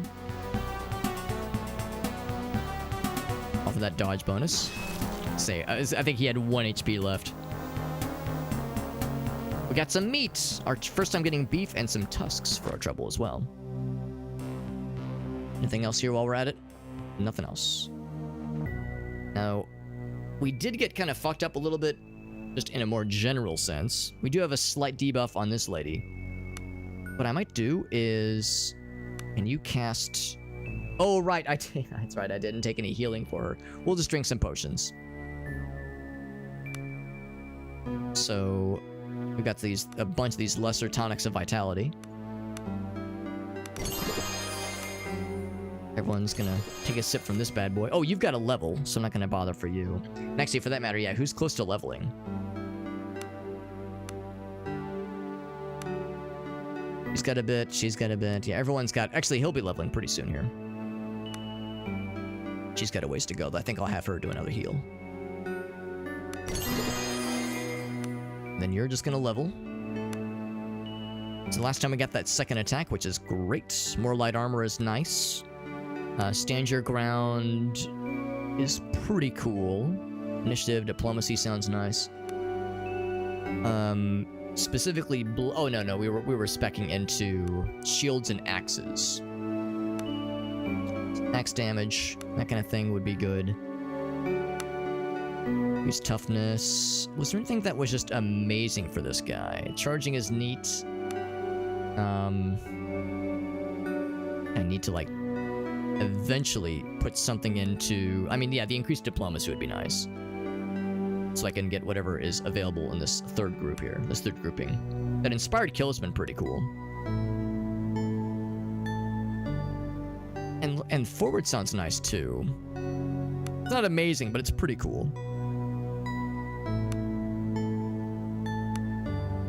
Guess if I'm doing anything... I mean, light armor sounds nice. I think we can eventually get medium armor, even heavy, for that matter.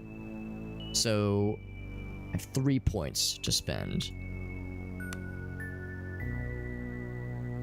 I could go for just nifty axe damage and accuracy and just freaking go for it fully. Rending blow. Critical hits cause injury conditions. That sounds pretty cool. Wild swing. Yeah, that's an automatic one with whenever we crit. And we do crit fairly often with this guy, honestly. He's been doing a great job.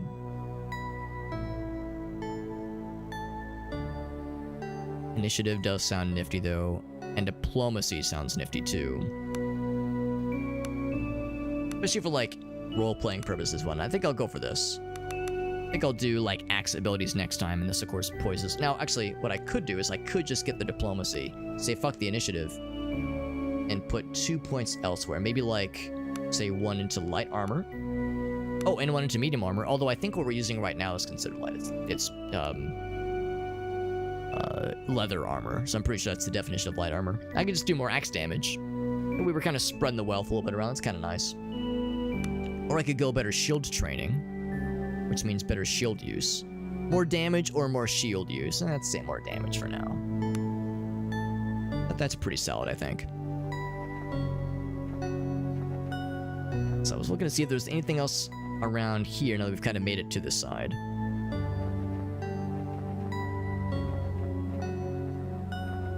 Darkness falls, which I appreciate there's a day-night cycle here. That's kind of cool. What's here, by the way? Huge sea cave. Dare I check this out? I do dare. I mean, we have a main quest, but I also have things that implore me to explore. Who knows what terrible, awful, fucked up things we might find in here. Or maybe nice, chill, not fucked up things. There's people. Do you be pirates or do you be like nice people? I'll assume you're not the nicest. I can't wait to set still. Okay, maybe they're actually chill. Oh yes, this is the this is the fair maiden, the weather maiden, whatever it was called. Yeah, these folks are chill. We talked to that one dude. He was like, yeah man, we need some help. Talk to the captain. Wonder what happened to him. It was some rum.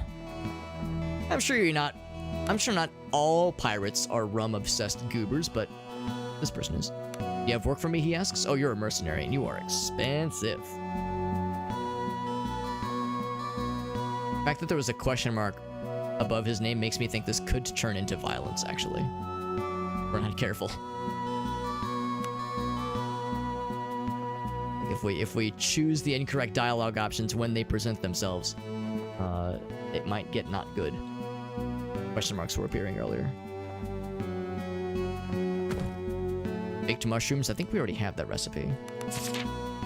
Now we doubly have it. This hiccup. Burp. You're a landlubber, and this is an oven, some kind of food making workbench, but I don't think we're allowed to use it right now. You're wondering why I keep switching to the spellcaster. It's because she has very good spotting, awareness, and what. There's hidden things to find. She's the one to do it. That's the mercenary. I think they said find the captain around here. Actually, or maybe it was the first mate. Find the person of authority. That's the basic intel we received.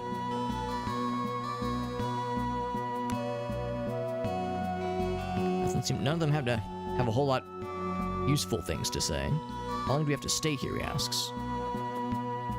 I have wares to trade. Cool. He's the quartermaster. Swab monkeys, he says, I'm Ento. Few odds and ends to sell. We have a lot of food supplies. Headed for a mainland, fully laden when we became stranded. I got so much food, but we need to get out of here soon or else it'll rot. There is a famine crisis brewing. 500 gold? That's a lot of money, yeah.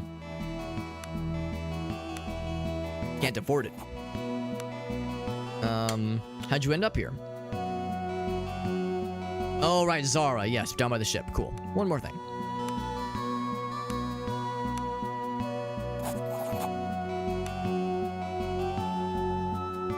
Anything else? Nope, that's it. Oh, wow. Some magic stuff. Wowzers. He has about the same rates as the other person we saw earlier. Masterwork mace, which would be amazing for her, but yeah, man, we don't have 500 gold, much less 1,000 gold. Wowzers. Some really fancy shit. Yeah, really, really fancy stuff. We'd have to sell a lot of stuff to be able to afford anything. Is there anything that I just can't live without that would, just change the game forever? One to toughness, great necklace. Gloves of willpower. Yeah, those are all cool. +1 to lore. Half plate, but it's not great. Masterwork leather, which we already have. Fine chainmail of athletics, which is pretty cool. Which is basically the same as what she has, but gives +1 to athletics, of course.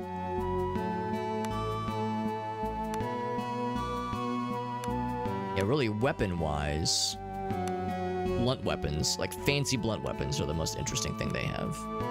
For melee weapons, at least. This battle axe is cool. That'd be good for my guy, but it's two-handed, I'm pretty sure. A heavy axe, yeah, I would assume. Almost assuredly. Defense, which is nice. Actually, it's not as, yeah, this is way cooler. Accuracy, the damage is similar to what we have right now. +1 or +2 to hit, damn. Yeah, that's amazing, but even if we sold all of our interesting things, 46 gold here, 18 here, 17 there, yeah, even if we sold like, I think extra. Oh, I guess the weapon that she's currently holding, yeah, we wouldn't even come close. 18, 8, yeah, that would come out pretty short. We would need some big money. Maybe we'll get there eventually. I mean, probably eventually, but this thing's worth 58. Yeah, nothing. Okay, we'll hold off for now. It says Zahara, the best mate, is near the ship, most likely. It's worth looking, though. Yo, what's up, Johnson? I'm trying to eat the buttered bread. I mean, who can blame him? Sounds like he understands the goods. He's a smart cat, if you ask me. Oops.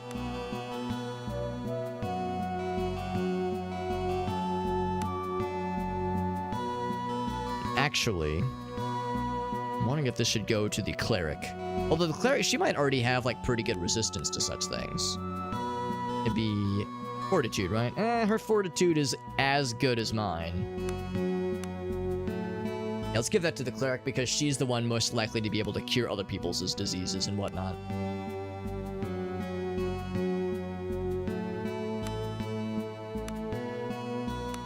Inventory. Boop. Give that to her, just because it probably makes the most sense. There are other things that could be traded around, potentially. That shield is really cool. It's specifically for athletics, and he's the athleticists of all of them, of all of us. We could give that to the spellcaster lady or to this lady. But yeah, the +1 to athletics seems to be a no-brainer. I would like to give them some kind of basic shield, because they have something. So this is probably Zahara. But it's my buttered bread. Grace is the same way. That's one of her favorite snacks. Looking over papers. Okay. She's not only a southerner, but definitely an officer. Sellswords come to answer the maiden's plea, she says. We met Dono earlier. The illustrious weather maiden, she says, is the anchored ship. On our way to the mainland when we encountered something ancient, she says. Lost a lot of good dudes, and the ship was horribly damaged. But we did manage to outrun the beast and made it to the shallows. Didn't pursue us there, which is good. Sunk our ship when we attempted to land. Survivors of something so deadly, she says. Luck is a dump stat. I don't think thankfully luck is not a stat in this game, but in other games it often is. Cat lady and buttered bread. She understands the good stuff. She understands the goods. She's a wise lady. As good an escape as can be had against such a horror, she says.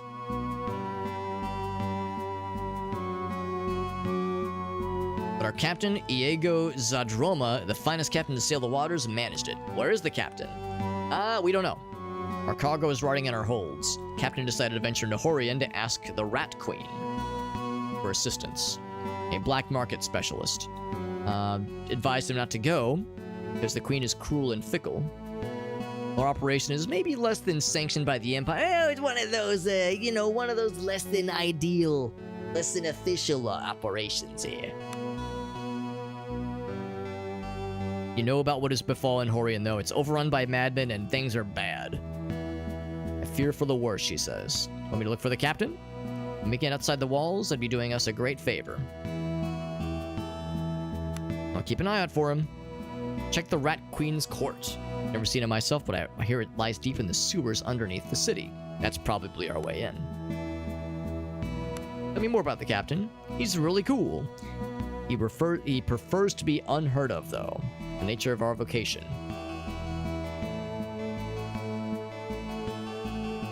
What are you, a cop or something? I mean, yeah, these pirates would definitely, understandably, be suspicious if we asked too many probing questions. What's up, Grinch? Good to see you, friend. We're playing more SKALD. This game is really cool. We started it earlier this week, I think over the weekend actually, and we're having a good old time with it. Our cargo is, how do you say, less than legal. Trouble brewing in the framework. They want the goods outside the Imperial trade network. We sell it to the Rat Queen. Sounds pretty cool. How long before we can get to sea again? The ship took quite a beating, of course. We're not leaving until we learn of our captain's fate. We're not going to stay longer than we need to, though. Can you outrun the creature? There's one captain and one ship that could do it. It's Iago. We need to be cautious and stay close to shore, but I'm willing to roll those dice, she says. Okay. Be careful out there. Alright. So we got our marching orders then. For even more quests. So many quests. So many quests, so little time.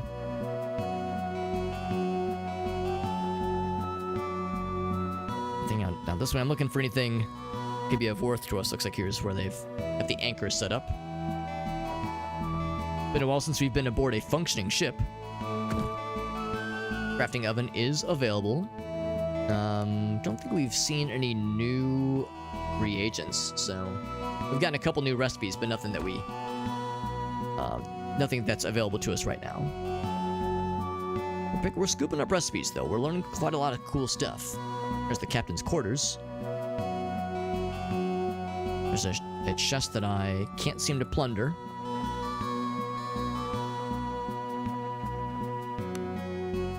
Oh, and I can't go into the captain's quarters. I mean, yeah, I can't say I'm surprised.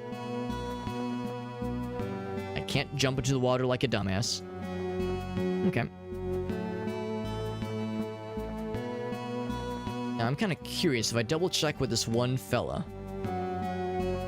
I was saying earlier how I was kind of thinking I might want to buy just a standard shield for a couple of our homies. How much would a standard shield? They got like magic shields, which are quite valuable. This is a shitty-ass little dinky plank shield, which is, I mean, if you don't worry about the, oh, wait, here we go. I guess it'd be more for you. Yeah. Got a buckler. I'm kind of surprised that a plank shield is worth more. Better than nothing, I guess. This one is lighter than a plank shield. Same general value. And a standard shield. Actually, that's kind of weird. Same value for a round shield versus a shield.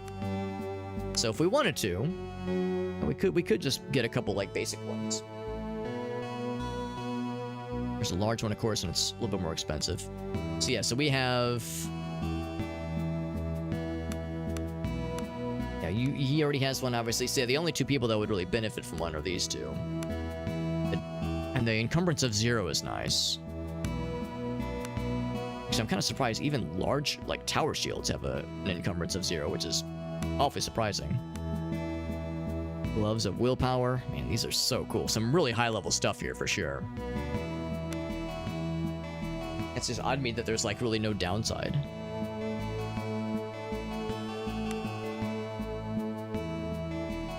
It increases the dodge. But yeah, it's odd to me that shields, instead of increasing soak, increasing armor rating, increase dodge rating. It's so odd to me. I'm not complaining though. I would say the +3 for the tower shield makes it worth it. It's expensive. But if it means characters dodging easier, I think it's worth. And look at that. That adds another +1. Oh wait, no, hold on. Yeah, that adds another +1 to dodge, which is great, but makes it very expensive. Mr. Crafting is nice too. Let's go for that one. That one's good. Yeah, I like all these things. They're all amazing. Yeah, so we got some more shields for our party, which is nice. Whoop, I keep wanting to press tab, bring up inventory, but that's the command prompt. So you, whoops. If I do my job right, they will never be in the danger zone. So we'll give them a shield, but she is frequently in the danger zone. You definitely need a shield. Definitely, definitely. So now your dodge is much nicer with no encumbrance issues, which is super cool. Shame her dodge is only a +1 innately. Oh, it's probably because, at least partially, from her conditions. Normally it's a +5, actually.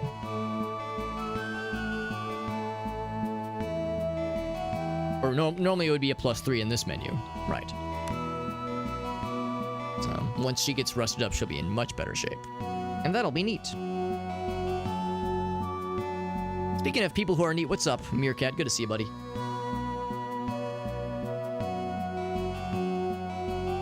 Also, I fell way behind in chat. I miss some stirring conversation.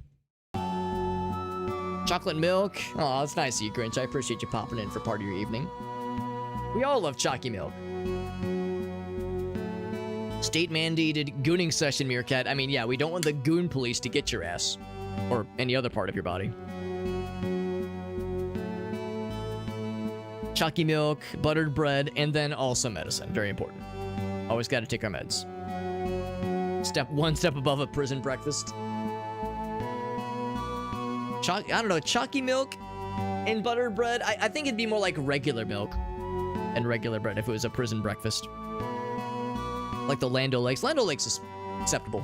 I like that one Irish brand. I can never remember what it's called, but it's like it's one of those few things where I kind of like to spend a little bit more to get the good stuff and really kind of taste the difference on it. It's very nice. Kerrygold. Thank you, Aaron. That's exactly it.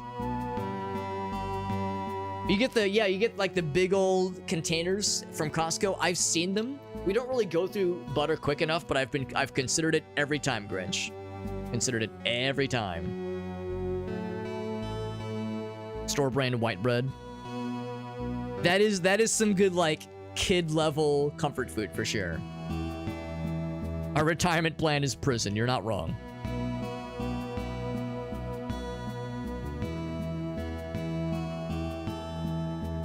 Gen Z, don't claim me, she says. Yeah, Kerrygold's great. Fancy butter lad. Aaron understands it as well. The rolled Amish stuff? I don't think I've ever tried that before. I wonder if that would ruin me. I wonder if that would like... If thered be no coming back after that. Any new... Actually, there was this. Potion of Bless and Potion of Strength. We did get some new things. Oh, we got the meat earlier. Right. So Bless and Strength is the only new thing we have. I don't think we have enough, though. I think we need more stuff. So there's another potion. So we'll go ahead and pop these in for potential Potion of Strength. It's that one. There's Bless, of course. And pop that in. I'm not going to get my hopes up, though. Stone Skin, Regeneration, Fire Resistance, all these things. Could one of them... Oh, there's Potion of Bless. Right, so... The nice thing, then, is that it does mean we have enough for Potions of Bless. So that's kind of cool. We don't have the strength one yet, though.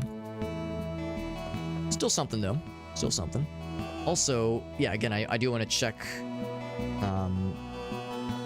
Is it down here? Yeah, where was that cooking zone? It probably wasn't on the ship. It was probably off the ship.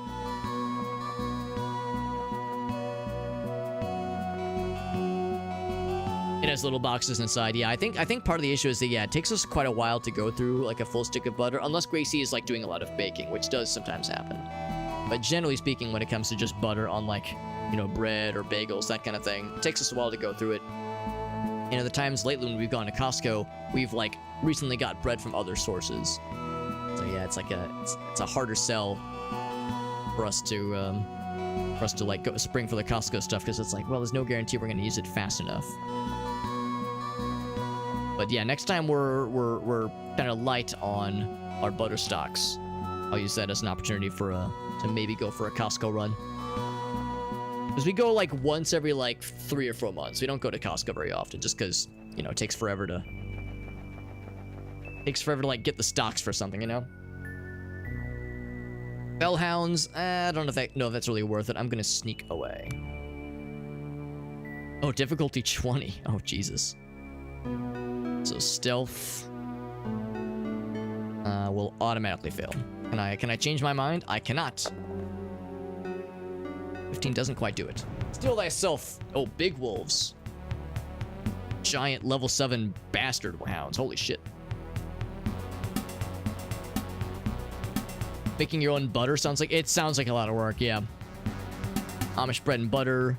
Pickles. Bread and butter pickles? Or do you mean bread, comma, butter, comma, and pickles? A gallon jar. Buy as much as you can carry. That sounds involved, but impressive.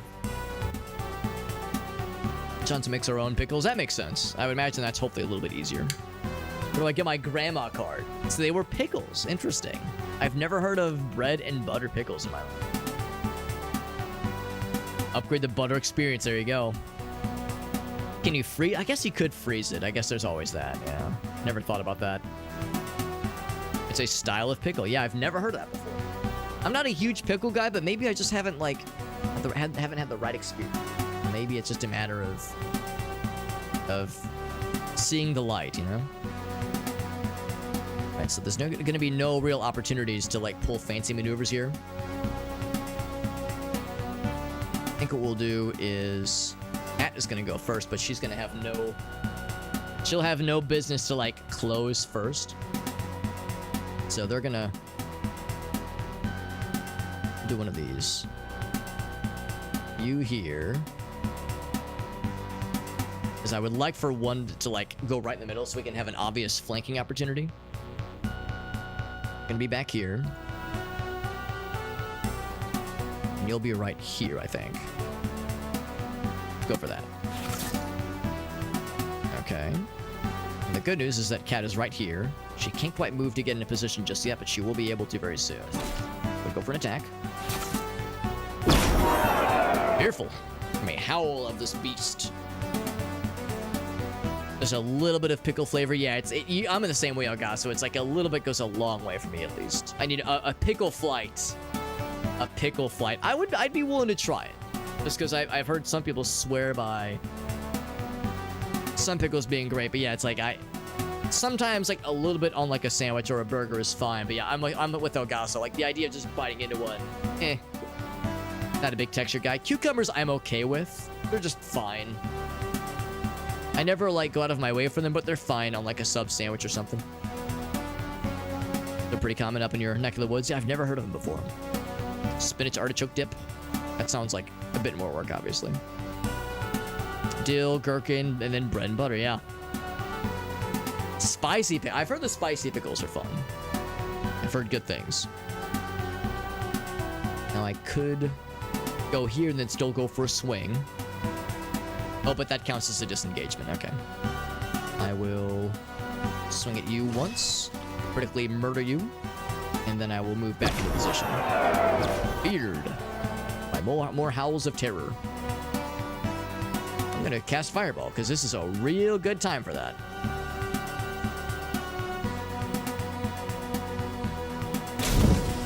Big fire damage. Beautiful. Fireball works as expected. I like to chug the brine of the pickle juice. Yeah, it's never something that's really appealed to me, honestly. So I'll be finely preserved. There you go. There you go. It'll keep you nice and preserved like some good old-fashioned formaldehyde. Shake my ass in the corner for a good gallon jar of pickle. Any kind of pickles. Drinking the juice. Yeah, I've just never really been drawn to like that kind of briny flavor. I'm with Elgaso on this. It's like just a little bit is fine, but yeah, more than that it's too much, man. It's too much. So I do another fireball. It worked so good last time. Oh wait, no, it's a different person. We'll definitely go in. Actually, maybe I should do like a blessing of sorts. Can I go here and then say lower strength on you? Fortify your strength. Is it pretty good? It's probably fairly healthy, I imagine. Not the store-bought stuff though. Just eat yogurt, like I was saying. Yeah, if you want gut health, yogurt is like I think a pretty like chill, low-hanging fruit option. Maybe I think I'll actually take a shot at one of these wolves. Because if I move to like go for a sneak attack anywhere, we're gonna get we're gonna be in a world of hurt. So I'll just take a shot at you and miss. He's allowed himself to be flanked. He fell from my flank trap card. Nice crit, very good. And then unfortunately, I'm not gonna be able to attack the big guys from here, but we can still move up and be ready for the next round. So they're not flanking us, at least not yet. Should I do another fireball? It worked so well last time. Sadly, I don't think I can in a way that like it's a bunch of them. I'd have to move. Or no, it's not even a matter of moving. I'd have to make him move. What about the ones that cast in a line? I think those. Yeah, you can't cast those diagonally. So I'd have to get up here. Like affect those guys. Maybe I'll move. Oh, that counts as a disengage. Oh fuck, I didn't expect him to go for me. Smart wolf, unfortunately. Unexpected. Brine chicken for sandwiches. I do appreciate a good like brined chicken sandwich kind of thing. That is pretty nice, honestly. I wonder if there's any downside for casting spells when you're in melee combat. I'm guessing probably not. What's this thing do? Targets a character, adds fortified will. It's pretty cool.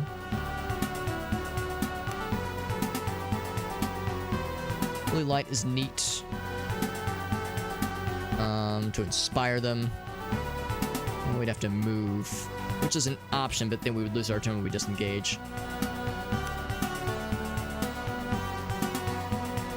Poison, regeneration. Pestilence is always cool, but it's only a single. Oh wait, no, it is an AoE. Costs quite a bit. Severely diseased. You know what? Why the hell not? This sounds fun. And it's just bad guys, right? Just enemies. I'm not sure how big the aura is. Oh, not the best. It would only target one thing. Actually, no, it would target two of them.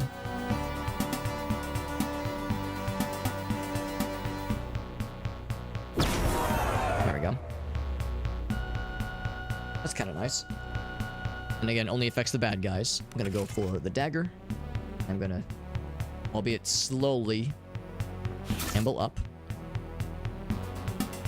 I'm gonna beat the shit out of this guy and eventually break his guard. These guys are pretty beefy, honestly. Pretty chonky.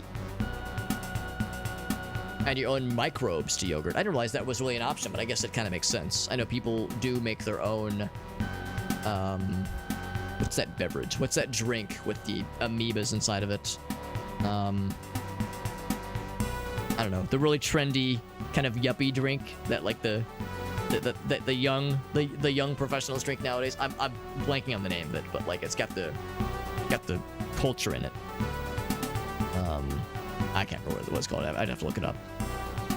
You could also make your own yogurt. Yeah. No, I've never. It makes sense. You could just you could just DIY it. Is it mead? It's got like bacteria in it. I think that's like the whole thing, and it's apparently good for gut health. I see it at the grocery stores all the time, but I can't remember what it's called. Kombucha. Thank you, Agasso. The booch. That's right. And if you made your own kombucha in the toilet, it would be hooch booch, if you will. So pickles do have probiotics, but the acidity could be an issue. You drink too much of it, which makes sense, yeah. Add crushed Oreos to cookies and cream ice cream. To like sexify it further. That sounds amazing. Yeah, to really double dip. Now we're talking. Kombucha isn't good. I mean, I'm pretty sure the people that are proponents of kombucha will tell you that like it has good health benefits, but I don't think they usually talk about it tasting. I think it's kind of meant to not taste great. I'm gonna go here. Oh, but that counts as a disengage. That's fine. Go ahead and help with this little situation we're in right now. Unfortunately, I don't really have a good way to flank anybody here. guess I'll just go for a crit. 25 piercing damage, not bad. Fearful, ouch. Oh, I just noticed this guy got knocked out. I didn't even notice. Ah, shit, I should have been paying more attention to his health. It completely blanked on me. I wonder how much he got hit for.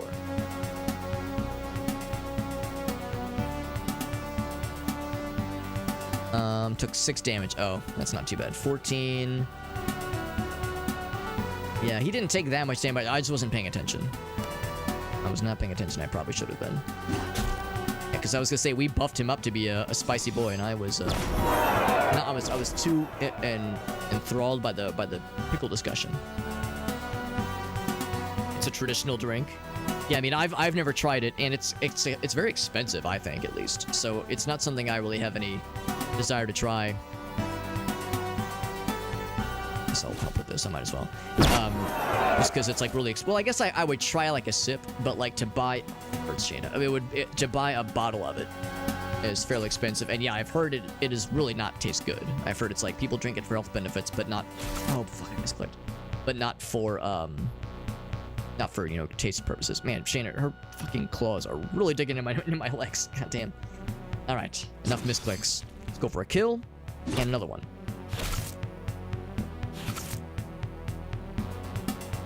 Continue to help with this little situation. Now, technically, she is flanked.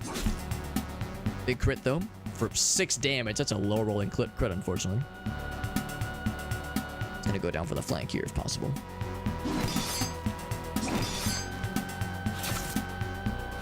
I have her drink a potion pretty soon here.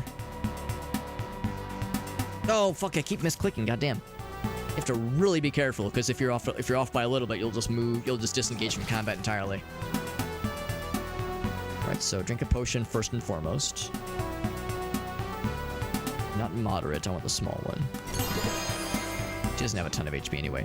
Miss! Over here. We'll try their worst. For Roland, got that shit kicked out of him earlier.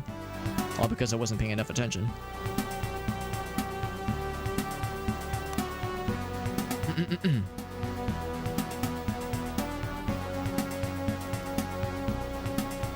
With the attack, critical hit, there we go. Is it any good? It looks interesting, but it's very pricey, yeah. Is it like kimchi juice? Ugh, it sounds awful, honestly. Drinking the juice sounds like a lot, yeah. Yeah, I don't know. Like I said, I could be completely wrong because I'm just going from hearsay. Also, I think I had the wrong person cancel their attack. Yeah, I thought I had this person click. I gotta be paying more attention. With the more involved fights like this, it's very easy to kind of get lost in the weeds here. Kill there, and we got the kill there. Yeah, that was a tough one. And Roland got the shit kicked out of him. We definitely want to rest at some point soon here. And trying to... What's this? Trying to stealth past animals seems nigh impossible right now. You have to really have somebody who is a well-versed stealth person. This is the Glen, which is nice. It's like I'm gonna go back to the village. That's not it. Where was the camp? Where was the village? Was it up here? Down here, maybe? It's right here. So let's go talk to... Let's see. I think it was... You pet the dog, of course. Let me think. Who was the person we were talking to? We got to talk to the guy's dad again. But first, I'm going to go for a rest. Because, yeah, my guy got slapped around pretty good. Use this bed? Yes. Oh, right. I also do want to cook some stuff, though. Who would be our best craft person?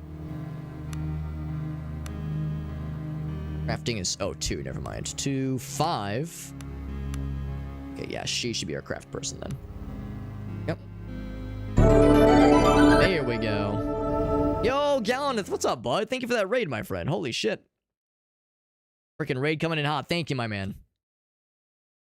We are playing a really cool RPG. It's a very cool RPG. It is called SKALD against the Black Priory, and it's very good. It's tough, but we're learning the ropes. We're kind of learning our way around it, and it very much has that classic, real old school D&D feel that I just love. That is like very old school and kind of comforting, like that old school vibe that I love so much. Kind of has, it's a mix of kind of a Baldur's Gate, or just old school of like maybe 3rd edition, maybe 2nd edition Dungeons and Dragons. It is turn-based, but yeah, I'm liking it a whole bunch. You guys are playing Dave the Diver. Was that your first time playing it, by the way, Galnith? Because I've heard that game is extremely cool. Ooh, by the way, we can make, I think, beef stew for the first time maybe ever. Oh, baby. What I've been clamoring for this whole time. I can make fish stew with the leeks. How do I make beef stew with carrots? Does that do it?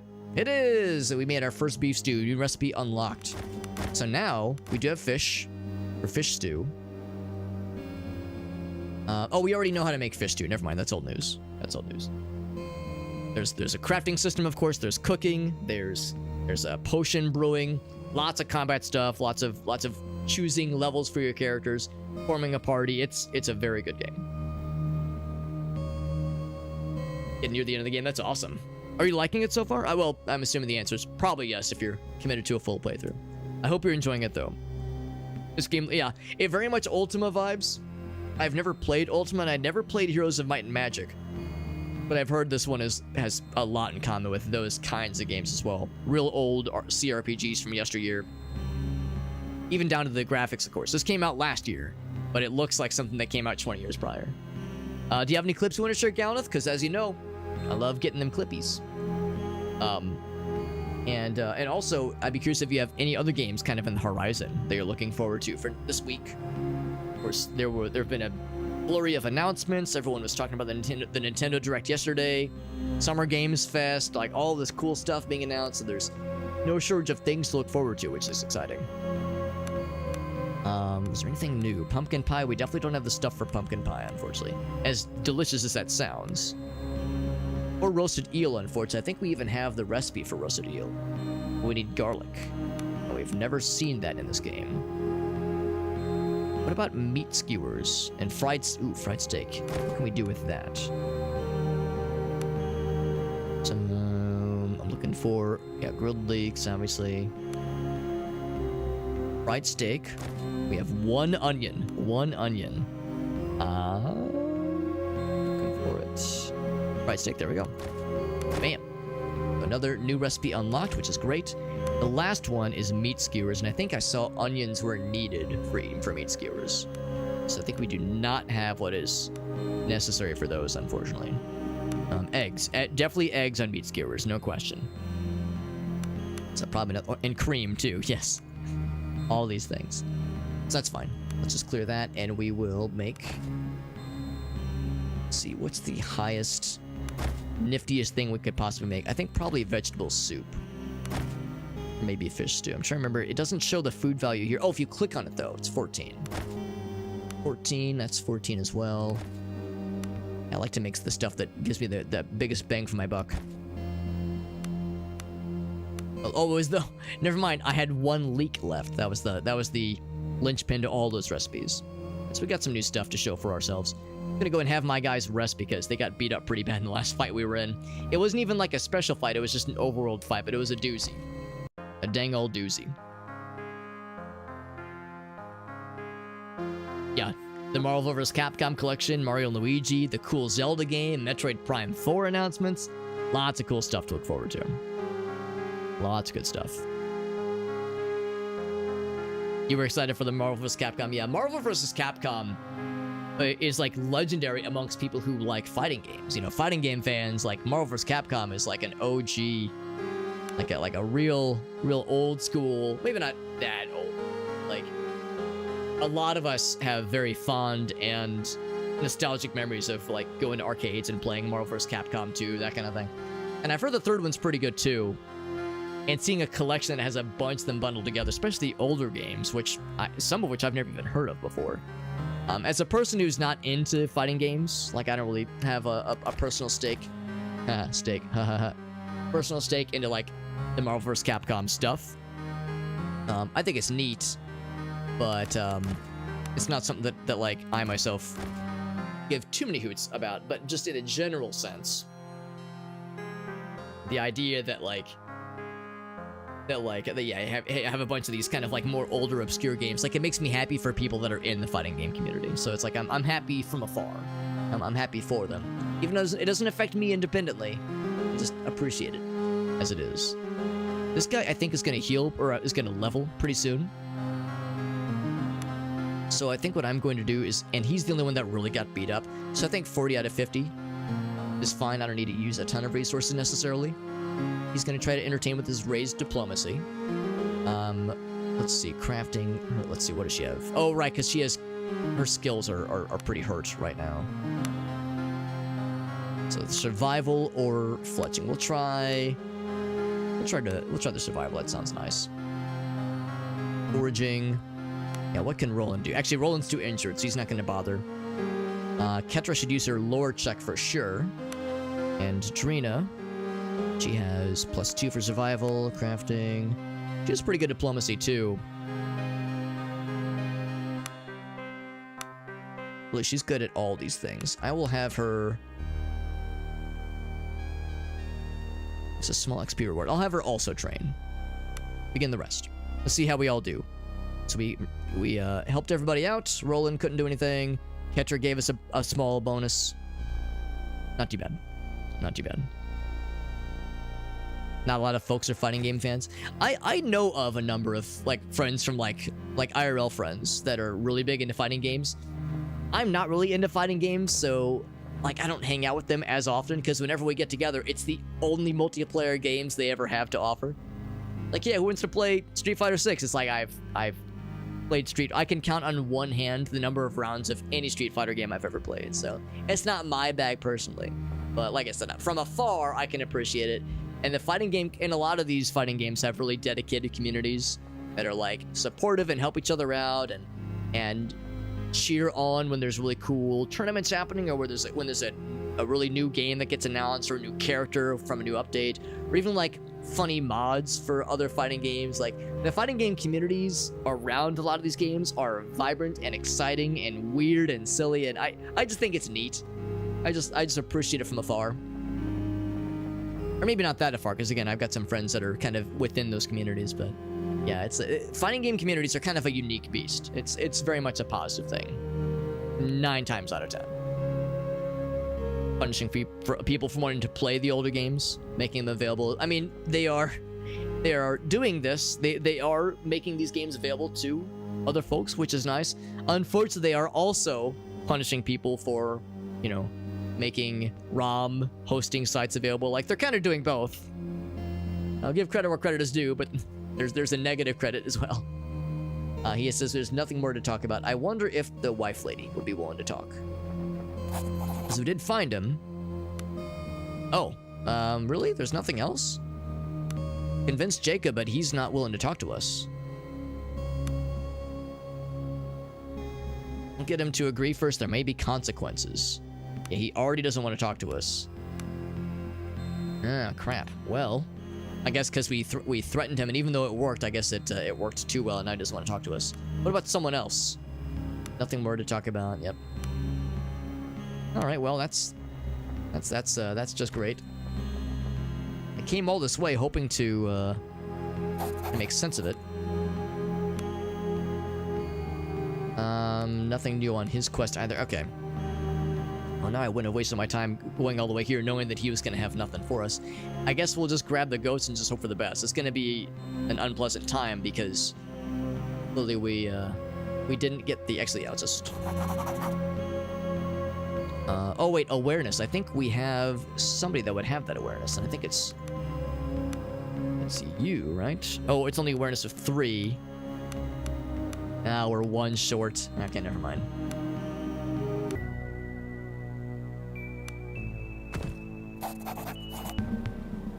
So sadly, we have nothing new to offer then. He is unwilling to hear us out at least. So, about the animals.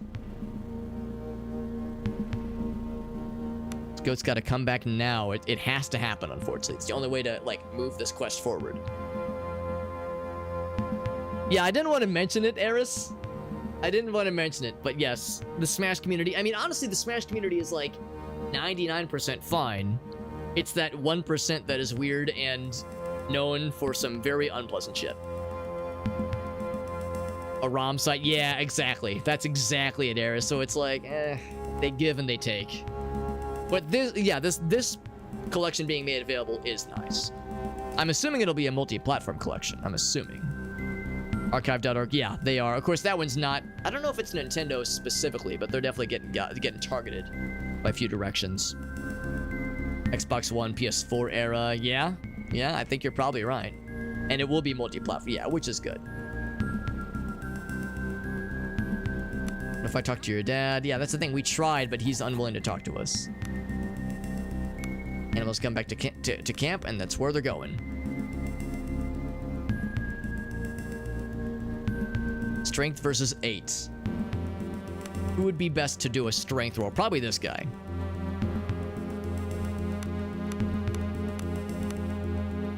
Should be able to roll high enough. Oh, yeah. Begin sobbing loudly. Yep, there's nothing. Yeah, it's unfortunate. It's the only way. The only way. It's this or people starve. The best we can do, unfortunately. Right, so now the animals are here, although the question marks were kind of foreboding. All right, so I wonder if Jacob is going to lash out at us for bringing the goats back. Should we talk to him first? Let's talk to the wife first, because she might be able to... Oh, they're dead. They're both dead. Oh, boy. Oh, boy, oh, boy. Sounds like a fight already broke out. So if we could have reasoned with Jacob more, maybe something could have come from it. But by this point, it was too late. We'd, of course, saved over it. Says he died attempting to shield his wife. I wonder how his wife would have been targeted then. It should have been avoided, yes. Gotta try to do better, yep. Well, it probably means that there's not much else to be gained then from the whole, people not starving quest. Although, well, hold on. Let's check with the person who gave us that quest, which I'm pretty sure was the chef person, who is here.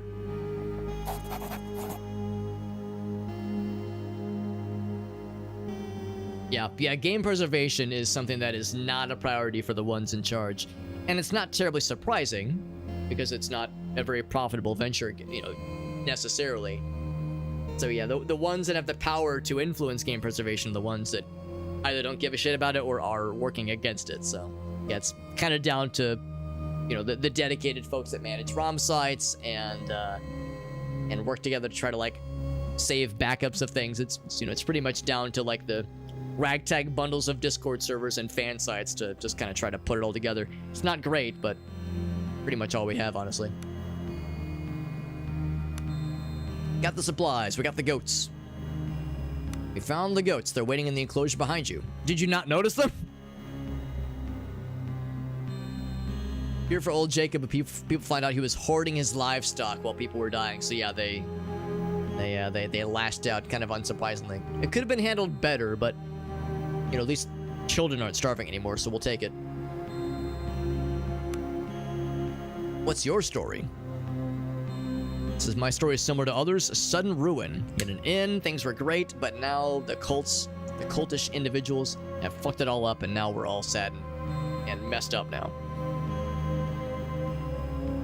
The fog of war effect, yeah. Well, normally when you get that, like, there's a creature beyond your light radius, but you can't see them. If you're in the wild, of course, it's an enemy 99 times out of 100, but since we're in the camp, I was like, well, these are probably just friendly, harmless goats, but for a minute I was concerned. Just stick your game cartridges in pickle juice. You're right, Elgaso, you're right. Yeah, I'll just stick my NES cartridges in some jugs of pickle juice. It'll preserve it for decades to come. So Embla, he remembers the girl. Arrived at my inn, booked a room for 2 weeks and paid up front. She was pretty chill, making trips towards the northern coastline, and that's pretty much it.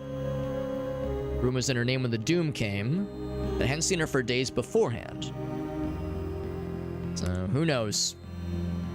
If you're looking for her and have a death wish, she was staying in the Sunset Suite on the 2nd floor. The Haven is the name of it, at least, of what it was. Alright. So we got, you know, a bit of intel then, which is nice. Does the Chamberlain have anything? Okay, so regarding the work... Oh. Okay, so yeah, so we don't get any reward then. Just the satisfaction of a job well done. Okay, nothing new for now then. The other quest then, or current one that is. Yeah, return to Franso, quest completed. It's odd how it didn't move it to the completed category, but maybe it's because we need to also knock out the outbreak. An old crone living in the forest in the island's interior. So let's go there next. We've already restocked and rested up. So let's head there next. I would like to pickle my games. Hold on, I gotta talk to the goats. Can I pet the goats? I mean, they're gonna be slaughtered for goat meat, but I can at least appreciate them for now. The island's interior is what they said. And of course, there are random encounters, so be ready for some shit to go down. In fact, speaking of which, time to save. Always time to save. Is this the forest? Oh, lizards snapping greedily. And it's a new enemy type. Oh, I need to level this guy, but not time, apparently. Sneaking away is not an option. What about fleeing? Or should I just attack? Nah, let's try to get out of here. Sneaking away never works. Athleticism to sneak. Or to flee, that is. Roland can probably do it. Easily. He managed to flee your opponents. So I can level him. So now, we got him his 2 attacks per turn, which is nifty. He has 3 ranks as per the usual. And probably just more heavy weapon shenanigans, honestly. But he's not going to be doing any kind of range stuff. Club, shield, yeah, none of that shit. Really, it would come down to... Let's see, yeah, what's Deep Cut to do? Critical hits cause bleeding, which is nice. And then also Cleave, which sounds pretty cool too, honestly. So let's go for these 3. Gives us more heavy weapon damage and accuracy. That will lead us into Cleave times, which sounds like good times. Very nice. Okay, now I feel a little bit more confident accepting battles as they approach. What's this? Shrine of Presence, it says. Game preservation, yeah. I was gonna say, you, Aaron, you and your crew, you guys already do a great job of preserving various kinds of media. Yeah, because I imagine... Oh, got some cult fellas, oh boy, some of which are fancy boys. Yeah, like I imagine getting into like saving games into ROMs and hosting them on sites. I mean, for one thing, you know, if it's being hosted anywhere for public eyes to see, then you're already gonna potentially incur some legal wrath, which is just in general going through the process of backing up games is not a small feat, obviously.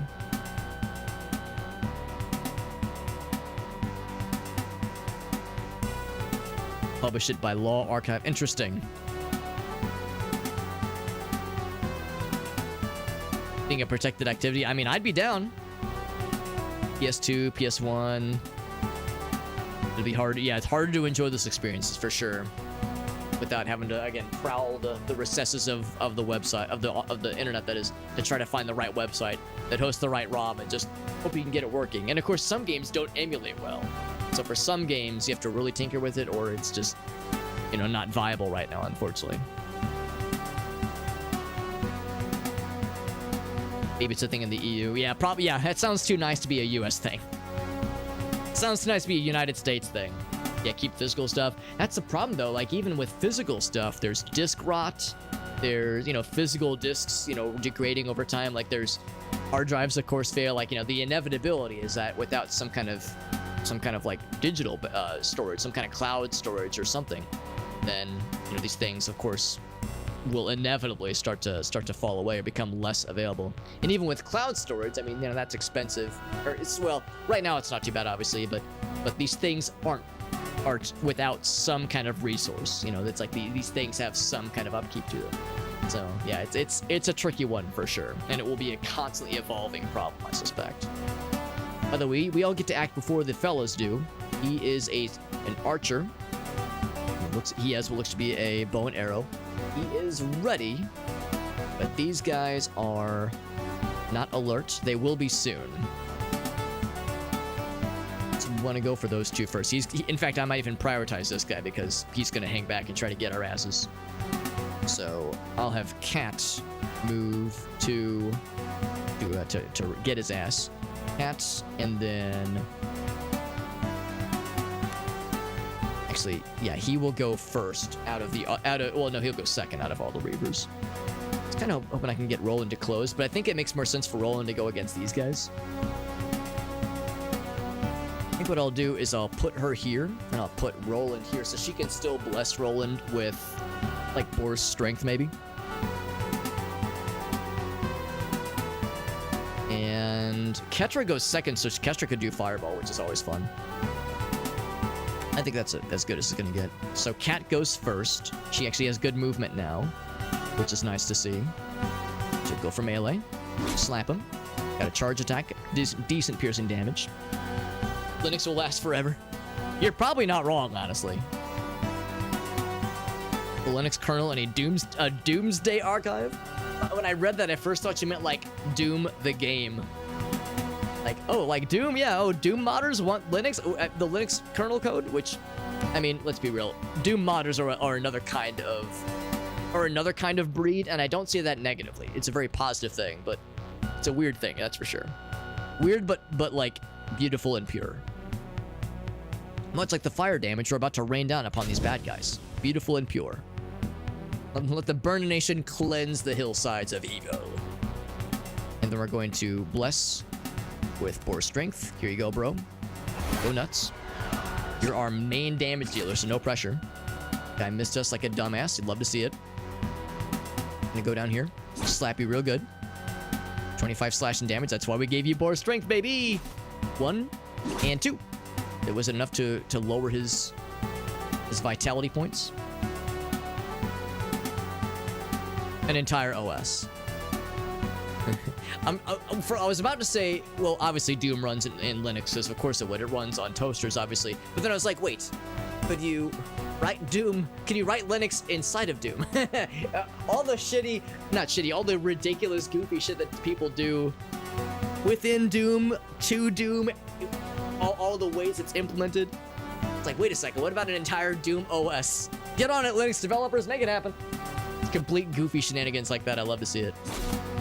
Get on the other side so that you... Let's see. Actually, I think what I will do...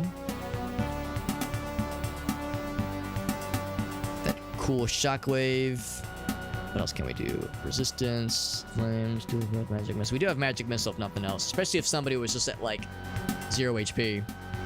He's still pretty juiced. I'll go over here with the expectation... Oh, that's a range guy. I didn't even notice. I'll go here with the expectation I'll be able to do some range shenanigans. Let's close here. Critical hit. This man is not long for this world. Ouch. Neither is this guy, for that matter. He did get a vitality boost, unfortunately, but it's not going to be enough for him.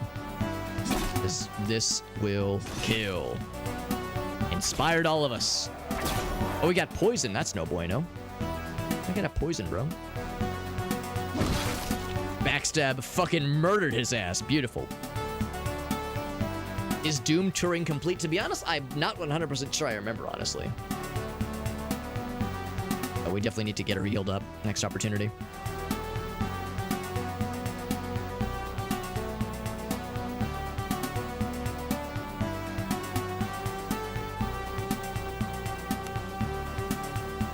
To see if there was any kind of other AoE attack. I mean, Fireball, of course, is always great.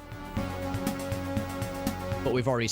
one Fireball cost already, used quite a lot of juice. And it didn't do that much damage in the grand scheme of things, rather. It was nice, but not like amazeballs. I think what I'll do is I'll get in position to do the that like line of whatever it was called. It was like line of the arcane burst. I will step. Oh, I can't cure his poison from there. We do have potions for it, of course. Yeah, his poison is gonna be an issue. I will just rush this way. And I will have him drink a potion. Your poison. There we go. Your poison has been cured. He won't be able to get a second attack, of course, but that's fine.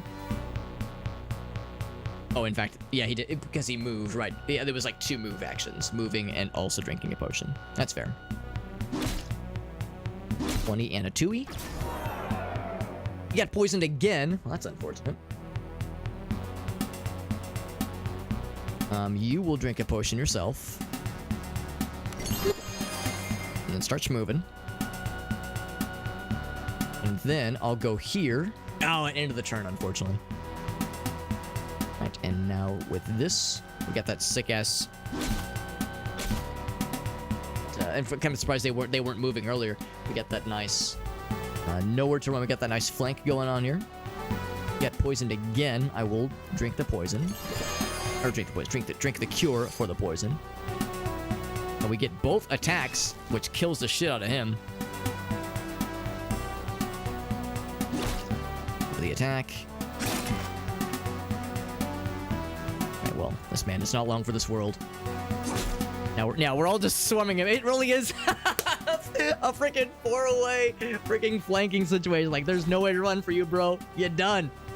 Surrender now. You have no hope. Amazing. Yeah, to be honest, I can't remember what the definition of Turing complete is off the top of my head. I think the idea of it is like, can you use it to like, could you use it as like a language to like create things? And I think the answer is technically yes.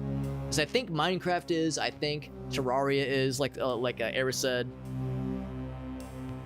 Magic the Gathering. And adding machine. Yeah, I think if it can be used to like create a programmable device. Logic gates, yeah. Yeah, there you go then. Yeah. Yeah, you could build, people have built computers inside of Minecraft.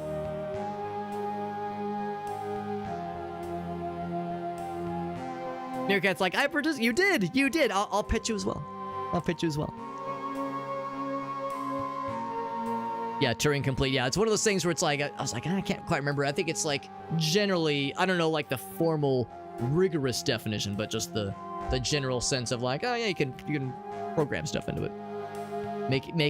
Yeah, basically a computer. Like, yeah, the redstone stuff makes perfect sense. What is this way shrine? Examine the shrine with this spellcaster lady. Score of 9. She does that shit with no hesitation. Pilgrimage sites in the outer isles. Pray to them offers wholeness of body and clarity of mind. But we don't know what prayers or rituals to perform. Maybe there's pilgrims that we can ask about, maybe. Does Drina know anything? Okay. Have you visited them before? Hers is not in a pilgrimage, she says.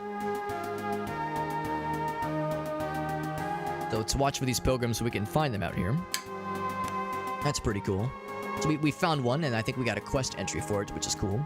And more importantly, we got to kill a bunch of cultists, which is its own reward. And we leveled, too.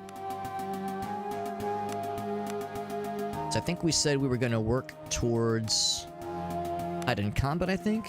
I think that was the one. There's a lot of nifty things here. But yeah, more unique and enjoyable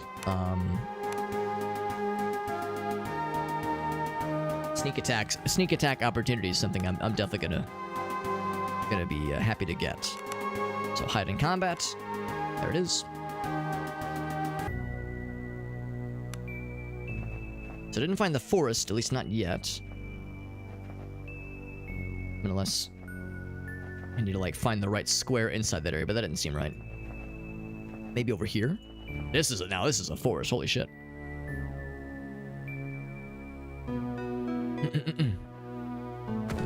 This is it. The deep forest. Now we're talking. Now we're cooking with gas. Disconcertingly quiet. Foliage thins slightly. And whispers smoke rising from the chimney. This is it. This is the place. Maybe. Oh, we found some honey. That's nice.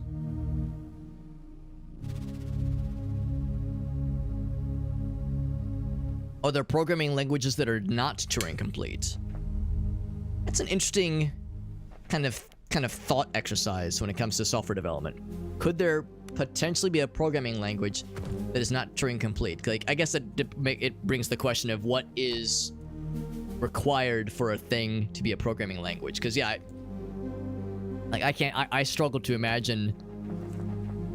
Like, I guess if you had a programming language that had like one command and one command only, could you call it a programming language? Sure, I guess. But yeah, it's one of those things like, why bother? Like, what's the point? So I guess the idea of why they said virtual is because like people are making programming languages all the time, new ones, updates to old ones. So like if you have something that's worth its salt, it's gonna be Turing complete. I think that's the idea. Yeah, unintentionally. Yeah, it's like almost as like just to have your name on something. It's like, yeah, I invented Alex. Fucking, I don't know, Alex script. What's it do? Nothing. It has no commands. No logical commands, no algorithm, no arithmetic, nothing. Like, cool. What do you do with it? Nothing. I just want my name on something and feel involved. A young man crashes through the undergrowth, face red and panting heavily.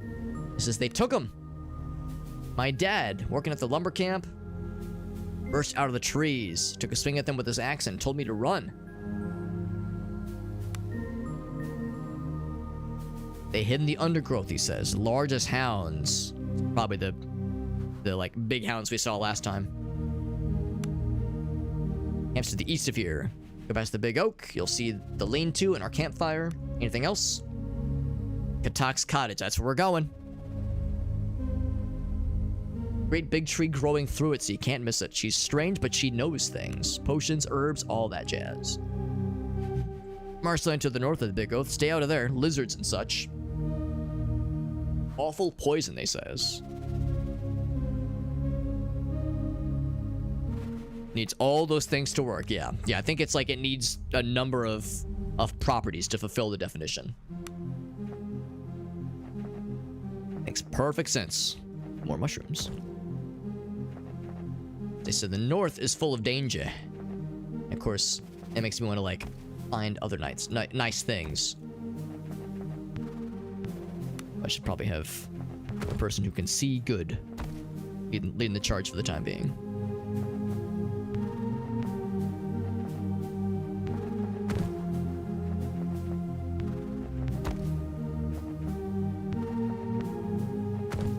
Honey.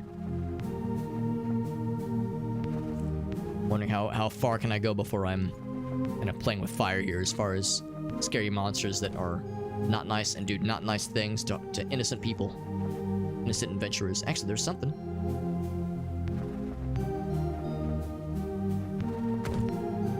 Rot crawler insects. Oh my. Oh, there's some critters. Dead horse. I don't mean to flog one. So these aren't the lizards, these are buggies, giant gnats. I would say so, Meerkat, I would say so. Yeah, some kind of logic process, exactly. Ideally, all of them, all the ones you just mentioned. These guys aren't that beefy, there's a lot of them. And I don't think it mentions any, like, poison or anything, but just annoying little buggy boys. Cat goes first, as is often the case, but then my guy comes in hot not too long after. These guys are not alert yet. Not yet. I wonder if... Okay, you can't walk that way. Can walk this way. Good. Whoops. As always, these three will pretty much be right from the get-go. Don't think I'm going to bother casting spells for this encounter. It should be pretty chill, I think.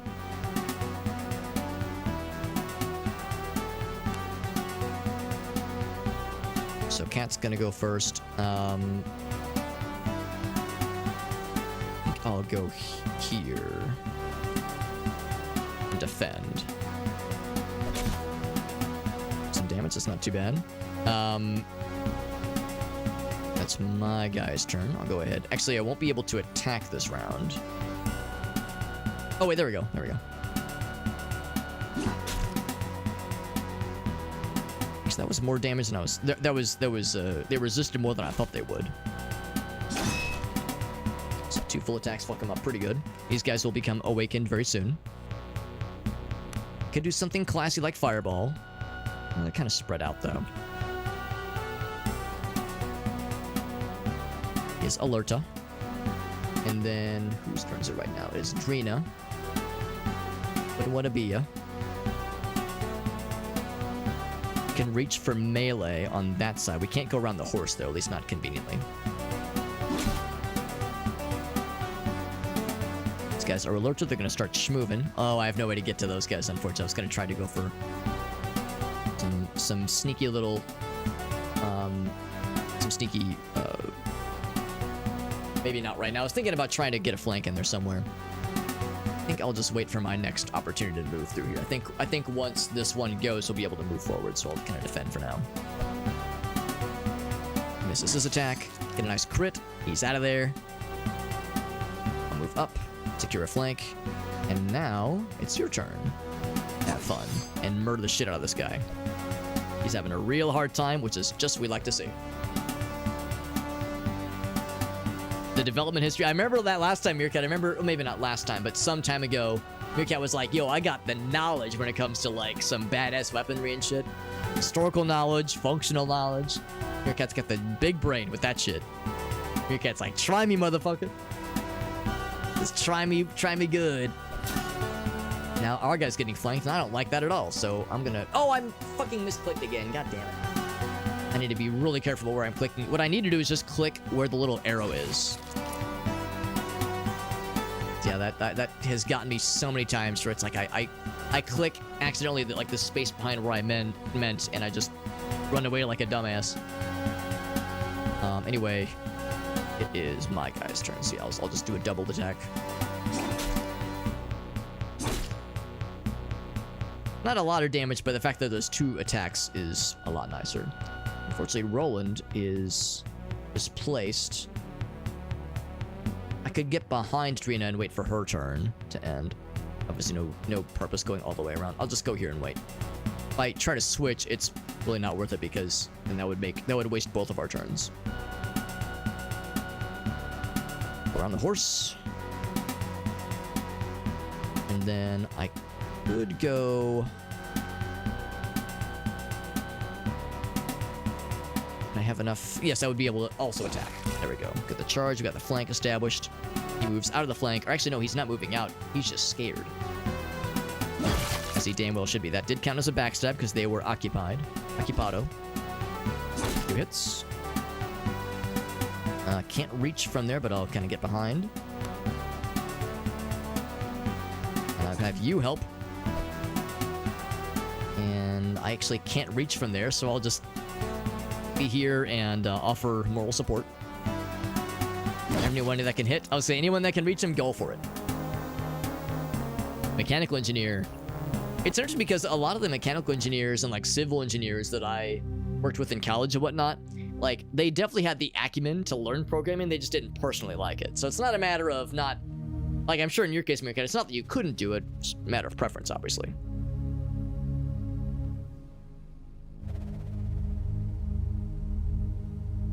Yeah, the history, the mechanisms of it, it's fascinating.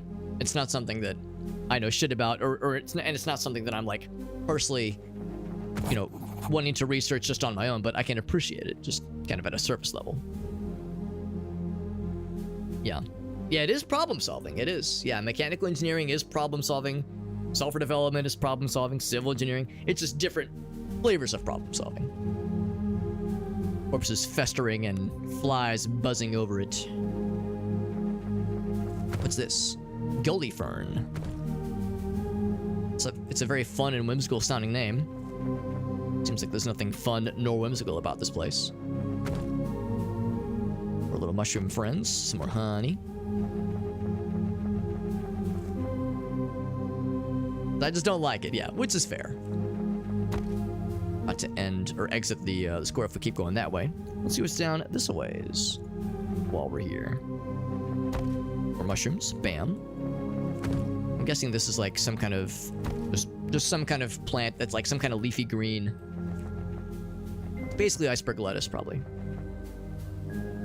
Hopefully it's a little bit more worthwhile. Has a little bit more versatility than iceberg lettuce. It's crunchy water. Grab these. And these. And these. And these. Some items, which I think means we got some bonus stuff. Oh, is this the place? This looks to be the place for Mother. It is... Is it locked? Oh, it is not locked. Is this a tool sharpening station? It's just alchemist tools. Okay. Oh, so this isn't for cooking. This is for alchemy. Cool. Stone skin. Nice. Everyone can do it, but some people don't like to do it. I definitely think everyone can think. I mean, let's be real. Sometimes we all have our days. I definitely have my moments where I would rather not use my brain if I could disconnect it from my body temporarily without dying. Go to the dentist after not brushing your teeth. Oh, ooh, that sounds unpleasant too. I dislike all these things. Stone skin and agility. I think we would need a third stone skin thing. I think we only just have the one. Do a quick double check. Oops.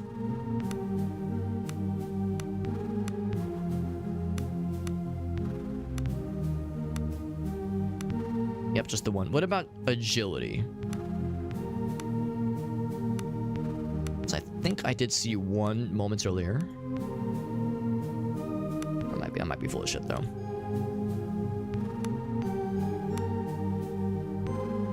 We have 2 potions of strength. Such a tease. Oh, never mind. We already have the recipe known for that one. Okay, so yeah, so nothing new here. Actually, could I still make... Oh, attunement. I don't know if it's worth it, man. I think I'll hold off for now. Anything cool here? Let's see what she's got. Mother Katak. I wonder if she's got the knowledge to be able to make some kind of medicinal aid to help with the sick folks back at the encampment. The problem solving, yeah. I mean, again, it's just different flavors of problem solving. The kinds of stuff that software development entails, I think is cool. But I mean, I would be much less inclined to take on like a mechanical engineering task. Part of it is that I haven't studied it in a long time outside of the like gen eds that I had to take for college. So I'd be pretty ill-equipped. But to like study the means to do so, yeah, is something that doesn't really interest me a whole lot. So I get where Meerkat's coming from. But in a more general sense, yeah, it's like, you know, a lot of us are cut from similar cloths. Computer does what it tells you to. Yep, that's one of the first things we kind of learn in like, you know, CS 101 or 111 is like, remember, computer can only do the exact instructions we give it. So you have to think at like the lowest level possible.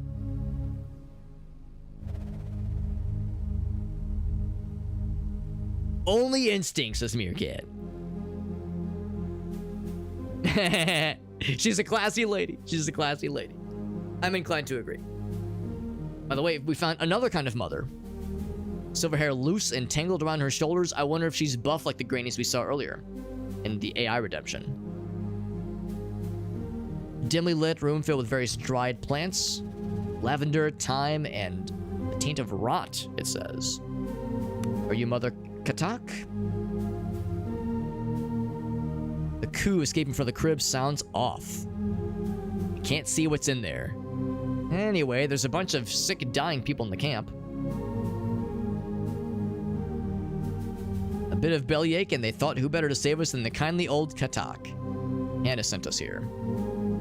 He's a lovely little boy, almost like my piglet, she says. Whatever is here sounds nothing like a child. Says, of course I'll help. Emmy Aches takes old magic from the earth. What do you need? We do want to know what's in the crib. I want to know that as well. A modern YouTube poop? I'm down. I'm down. If you got the points for it, I'm down to gaze upon it with my own naked eyeballs. Unborn of the scaled ones. Okay, so we need to kill some lizard fellas. North of the Great Oak and past the fetid pools. They're fierce and guard their unborn well. I guess they mean the eggs. The coldest of hearts pour the warmest of love into their young. Literally, like cold-blooded. Makes the flesh of the unborn oh so tender and potent. Now, off you go. Hold on, I want to ask you about the child. Or trade, actually. Apple pie. Oh, that's actually not too expensive. We don't have a ton of money. She has 500 gold to her name, and she actually, her prices are pretty not bad. She's got some decent bits of stuff. Rocks that are gaslit, yeah. We've charged with electricity. There you go. So Meerkat's got a redemption for us. Give me 1 sec, friends. I'm going to take a quick BRB so I can use the restroom. Then when I get back, we'll check out Meerkat's redemption. I will return very shortly.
Okay.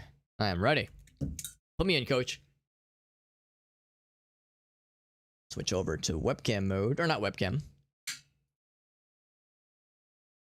Going to, actually, and also not game mode either. It'll be this other one. As I open Blinky Dinky from Meerkat. He says it's a modern YouTube poop. I'm very curious to see what this might entail.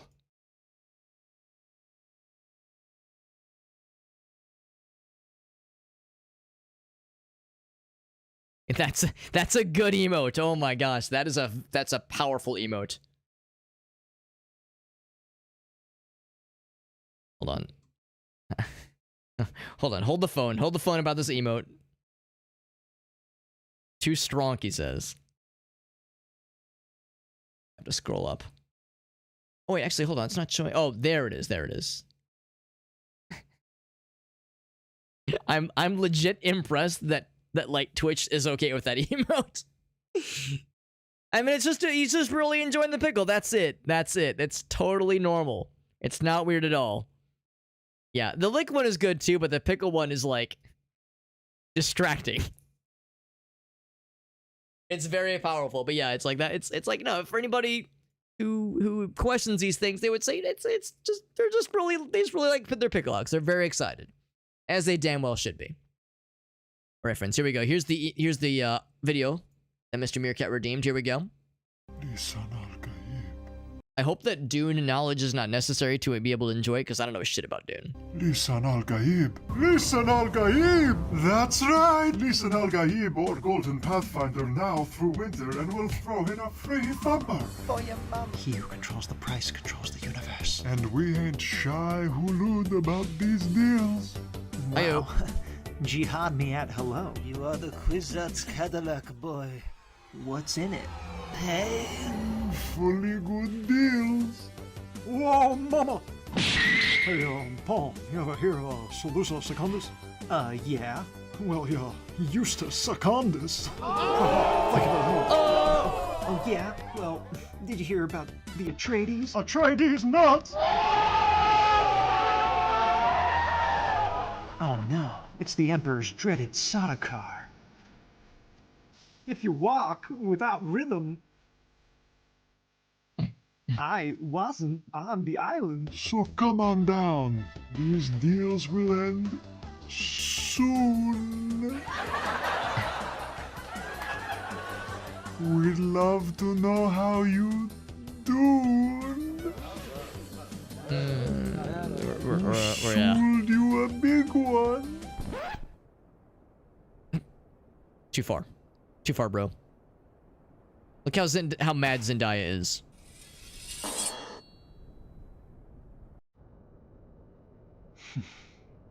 That's a good face. Gar, after all these years.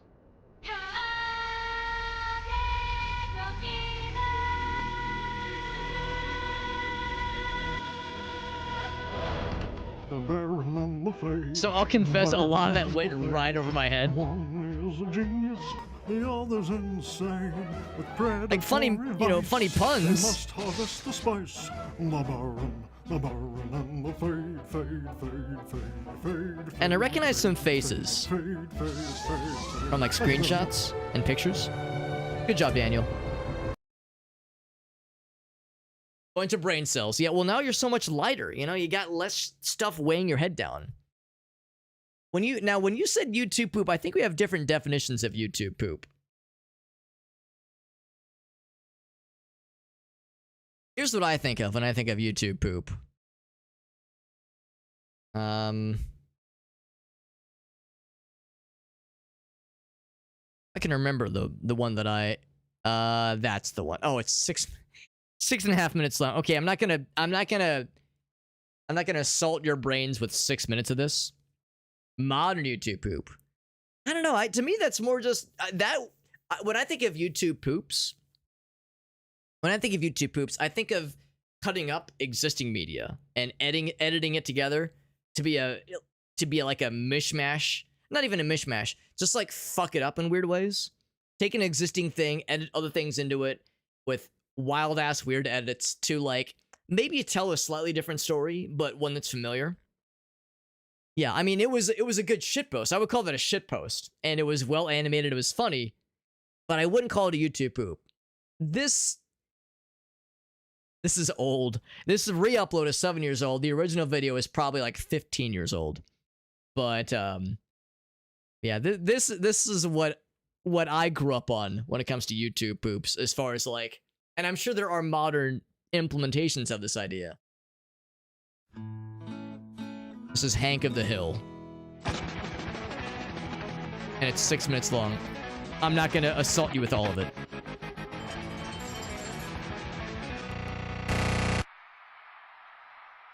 I tell you, I hate Nancy. It's a beautiful day. Yay. Sunday, and Saturday. It's the 9th annual Dallas Mower Expo. Be there as the biggest names in mowers, hedgers, and clippers on hedgers and clippers on hedgers and clippers on Sunday. cutting technology. Sea King, oil paintings, Sea King. Don't miss the Dallas Mower Expo. Be there.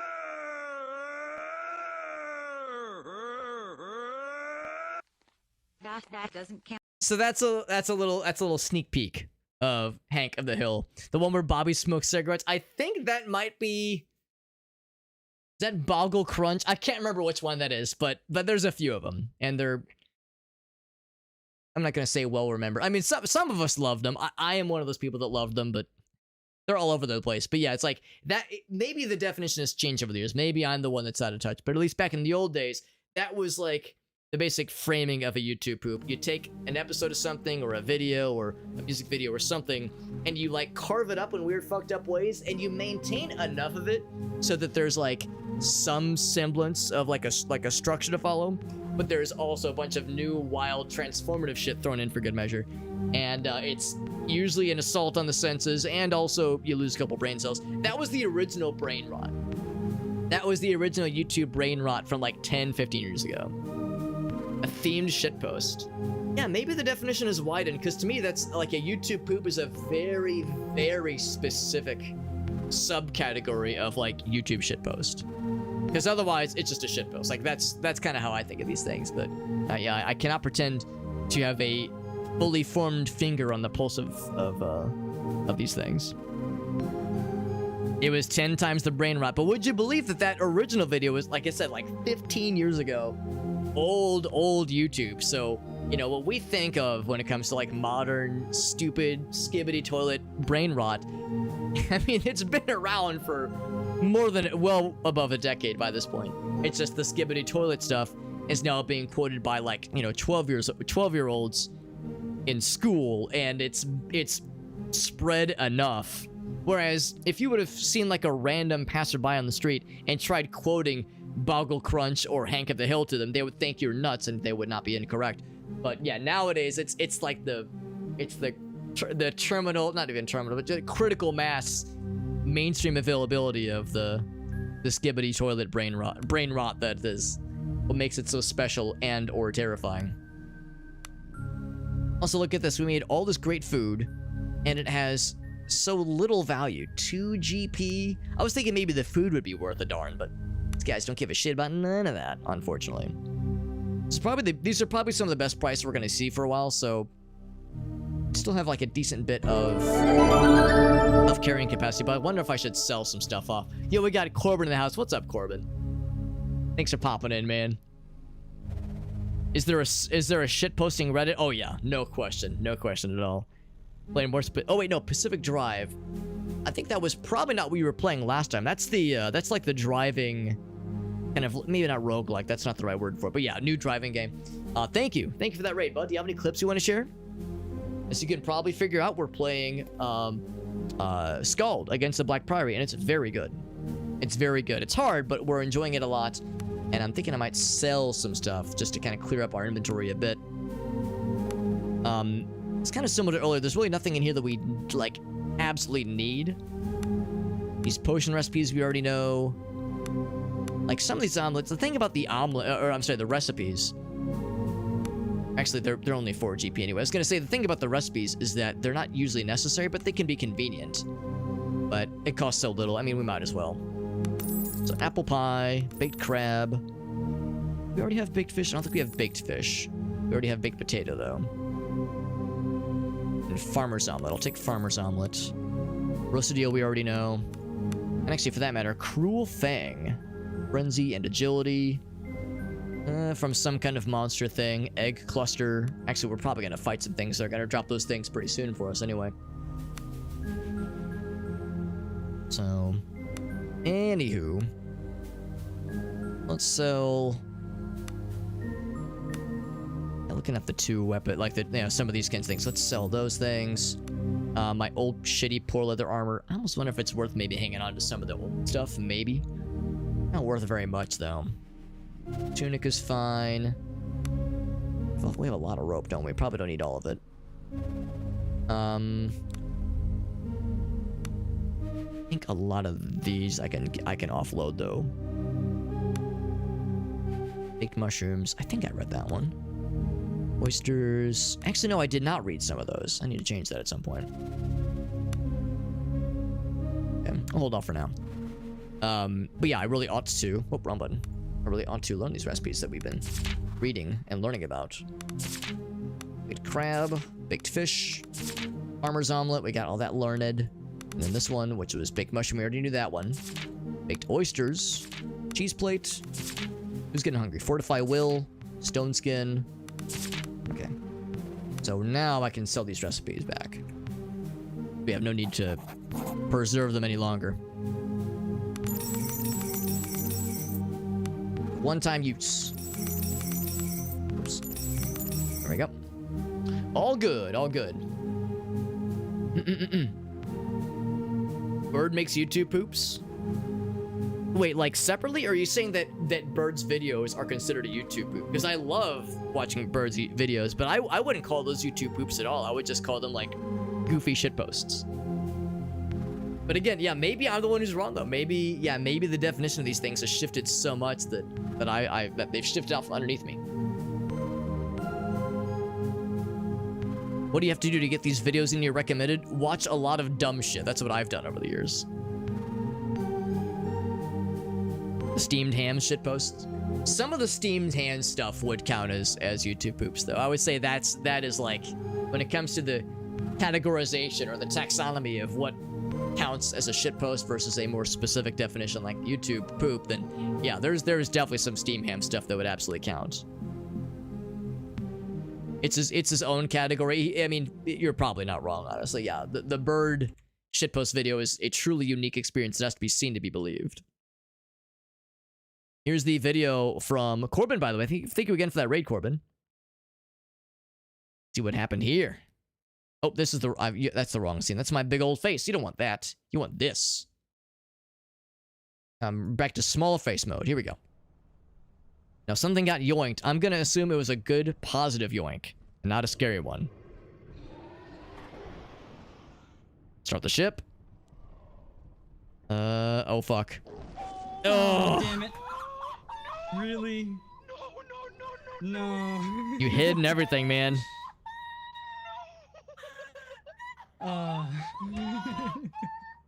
Rushing. As your friends, yeah, like your friends were like waiting with bated breath because they were already dead. You were the last one. Corbin will save us. He's the chosen one. You were smart about it. You hid. Oh, It wasn't enough, man. Really? So close. Right as the ship starts to take off. God damn. Brutal. Just brutal.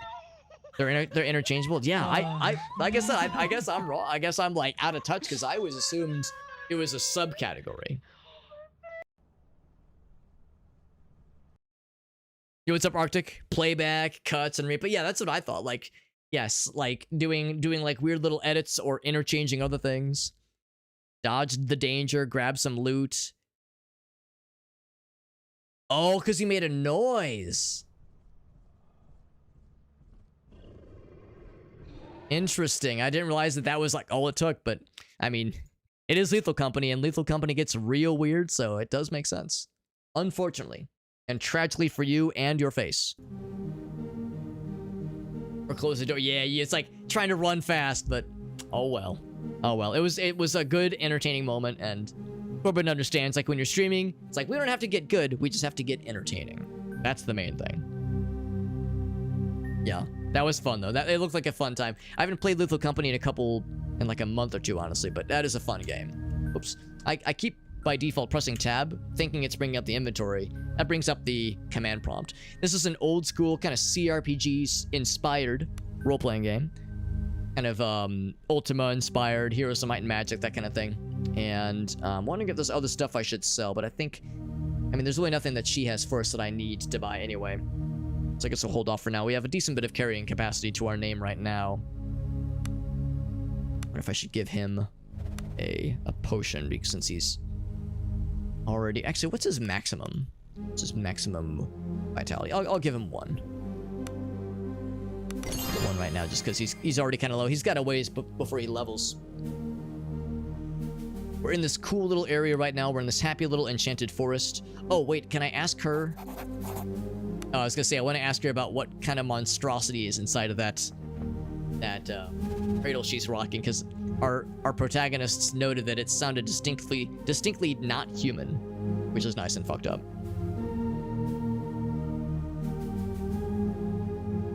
Plan to play more soon? That's awesome. That's fantastic. Oh, speaking of playing something soon, I think Gallineth probably had to hop off, and Voxivs if they were listening in, and Arctic. I know we have a number of folks that might be into this. So I'm kicking around the idea of getting a group together to play a new RPG that just came out. It's kind of like a Payday-esque game, because there's a dare drop campaign for it. It's called shit. It's not called shit. It's called a game whose name just escapes me. Is it Crime Boss? No, shit. I can't remember what it's called. Hold on. Hold that phone. Or hold that phone. Hold that thought. Yeah, okay, yeah, there we go. Crime Boss Rockay City. I think it released on Epic Game Store about a year ago, and it was kind of iffy. Some people liked it. Some people thought it was kind of like lacking content, a little bit glitchy. But they kept working on it. It just released on Steam like yesterday. And apparently the version that's available now is super good. There's a dare drop campaign for it, and it included some extra review keys. So I'm looking for like I'm kind of keeping my eyes peeled. Potential group of streamer homies. Think about hitting them Gallineth and Voxiv, see if they'd be down. But Arctic as well, since I know we've done a lot of FPS stuff with Arctic in the past. Thought I'd start with him, but I'm like kicking around like who might be available. Wait, why is that clickable? Oh, it's something I can't click yet. I see the outline, but it's but it is, yeah, not something. It's something I can see from afar. Okay, I think we just gotta head north of this unit on the map. But I want to see if there's anything else, because there was a couple other paths we could have explored. So before I get to before I go off the beaten path, I have to kind of reset my progress here. Oh, there are some monsters though. Probably. Oh, this is something new. Rhino Beetle. Never fought those before. What was the name? So it's called Crime Boss Rockay City. And yeah, it's been like advised to me as being kind of a sort of Payday-like game.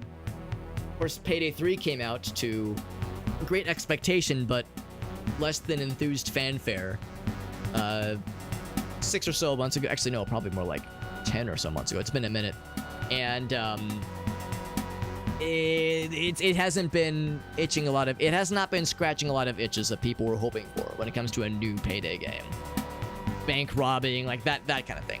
Bank robbing, cooperative FPS kind of experience. And I know they're still working on it, but a lot of people are like, well, this isn't a great Payday experience like we were hoping for.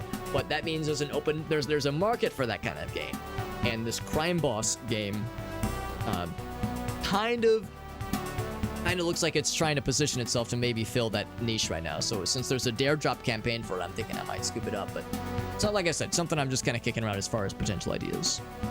I think so. Yeah, I think it has at least his likeness. I think the game is one of those that leans very heavily and obviously on like goofy shitposty hijinks. And honestly, for anybody who's played Payday 2 especially, they very much jumped the shark in a very small amount of time After only like a year or two into that game's existence, like as they added more patches, more DLC, more missions and whatnot, it got weird and goofy. And now that genre kind of has an expectation of weird and goofy, for better or for worse. So I'm I'm definitely I'm a fan. I liked Payday 2 a lot. For a minute there, it was my most played game on Steam, bar none. But probably the big guy, right? Yeah, he's gonna go before the spellcaster can go, unfortunately. Could try to head him off. What's his movement? 5 movement. Wowzers. Yeah, he's gonna be inside of our butts in no time. So he could go 1, 2, 3, 4. Yeah, he can actually. It's 5 and 1, so he could actually move 6 around. Ugh. I love that. I'll move here for now, and then just defend. Yeah, so I'll hit up Boxes and Gallon to see if they'd be down. Yeah, Payday 3 didn't do any better. Well, that's the thing. Yeah, Payday 3 when it launched and even in its current state is not great. I know they're working on it. I know they recently re-evaluated the whole leveling system. I know they're trying to shore it up, but there was a lot of unenthused feelings about how it all went down when it first dropped. But we're all hoping that they'll be able to right that ship. But in the meantime, there's definitely an open market, or maybe not an open market, but a desire for a game that kind of fills that niche. Have a good night, Eris. Thank you for the pickle related brain trauma. I will gladly accept that pickle. In fact, I'll lovingly and enthusiastically deep throat it for just such an occasion. So anyway, like I said, just kind of things I'm kicking around as far as potential collaborative things in the future for streamer homies, that kind of thing. For this person, I'm gonna go ahead and do. Oh, how scary is this thing? It's actually not. Yeah, this shouldn't be that bad actually. They don't have that much health. He's fast, but he's not like that scary and fucked up. So, yeah, if I go here, I should be able to head him off. He'll head right for me. Perfect. Gonna just charge him. We charged the shit out of him and killed him in one hit. Look at that. Now they're all panicked. Why was I even concerned? I thought that one dude was going to be real beefy. They're alerted and panicked and shitting their pants as we speak. I was going to, like, consider at least casting Fireball on them, but now that I see how squishy they are, I'm less than concerned. Yeah, I'm just having everyone go for melee, especially given that they're panicked. Oh, okay, his panic ended.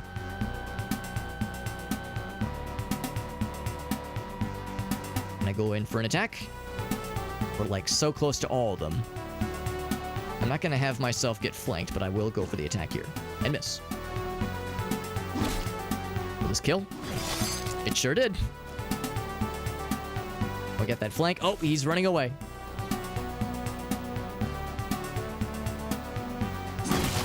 He got a crit. Just fucked him up completely and entirely. Soaked up some of it, but not for long. Still not dead. 1 HP.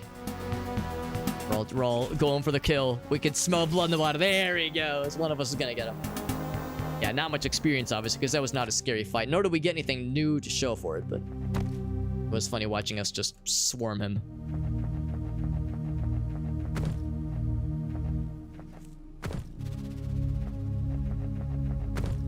See, I'm looking for. Yeah, look at that. Something. You see eyes blinking in the shadows. Can I get close to it? I want to see what's there. Is it a friend? I want to make some new friends. Got some morals. It was a moment of proper moral judgment. The way I judged the collectivification of those morals. This thing too. I also wanted to get more resources because I know there's more stuff out here. We're making potions and cooking stuff. Oh, here's the lean-to, by the way. Here's where that one dude's dad may or may not be. By the way, how's my guy doing with leveling soon? He's got a ways to go. He's got a way about him. He is 18 out of 46. Yeah, let's go ahead and drink a potion. We got plenty of these things. I got 19 of these bad boys. Could drink a second one if I was so inclined. So I could sleep here if I wanted to, but nah, it's fine. So where's that guy's dad? Where'd he get dragged off to? Firewing insect. Oh, spiders? Wasn't expecting... Oh, wait, maybe it's not a spider. Maybe it's a rope? I don't know. It's let's be real. It's probably spiders. Yo, it's always spiders. God damn it. Why did it have to be a spider forest? Actually, that's an actual location in Diablo 2. Spider Forest in Act 3. I remember it well.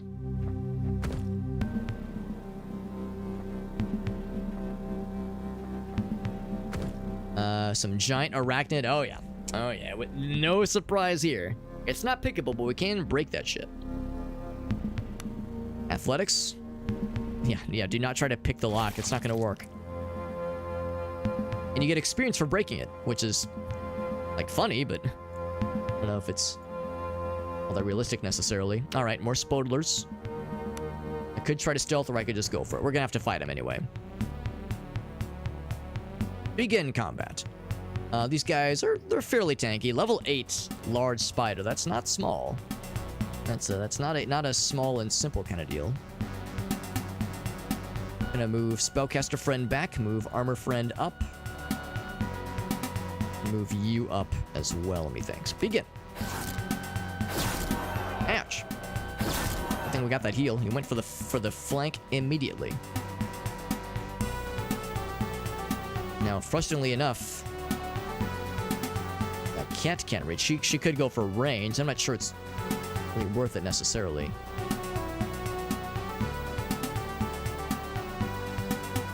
I think what we'll do is we'll probably follow this fellow as he does his thing. So we'll hold our action there. He'll move up, go for the attack. One attack with a nice little charge bonus for good measure. Probably don't need to worry about buffing anybody up or casting spells, so just go for some regular old attacks here. This guy does have a flank. Fuck him up. I can fuck him up, please. Didn't quite kill, but he is nearing the end for him. I'm gonna hold off on casting spells to this guy. We're just gonna hold return there. No poison or anything, at least not yet. So I'm gonna start to move to get into better position. For the kill confirm. 5-foot step. Now it's this person's turn. Yeah, no poison to cure or anything about like along those lines yet. I can't cross this path, and of course it's a one cell path, and Cat's gonna go next. She might be able to go in for the flank. I'm just gonna go here. And here, and hold my turn. And then here's my guy again. I think this guy hasn't been hurt yet. This one. Second one hits, not too bad. Follow you. Okay, now we got poisoned. Now it's a party. So can't quite complete the flank, but we're getting pretty close. Or we'll get a crit. And then cut his entire asshole off. There we go. And then it is you. I'm gonna see if I can cure your poison. I got a spell to do just the thing. Oh. And then for you, I'm going to drink. Actually, I can let that one ability proc if I really need to. 2 hits. You're gonna move as well to get in position. We're schmoving. No, more poison, of course.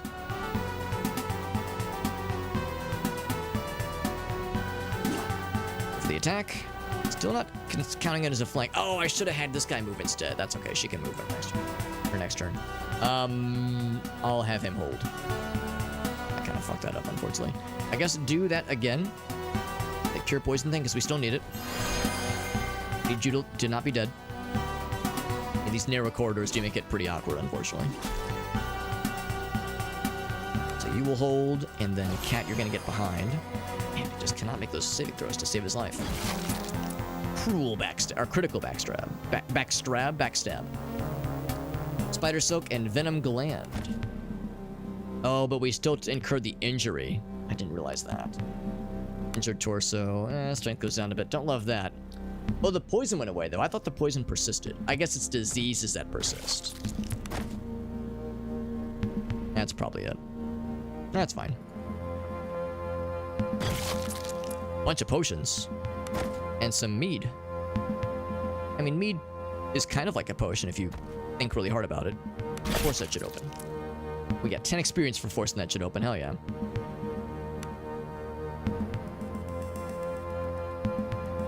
Some more spoilers where that came from. Let's actually, since I went through the trouble of opening this, I might as well see it through.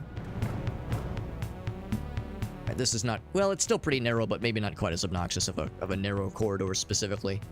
Not exactly as much of a hallway. Out, of course, goes first, as is so often the case. In the more open areas, it's less of an issue. So you'll go here. Yeah, once we move into it, well, that first large one's going to go first, obviously. I think there should still be an opportunity, though. Again. So cat can't move for now. I'll have you hold. Everyone loves you, man. Got that protagonist syndrome going on here. That would be 3 moves, but that would still count. Oh, but it counts as a disengage. That's fine. I'll hit you once. I'm gonna miss you twice. Damn, is it because of the lowered strength, I wonder? It's only -1, but still, that's pretty rough. You guys are pretty tanky. I think I'm gonna try this arcane shockwave. Doesn't quite reach. Unfortunately, I have to be in melee range for this, but I think he's gonna be more focused on this guy. He's gonna draw the aggro a little bit better. Arcane shockwave. Whoop, bam! Get stunned, you fool. So they're useless for a bit, which is nice. Now, granted, he doesn't have a ton of mana or energy left, whatever you want to call it. All right, actually, perfect. I'm gonna have you switch me places. It does end the turn, sadly. And then cat still can't. Yeah, I can't get around here right now. It's still too clustered. Right, so you're gonna move up the flank, slash, and you'll slash as well. You're gonna hit them both. There we go. And then I'm gonna have you just kind of get out of the way for a second. Oh, I was hoping he wouldn't. Well, no, it makes sense. The stun only lasted 1 round. Critical hit. Not enough to kill, but enough to make him sad. Shoot an arrow, but I don't think it's worth it. These guys are annoying, but not, like, completely fucked and miserable. If I kill, I would go into that space, which is not necessarily a bad thing.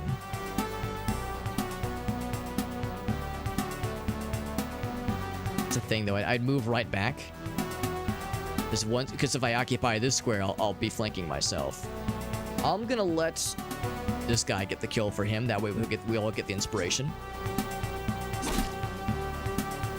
So get that inspiration. There we go. And then I'm gonna move right back to where we were. And now I'll... no, I'm gonna stay put. Ouch.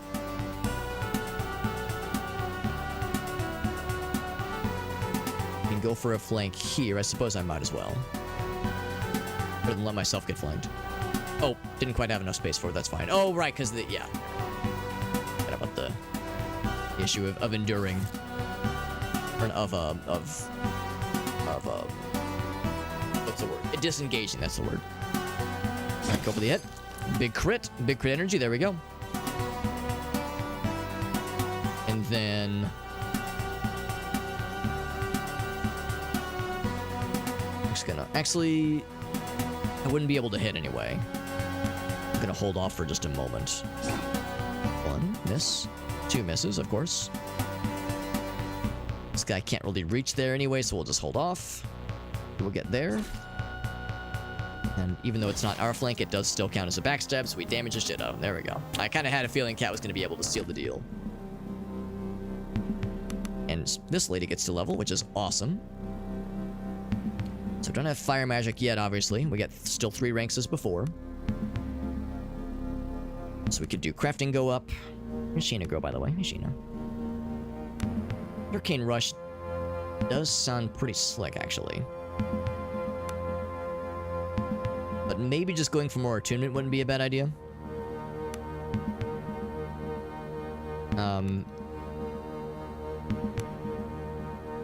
Or spell aptitude. Maybe that specifically, so I should be going for. That way our stuff does more damage. Spell aptitude's probably a good one to strive for. Especially because I don't have rank 4 yet available to me. And I guess if there were spells here that I just couldn't live without. You're 2. Stone Skin does sound nice. Stone Skin is a lot of resistance and a lot of natural soak, which is pretty cool. That alone is tempting. We wouldn't be able to get it this round, obviously. Spell Magic sounds nice. Removing buffs and magic conditions from something. Yeah, it does sound kind of cool. So what we could do is go +2 to lore, or I could just go for the spell aptitude now. Let's do that. That sounds nice. Been a number of times where I feel like our damage output as that character is just kind of so-so. Weird rapier, though, I mean, we could sell, obviously. Doesn't have any major worth to us right now. I did take a bit of a hit earlier. You get this vitality potion. Blam. We're gonna crack this open. If you could be so kind. Bam.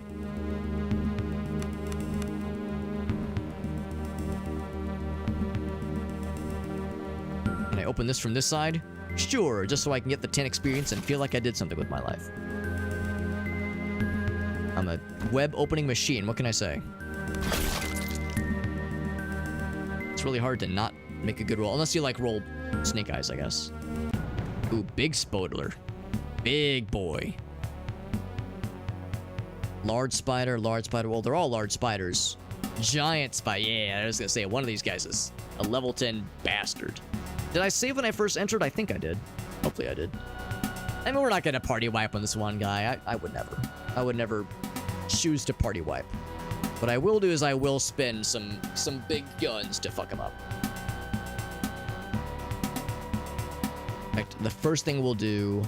Yeah, they have, like, really good movement, don't they? 5 and 1. Yeah, they can get to us in no time, so we might as well get as close as possible.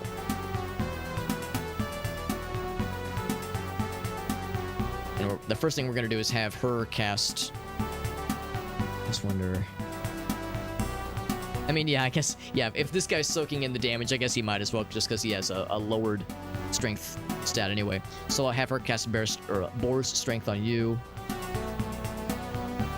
You be right here. And yeah, you're going to be right there. I think that's good enough. No poison yet, at least. So I could move up. Which wouldn't be the worstest idea. Can't reach target. I think I would want to do before that. I mean, my guy doesn't really have any super nifty abilities right now, at least. Just move up, go for the hit. He will hit twice. And maybe even kill him. He's panicked. Yeah, he's fucking dead. No, unfortunately, that 5-foot step means I can't immediately reach you. Oh, wait, no, different person. Probably gonna not go straight. Probably. I'm gonna go off to kind of the side here. Actually, I'm gonna take a shot against you. I'm gonna miss. Kind of what I expected, but that's fine. And then, can I do... Let's see, 1 to 4 damage. Disrupts them. What does disrupting do?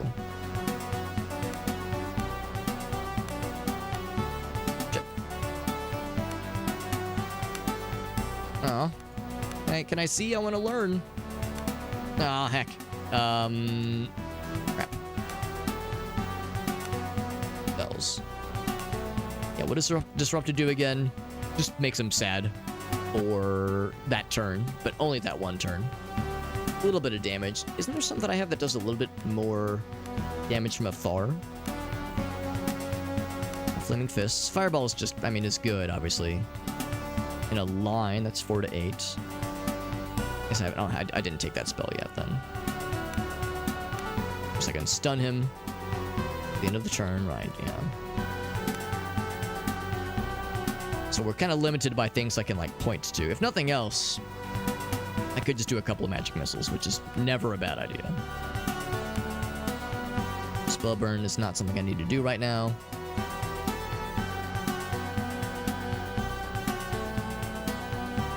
None of these things... I mean, of course, Fireball would also hurt him and the dude next to him. I mean, look at me not immediately casting Fireball when there's a kind of perceived nifty time to do it. A real wizard casts Fireball, or sorcerer casts Fireball with 0 hesitation, in all situations. And you call yourself a real spellcaster, Alan. So I'm gonna go up. I'm gonna say, how's about some... Do I want to bless you, or do I want to... Ooh, there is holy light. Ah, shit, I can't remember. I can't remember what these things mean. I mean, boar strength is awesome. Spells, there we go. That one wouldn't work right now. That one's out of range. Oh, wait, why is it locked? Oh, I don't have the mana for it, that's why. It's a... Oh, bear's strength. So fortified strength is good, but this one... When they're inspired, they do 2 to melee, to hit, but not to damage. Blessed is a +1 to a lot of things. Yeah, so, yeah, for sure. Bear strength. All day, every day. At least when I'm casting it on this guy. Oh. And it does cascade if I wanted to cast another thing. I think she's got a ways to go before her next level. Actually, she might level from this fight, so I'm going to hold off if I can on spending more spells. And I'll just move up. Is alerted. Big critical hit. Nice. Another. And then this guy's going to move this for the slappening. Charge +2. Decent damage. Just a sword. Going to help with some flanking shenanigans. You were going to hold for now. Actually, maybe I should have moved up a little bit closer. Did get the poison on me, which I did not very much appreciate.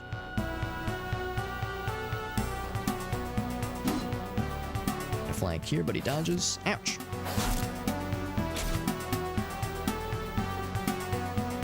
Dude, that guy hasn't been touched yet. Let's just keep slapping. So we did lower his armor. So we probably will be able to kill him this round. There we go. Especially with a confident crit like that. Oh, I had the wrong person. That's okay. If you go in to help with this whole situation. Ouch. I was gonna say one of these hits is gonna hit. There we go. That's what we like to see. And as always, as is so often the case, our rogue like moves in to go for the flanking sneak attacks, but like it's just a little bit late to the party, unfortunately. There we go. Now she got her backstab. She's happy. That poison goes away at the end of the fight, which is convenient. That wasn't too bad of a fight then. Although I have a feeling we got plenty more of the big boys ahead of us. Amethyst, venom glands, more spider bits, copper and brass necklaces, various jewelry and such.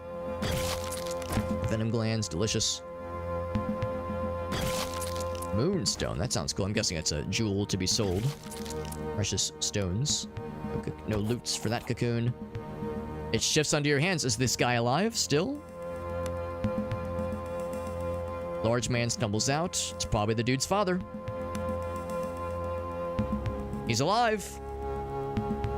Risk your life to save me. How can I ever repay you? Maybe you have something. Take my axe. That actually could be very helpful for our axeman. I'll see my way out. Masterwork armored boots of stealth. Oh my gosh. Be still my beating ass. So the axe for this guy probably, right? It is a fine hand axe.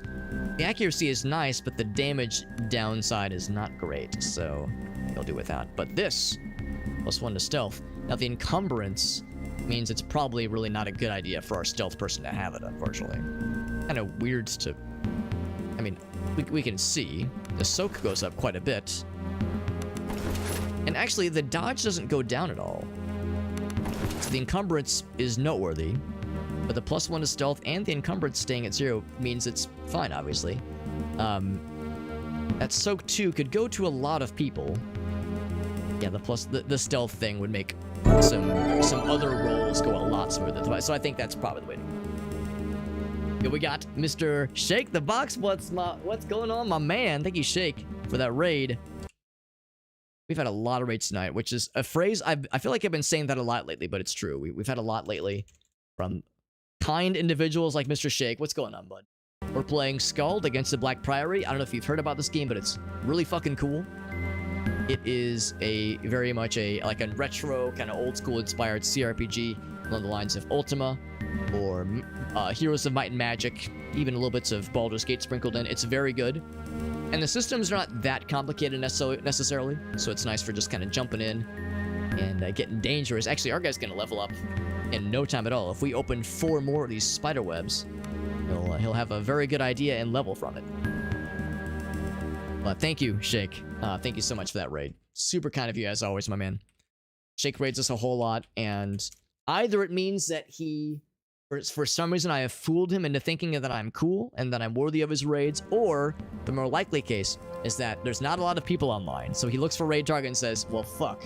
I guess I'll raid Super Hobbit. It's all we got left. God damn it. That short guy again.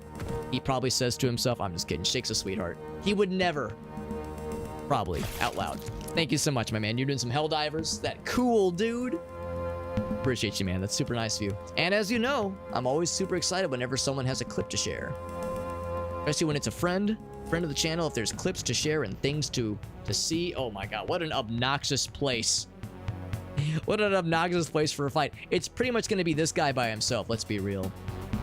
I mean, I could arrange fellas and Cinderellas as much as I would like, but it's going to be this guy. It's going to be this guy by himself. I guess what I could do is I could put... Whoops. I could put you... Put the cleric next to... Whoops. Get right there. There we go. Oh, gosh. Oh, gosh. Oh, gosh.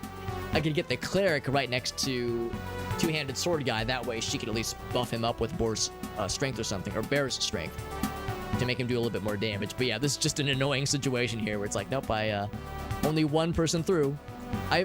Oh, wait. Can they not reach me? Where's it? Just gonna hold. All right, I can come down here and beat the shit out of them, of course. And yeah, I can't reach. So we'll defend from back here. We're holding the line. His love isn't always on time. Actually, do we even need Bear Strength? This guy is gonna... Nah, we don't even need Bear Strength. He's gonna slap the shit out of these guys with zero hesitation. Let it be known that the dudes, basically everybody except for Two-Handed Sword McGee over here, are unable to do anything except just watch while Swordman McGee murders these spiders effortlessly with his two-handed sword. But we're all going to get experience, and this guy, who has 30 experience left to go, is going to be like, wow, watching you kill those spiders gave me a great idea, and now I'm level 8. Which is something that I always appreciate in games like this. It's like, let me get closer. I want to be able to smell the experience that much better. Yes, I'm going to move up too. We're all going to pretend like we're really helpful right now. 1 and 2, not quite enough to kill. Yes, I want to get closer so I can smell the spiders as they die horribly. Can't quite reach them, so let's just hold off. And I'll move you up slightly. I remember playing Dungeons and Dragons or Pathfinder, tabletop games from yesteryear, and having these kinds of situations and how awkward it always was, stumbling around and stumbling over each other, trying to get out of or around these awkward corridor situations as they came up. And they did come up, of course. That's how goofy they were. Crack those things open, no problemo. I remember there were times where I'd be like 100 experience away from leveling, and we'd be mid-dungeon, and I'd be like, man, can I just think of a really cool idea or something? Have a cool idea, have like a really interesting world-building thing to happen to me where I can suddenly level for no reason. Oh my gosh. Oh shit, he's got the clippy. Yes. Perfect. Perfecto. See Mr. Shake Scout for us. I believe in you, Autocannon. You're totally gonna shoot these flying... Oh my god, I hit one. Wow. I was being sarcastic. Good work. Good thing I didn't bet money, thanks. Is it okay or safe even to be standing on top of that thing? Oh! What happened? What happened? Is that the name of one of your homies? Audracity? I'm looking for the names. You're totally gonna shoot these flying... Oh my god, I hit one. You got one. I was being sarcastic. Eagle Eye over here. Good work. Oh, that guy. Yeah. Oh, now you did fire some warning shots into his neck of the woods.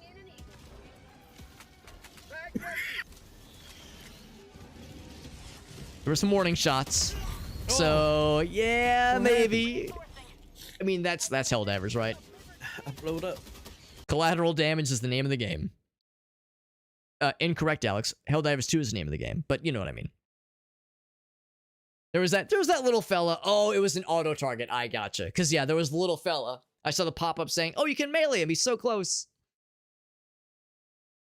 And he was indeed so close. And the mortar agreed. Had some gooey noises. It's okay. That's okay. I won't hold it against you. Streaming while you're sick is a bummer, because obviously if you're sick, you have less energy, that kind of thing, and sometimes we sound funny. But at the same time, if we're sick, it's like we're just sitting around, so like sometimes we, you know, we push ourselves through. But yeah, I know that's the kind of thing that is sometimes no funsies. But thank you for that raid, and thank you for sharing the clip. It's always a fun time. We're playing, like I said, SKALD against the Black Priory. We were talking earlier, maybe this weekend or maybe sometime early next week, I might get a crew together to check out a new kind of Payday-esque game that came out a couple days ago called Crime Boss. Or Rockway City, I think is what it's called. It looks ridiculous, and apparently it's pretty darn good when it comes to some kind of game, some kind of new Payday game that is not Payday 3 at least. And I know they're still working on it, but yeah, it's a lot of us were disappointed by Payday 3. Maybe it'll eventually come around, but in the meantime, that new game just came out, and I'm thinking I might get a group together for that sometime early next week. Some kicking around some potential stuff for next week at least, but otherwise, yeah, this game is good, and we got a few more things queued up for this week. Or other games to check out, and other games for which I have review keys. And we're leveling this person. He's our main protagonist guy. He is an officer, so he has abilities that benefit other party members in addition to just being a melee guy. And he just leveled, which for some reason in this game, when you level, you full heal. And also, we cured our internal injuries. Like, our guy is fully ready to go now, which is great. I think I said earlier we wanted to work towards... Let's see, it wasn't... I know I definitely wanted one rank into this. The diplomacy one is nice. And initiative is nice, too. Yeah, the defending one is neat. The forwards one, lesser haste and inspired. Lesser haste means a lot more movement. And inspired, of course, is nice, but that 3-round cooldown is kind of rough. Second wind's a little bit nicer. And of course, just more axe stuff is always a good idea. I could do either accuracy or damage pretty easily. I could do shield stuff as well, more of a phalanx bonus if I wanted to. Do light armor stuff. I don't think we have medium armor right now. Removes fearful and panicked, which wouldn't be bad because some of those bad guys do have some pretty shitty stuff like that where it will just continue to reapply fear or demoralizing, which is a bummer. Toughness means more health, of course. A 3-round cooldown is kind of a bummer. But inspired is pretty cool, especially for all allies, not even in a range, just everybody around you. Whereas that is just a bonus, defense bonus added to their dodge, which is nice. It's this thing, we could get the forwards one now. I guess I don't have a ton of other things that have really harsh cooldowns associated to them. Or like I said, or I could just go for axe things and like shield training. And I assume shield use means just more dodge. Yeah, just a better dodge chance.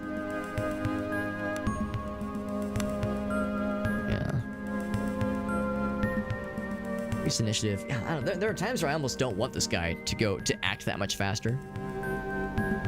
I want these two to act sooner in their initiatives whenever there's a chance, because they're the ones that should be the frontliners anyway.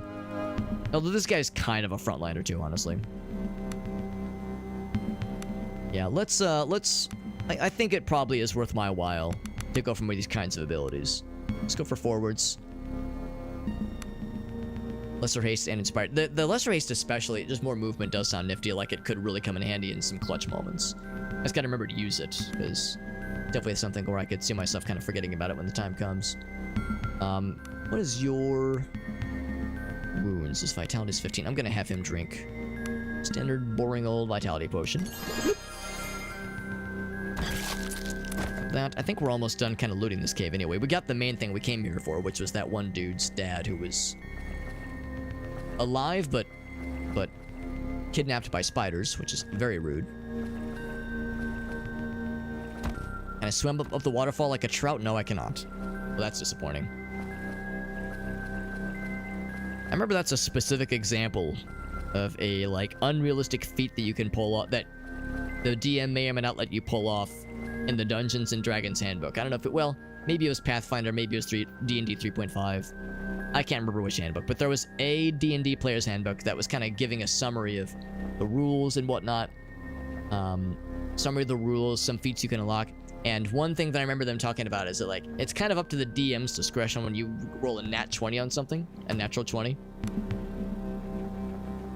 Because, like, you may say, I'm gonna attempt something that is just impossible, like swim up a waterfall or jump to the moon, and you roll a nat 20, and the DM will be like, listen, you can get really good rolls all you want, but, like, just to pull off a true superhuman feat, like, it's just no way. So it's like, sometimes the DM has to defer to what is within their realm of possibilities, unless you have, like, a, I don't know, strength or dexterity of, like, 1 billion, then we can talk. But I always thought of that as, like, a funny example of something slightly outside what is considered realistic.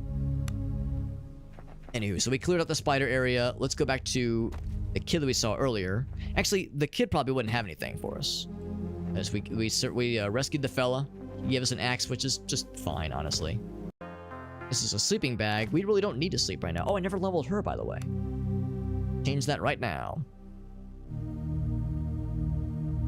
Just add it, just consider it a +10, right? So if it's a DC of 1,000 or DC of 100, a nat 20 for a skill check, that's probably a good way to like. It's probably a good way to, like, keep a middle ground of, okay, there's a way to do it, but a nat 20 is not alone to carry you. What if it's so cool? I mean, jumping to the moon would be pretty dope. I'm not gonna lie. It's not that I wouldn't be a fan of it. I definitely would be. So I don't remember what I was gonna get for this school spell school on tier 3. Circle of Healing does sound nice. All allies get healing.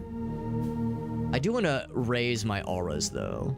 Ooh, greater regeneration for an ally on touch. Corporeal restoration. Blindness, deafness, disease, stun, paralysis, asleep, poison, intoxicated, silence, bleeding, small penis disease. Heals 20 to 30.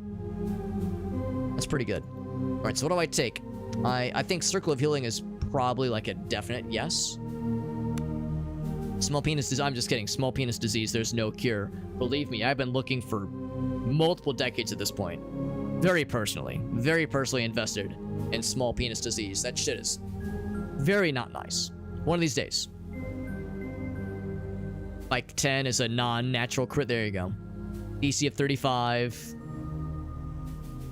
And now you know that's how the AC of the DC got set. It was because the bard asked. All opponents, they get disrupted and they get strong poison. That makes them very sad. And they lose 10% of their max vitality. That makes me very happy. I like that a lot. Greater lay on hands is 20 to 30, which is pretty good. And the ally gets greater regeneration. That miasma does sound pretty cool. Now, can we be real and just say we're just farting big? Just big fart energy? The other nice thing with this is that we can get the other spells. They're just... you can, like, find them in spellbooks, but those are going to be harder to find or more expensive. Circle of Healing is nice. At least... oh, it's only 5 to 10? Plus magical aptitude, but that's not that good. Yeah, maybe I'm going to make a cleric that does everything but heal. At least Lay on Hands does quite a bit. Greater regeneration. Okay, so that just causes regeneration on lots of people nearby. Oh no, not lots of people nearby. It's one person. That's untouched, yeah.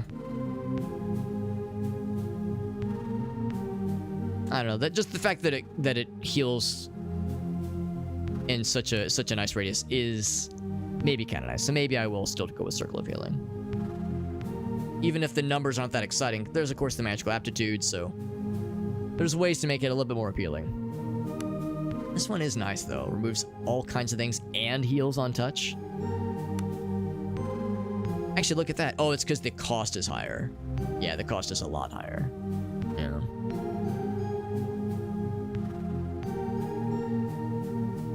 What's the cost of this one? Cost is 15. That's pretty unpleasant. Yeah, if I'm doing something like that, maybe I should just take Greater Lay on Hands.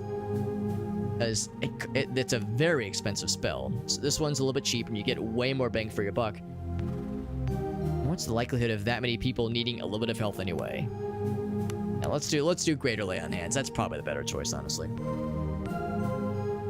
I could just not take that miasma spell. It's pretty cool though, and the strong poison would be really nice against you know, some really scary fights. Even if it doesn't affect like a big scary boss monster, it affects all enemies in an aura. So I think that's probably the right call. We got some good stuff there.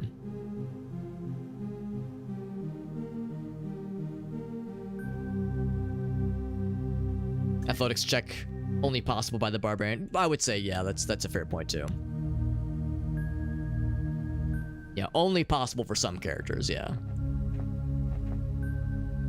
Especially someone like a bard, who is, I'm sure, great charisma. No one questions that, of course, and other nice stats. But bards are a special case, obviously. They're a special breed, and I say that in a positive way, of course. A positive special breed. All this great stuff to pick. I feel like a princess picking flowers, picking petunias. Not a care in the world. Now I do know that these things do respawn after a while. The world does repopulate after a while. Here we go, time to draw steel. It does repopulate after a while, after some in-game days have passed. The barbarian can jump to the moon or hook shot to the moon. Exactly. These fellas, just big old gnats. Big old natty boys. And to kind of resolve this little quest line before we get to the end here, but it's getting pretty late. A little bit more though. Now these guys aren't, they're like annoying. And I think, oh no, actually they don't have resistances. Earlier we were just having a hard time doing a lot of damage to them, but I think we were just unlucky. Begin. As I say, he's gonna come right to us. Piercing damage. Rude, but not the end of the world. I'm assuming Cat goes first. I'll get her right here for a little swing. Oh, I misclicked. That's okay. Makes it easier for her to do a backstab next round. Speaking of which, oh wait, that would be considered a not cool gamer move. Never mind, I'm gonna kill the shit out of him right from the get-go. He is flanked. They're alerted now. Right here, he's alerted as well. There's a critical backstab. 63 damage. 63 damage with a single critical backstab. Our rogue is... When she gets in the right position, she is a force of nature. We're right here in the defend, because he's gonna come right towards us, which is exactly what we want him to do.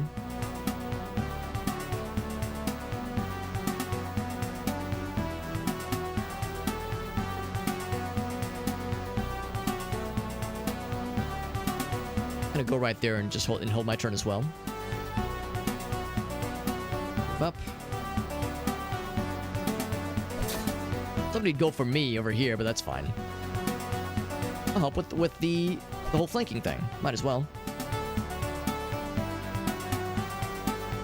He's gonna move into position the next round. I'll just go to attack right now. I'll charge bonus too for good measure. 1 and 2.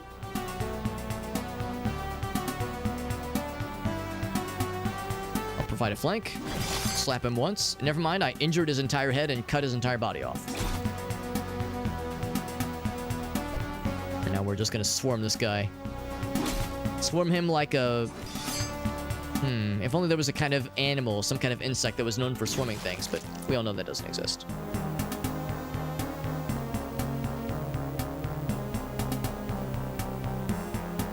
Lift the 2-ton rock, crushing the main person. Yeah, then we're able to.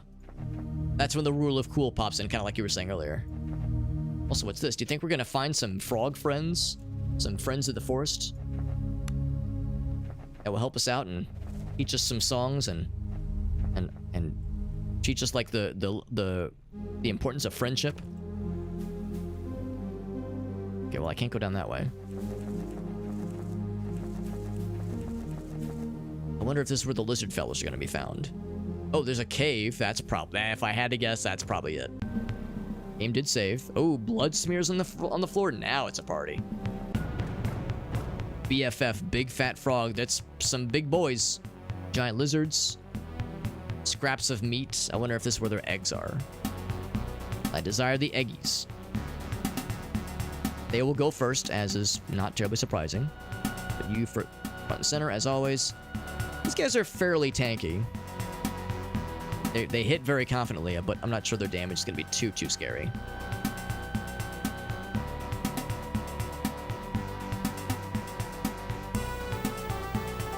Put you right there. I'm assuming they'll put you here. Their move is 5 and 1, so they'll be able to. Let's see, 2, 3. Yeah, they could go right for you. Actually, I think I'll put you down a little bit farther. I wanted to make sure they're going for the obvious melee target people. In fact, I'm gonna move them. Oh.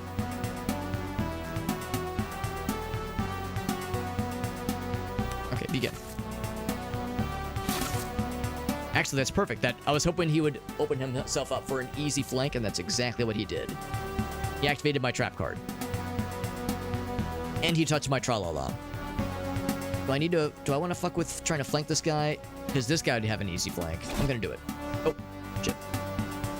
I'll attack first and then disengage. And that's probably the way to do it. If I know I'm going to move for a flank, I'll attack and then move for the disengage.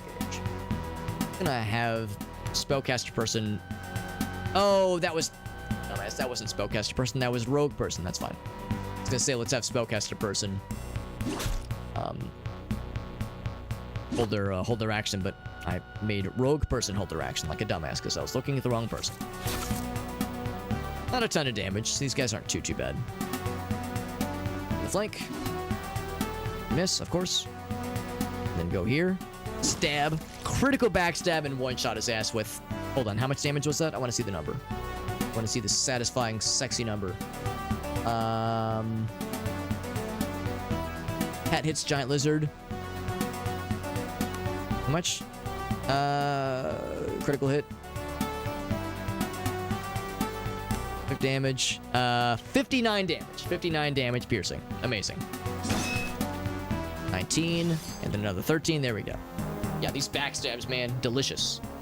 Meerkats. That sounds adorable, actually. It's called a mob. I did not know that. Today I learned. Lots of meerkat facts. Real meerkat facts.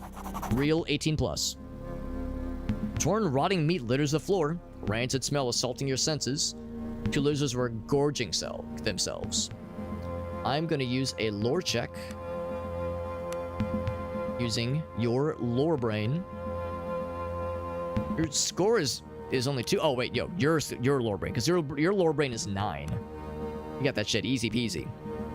Number of tracks and quantity of broken bones. A large number of these creatures use this area as a communal feeding ground. They eat large quantities of food when they're about to head off to sleep. Species has a preference for rotting flesh. Okay.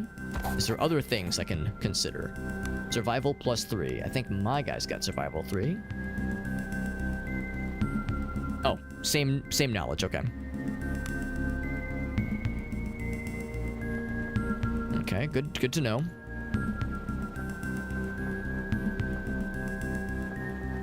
I wonder if we're gonna find some eggs here then. Yeah, I was gonna say I don't really know a whole lot about them. I've seen pictures and they look cute, but it wouldn't surprise me to know if there's some fucked up stuff that they may or may not be down to do. blood will flow. Good thing I saved because there's some big boys. Fell lizard and giant lizard. Fell lizards, they got the fucking... what was it from Stranger Things? The demon monster things with the mouth heads that open up filled with teeth. That kind of shit. Meerkats are fucked up. That's exactly why we love you, though. Oh, no, you mean the IRL versions of here. This guy's still sleepies, but he'll be waking up very soon. Cat does go first, but she is not going to put herself out there. That would be a not good time. So one giant and one fell will go first, followed by Roland.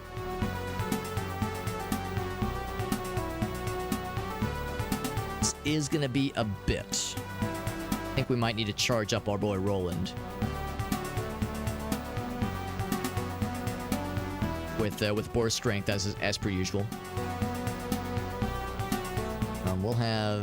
It's gonna be weird going for obvious flanking opportunities, but I suspect that a lot of them... This. Move everyone a little bit to the left,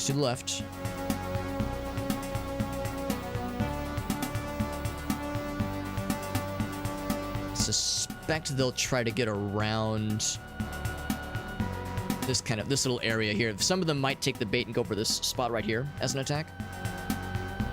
Let's see how that goes. So Cat goes first. I'll have you take a shot at one of these big fellas.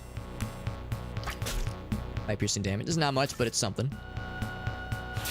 But yeah, when the opportunity presents itself, she's definitely going to go for a sneak attack because that's where she really shines. Roland, I'll have you move up. Slappy.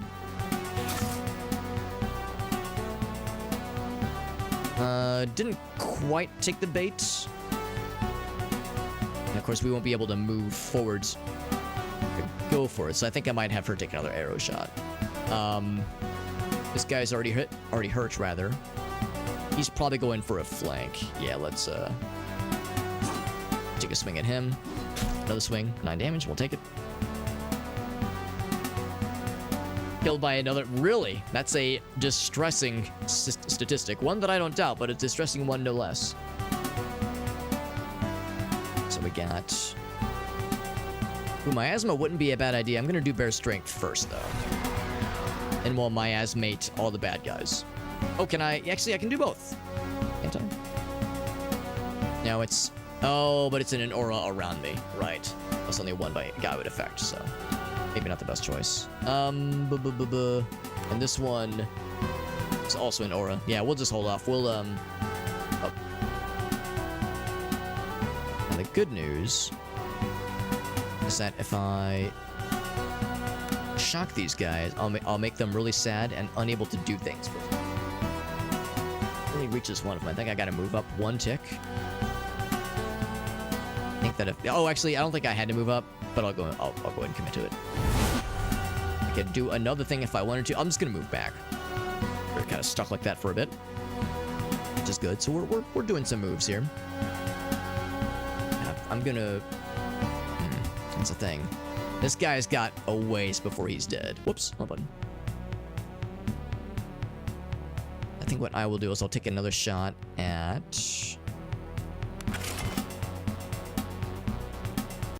Oh, fuck. 19, 30... Yeah, I'll take a shot at this guy up top. Actually, no, I'll take a shot at you. And I'll miss. So now he gets to go. 14 slashing damage, and then kill the shit out of him, panicking a bunch of the bad guys, which is nice to see. So we're going to be able to have a flank available pretty soon here. Slashing damage. Oof, it's not much. Not much in the grand scheme of things.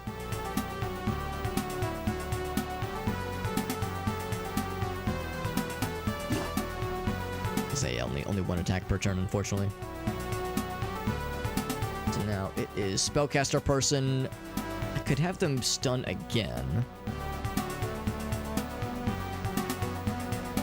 I'm gonna defend for a little bit. He's otherwise occupied.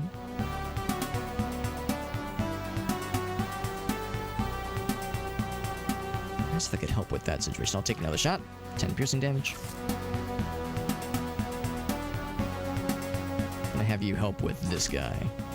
He is big and concerning. We do have potions, so no need to be shy here. Oh, here we go. This guy is offering a flank, though. Critical hit, very nice. And then it's Drina, so I wonder if there's something else she should be doing. What's this one do? Fortified Will. I think that just helps for... Oh, it removes panicked and that kind of thing, which is good.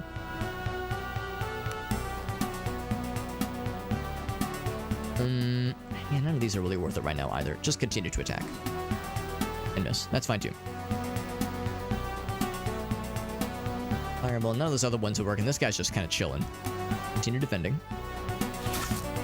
Did close the gap there, which was kind of not what I was hoping for, but not terribly surprising. But that means for an easy stun. Nice backstab. Lots of damage. He is not long for this world at that rate.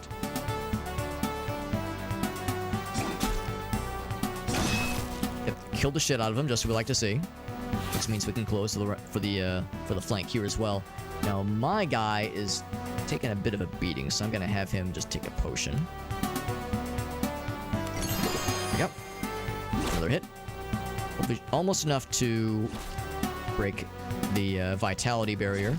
A little bit of damage there. She's just holding him down. She's holding down the fort here. I'm going to... Do I want to keep here and maintain a flank? I don't know if it's a wise idea. I'm going... Oh, the other guy is dead too. I'm gonna maintain the flank. I'm gonna do it. He's focused on other critters anyway. I'm gonna drink a potion. And then... I think just seal the deal here. Oh, I just clicked again. God damn it. I have to be so careful here. It's so easy to misclick and move to the wrong square. So, unfortunate, but not the end of the world. The good news is he's dead anyway. So, no concern, no danger to be concerned about. Still confirm the flank. Got a nice crit. It's fine. And I was all worried. I'm sure I'm missing a lot with these guys, though. Critical hit. Yo, even this guy's landing crits. Hell yeah. But then he gets hit for piercing damage. Or she gets hit for piercing damage. Oh, the other one's here. The salamander's here. For the backstab, not enough to kill, but made him really sad and regret the decision that allowed him to turn in one of these creatures. I'm actually gonna engage this fella. Help with this little situation, because oh, they got fucking pulped. Damn. Is that a crit? Yeah, they definitely got pulped. They got knocked the fuck out. All right. Oh, only 8 damage. Oh. Well, that's not nearly... I guess she didn't have as much health as I thought she did. Okay, well, yeah, I think it was when the flank happened. I think that... Oh, I think I didn't notice how low her health was. And when that first one came down for the flank, that's unfortunate. We do need to heal her up as well for that. On her turn, I'll have her do her thing. And that is now your turn, so time for a potion. There we go, much better.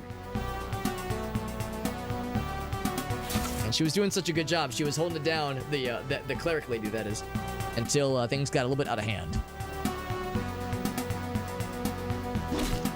So 1 attack, 2 attacks should be enough to lower the green health quite a bit. Can't quite close the gap with any of these, but I can get closer.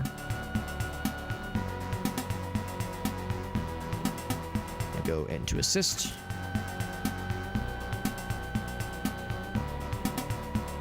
Went for the flank. Oh, and miss. That's okay. He will kill. And then close the gap here. Ouch. That's fine. If anybody is to attack him, it's probably him. Get a nice crit. Flankination continues to proc in our favor. Oh, I would switch turns with you, or I'd switch place with you if I could. He's out of there. Alright, sorry, cleric lady, for allowing you to get the shit kicked out of you. We really ought to get a, we could camp here if we really needed to. Is that all there is in this place? Probably not. There's probably still more. Added some stuff. Difficulty 10. We have just the thing. Hierarchical system. Birthing right responsibility. Damn. Age groups, multi-generational families. I'm impressed. bunch of nifty stuff here. Got some items. No eggs yet, though. So I was hoping that's what... We, like, saw, like, a pile of something on the floor. I was hoping that's what those were. But one step at a time. Yeah. Let's stealth.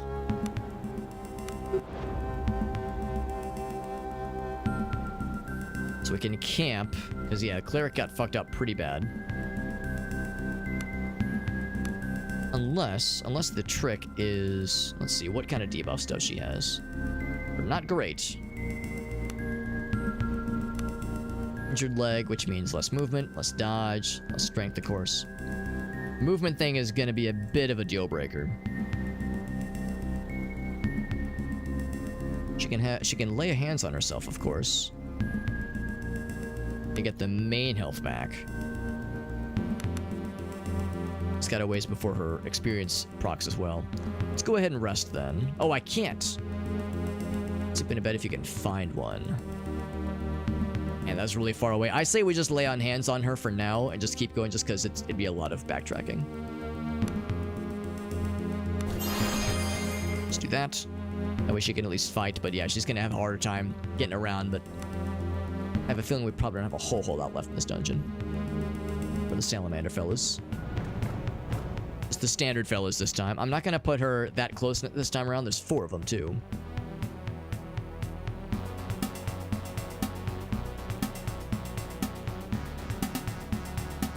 You out. That is a tricky one. We're gonna want him to drink a potion. In fact, I probably should have healed while I was kind of out of combat there. At least we're gonna rush in for sure. Roland, yeah, Roland. Out of all of us, Roland goes first. These guys are pretty big and beefy and tanky.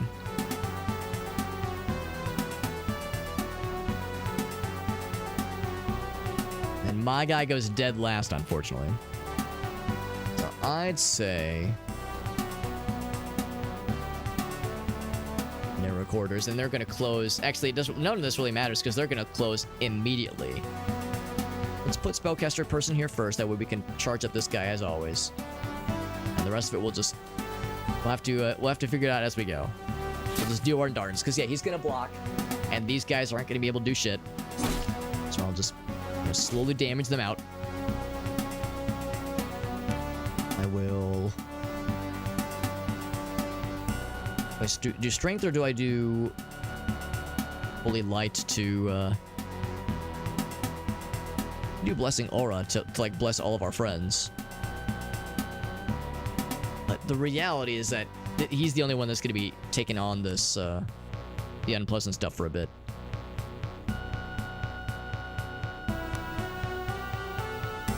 What exactly does blessing do again? To dodge, toughness, willpower, does a lot of nice things. Whereas inspired is just it's just accuracy, rather. So I could do both.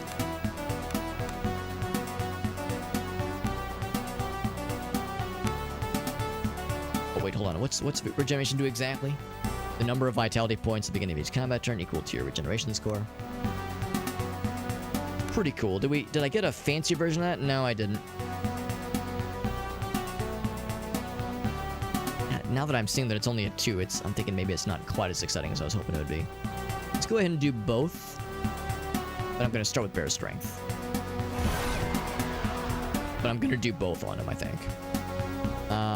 Can I reach with a bow from here? From you? Can I reach you? I can't reach anybody. Okay. Let's defend. Yeah, we just have to wait. I know it's annoying.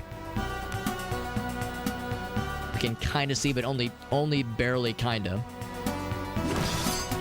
The kill, we take a 5-foot step. I would say let's go ahead and go forward then. And it's cleric time.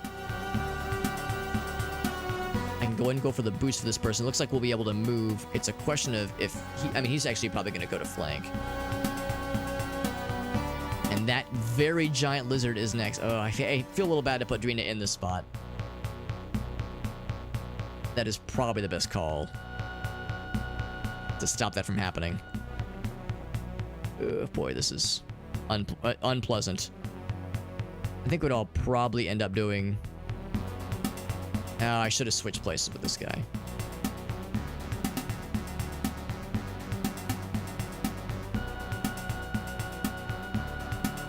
I'm just gonna wait. Yeah, I was thinking I want to bring this guy up, but I have to do one of these to do so. I think I'm gonna have him take the place of Drina. Roland. I'm gonna say probably this guy. That's crit. Oh, I was supposed to give him a potion. That's fine. Although she can heal. Do I want to heal or do I want to? Yeah, let's go ahead and heal. Oh, I don't have the goods for it. I can still do the blessing. And then I can drink a attunement tonic. Which didn't seem to do much. Oh, I think I used it on the wrong person. That's okay. We've got a billion of those things. Action. I will hold as well, but this guy is going to charge down.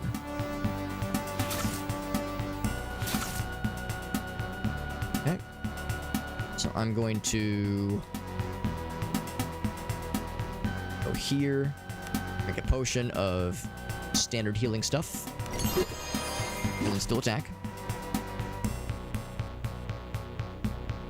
Guess I might as well. Yeah, if I leave, then people are going to start getting flanked. So that person really should just kind of stay put.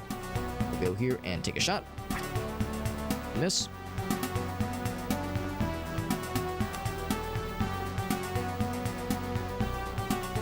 Stay where I'm at. Take a swing and miss. Take another swing and do not miss. He's slapping us around more than I would like to. For the flank. We're just kind of keeping him from flanking this other guy. There we go. That's some good piercing damage. I'll hold off. Continue to attack. Kill? Not quite. That's okay, because Roland is ready to kill. There we go. Nice crit. We needed that earlier. 40 damage. We could have used that a lot earlier. I'm going to drink a potion. Attunement. And I think also... Actually, I'm just going to heal myself. Myself. There we go. Big potion drop. Very nice, very nice. I'm going to... Let's see. I'm going to move down, and then I'm going to... Oh, hold on. This. There we go. I don't know if I should switch places with this person and get someone else to flank. I think I'm going to switch places with... See, so my guy has not gone this round. This will make things weird for Drina the next round, but I'm going to shift with her. Move my guy over. Get into position for the flank. See, it's going to hurt, but I think it's going to be worth some damage. Really good damage, actually. Just going to hold off here. I'll miss the attack, that's a shame. Hold off. This guy move up. Attack. Alright, so this spells his doom. There we go. This guy gets a level, which is nice. Get some potions. Or potions. Mushrooms. Same thing. So I think we said we were going to rank into Cleave. Which is pretty cool, because that 5-foot step into another fight, into another attack thing, does sound pretty neat. Restores 1 attack, yeah. It's either that, or blade accuracy, or thrust and parry. This does add the defense kind of ability for free, which is nice. We're gonna work towards deep cut. Yeah, think about that. Cleave. Restores 1 attack. So I think technically, yeah, if you kill something and you're like in range for something else, it is just a bonus attack. So I'll go ahead and take that. But yeah, I am looking forward to getting deep cut as well. There we go. Have a good night, Meerkat. Yeah, it is getting kind of late. I'm going later than I usually let myself, but I'm seeing if we can wrap up this dungeon. Find those lizard eggs we've heard so much about. Apparently they're nice and tasty and juicy. Also, I'm going to give you a potion. I hit these potions pretty hard. Now that for a little while there, I was like, man, we have so many of these things. Now I'm starting to see maybe there's a bit of a limitation relying on the potions, because we're spending them quicker than we can make more of them. I think the next opportunity to make more, we'll make a bajillion of them. So I think it's probably not as dire as I was first wondering. Okay, here we go. I see some eggs. This is exactly what we need to see. Higher temperature. Oh gosh, this is like it's like wandering into the hatchery for a hive of xenomorphs or something. It's like these nothing good comes from being this close to these eggs. Let's save, even though we're in a bit of a maybe not the best spot here. Level 10, Alpha Lizard, Savage Beast, 87. This is a big boy. Make ready. We have 1 big fella and 2, 3 slightly lesser but still scary fellas. Cat, of course, goes first. She's not gonna put herself in the danger zone. She's not a fool.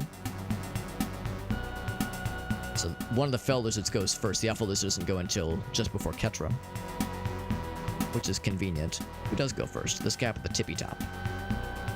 I'm gonna say probably my guy will be there. Actually, I can try to use the fact that they can't stand on top of the egg nests, nor can we, to our advantage. They probably have really good movement. It's pretty good. It's not as amazing as some of the other things, but it's pretty good. Let's think about this, yeah. Is there a way that I can kind of goad them into some nifty situations that would be easier to kind of allow for flanks to happen? Because that is one of my favorite things to try to achieve whenever possible. Like this one's gonna go first. He won't be if I put him like right here. 1, 2, 3, 4. He will be able to reach and attack in the same round. Put him here, he'll be able to reach but not attack.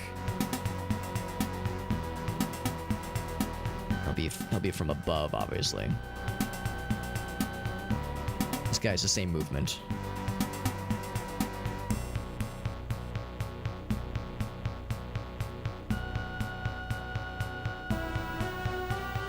I don't want him standing here because we won't be able to capitalize on that one. Get him in this space right here. That'll be pretty convenient. And I think that's probably what he would do. I don't think he would go above. But Cat right next to him. To kind of help with capitalizing it. Yeah, if I put more characters down here, I think that's key. So I want them to try to come down this route just because I think that might be the right strat here.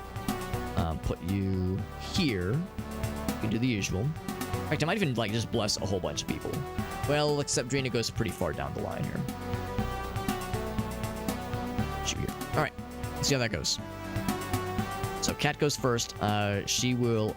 I mean, if you're doing anything, you might as well take a shot. Some bonus piercing damage for funsies.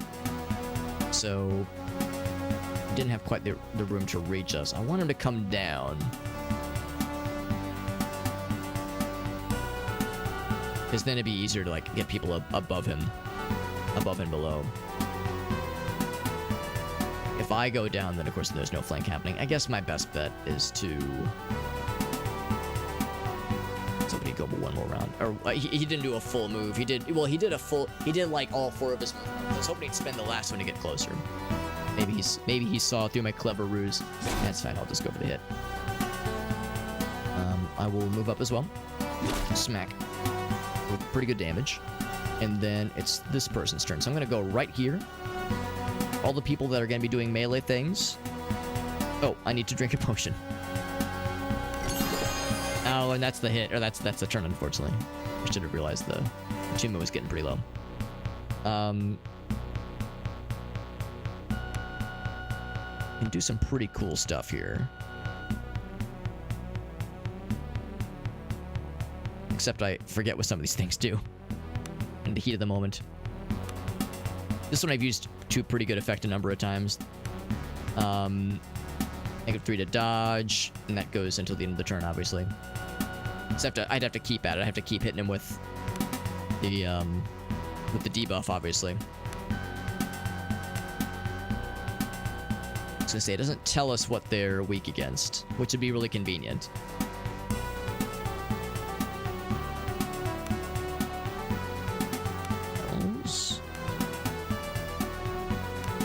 It's just fire damage. So I might... Would I be able to hit multiple fellas? No. Well, I'd be able to hit him too. How much does that cost? Oh, very little. Shockingly little. That costs way more. Yeah, I should be spamming this all the time. I got him, hit him with it. I think I will hold off. I might even back up a little bit. This person is getting flanked, which I do not love. Do not love that. I'm going to move down. See what might be a really cool opportunity. Miss. And 9 damage. Not bad. Oh, it means she's not gonna get the bless, but that's fine. This guy's nearing his end. Comes the group bless. Everyone huddle up. Oh, did I not? Oh, yeah, there we go. Blessing aura. I was like, I know I've got it somewhere. We are gonna have to heal him or have him heal himself. I'm gonna have that proc again. We might as well. Doesn't cast a whole. It doesn't cost a whole lot, which is nice. I guess I could go into melee range with him, but that sounds like a bad idea. I'm just gonna move up. Coming around.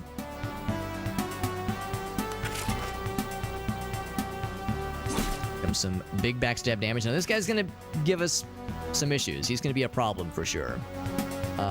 Roland is coming up next. We'll be able to heal him pretty soon here. Or I could just kill this guy and end the whole threat of flanking entirely. Is he gonna be able to... Actually, she... How much does she have? Attunement-wise. It doesn't say. Oh, and I don't know if I can check her attunement.